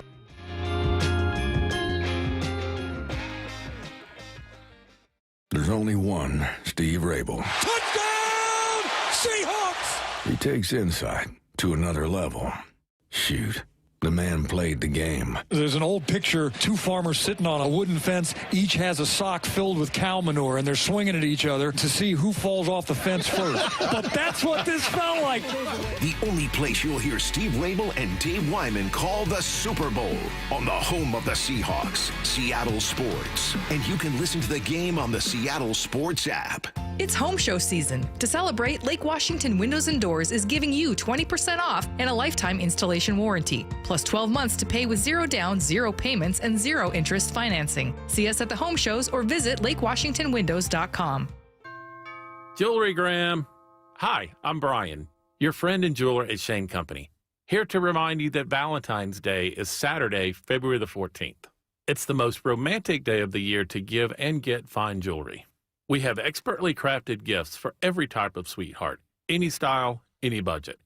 Get creative and design a custom necklace with meaningful charms, including 14-karat gold letters, engravable hearts, and birthstones. For the one, we'll help you propose with a dream engagement ring. Come see our wide selection of hand-picked natural and lab-grown diamonds in all shapes and sizes, in stock and ready to compare side by side. At Shane Company, love is always in the air with our all-inclusive free lifetime warranty, everyday competitive prices, and no-pressure shopping experience. Come see us in store or at shaneco.com because a friend wants you to win Valentine's Day. Shane Company, your friend and jeweler. Wesley is a truck driver. I drive a truck, and I love what I do. A truck driver with IRS troubles. They told me I owed them $43,000. It got really bad. Quite a few letters in the mail. They were talking about wage garnishment, coming after my house, my car. Yeah, they don't play around. I seriously thought that I was going to lose everything. One sleepless night, Wesley finally made a call to Optima Tax Relief at 2 a.m. Kind of figured I'd get a machine, but I didn't. I actually got to talk to an actual person in the middle of the night.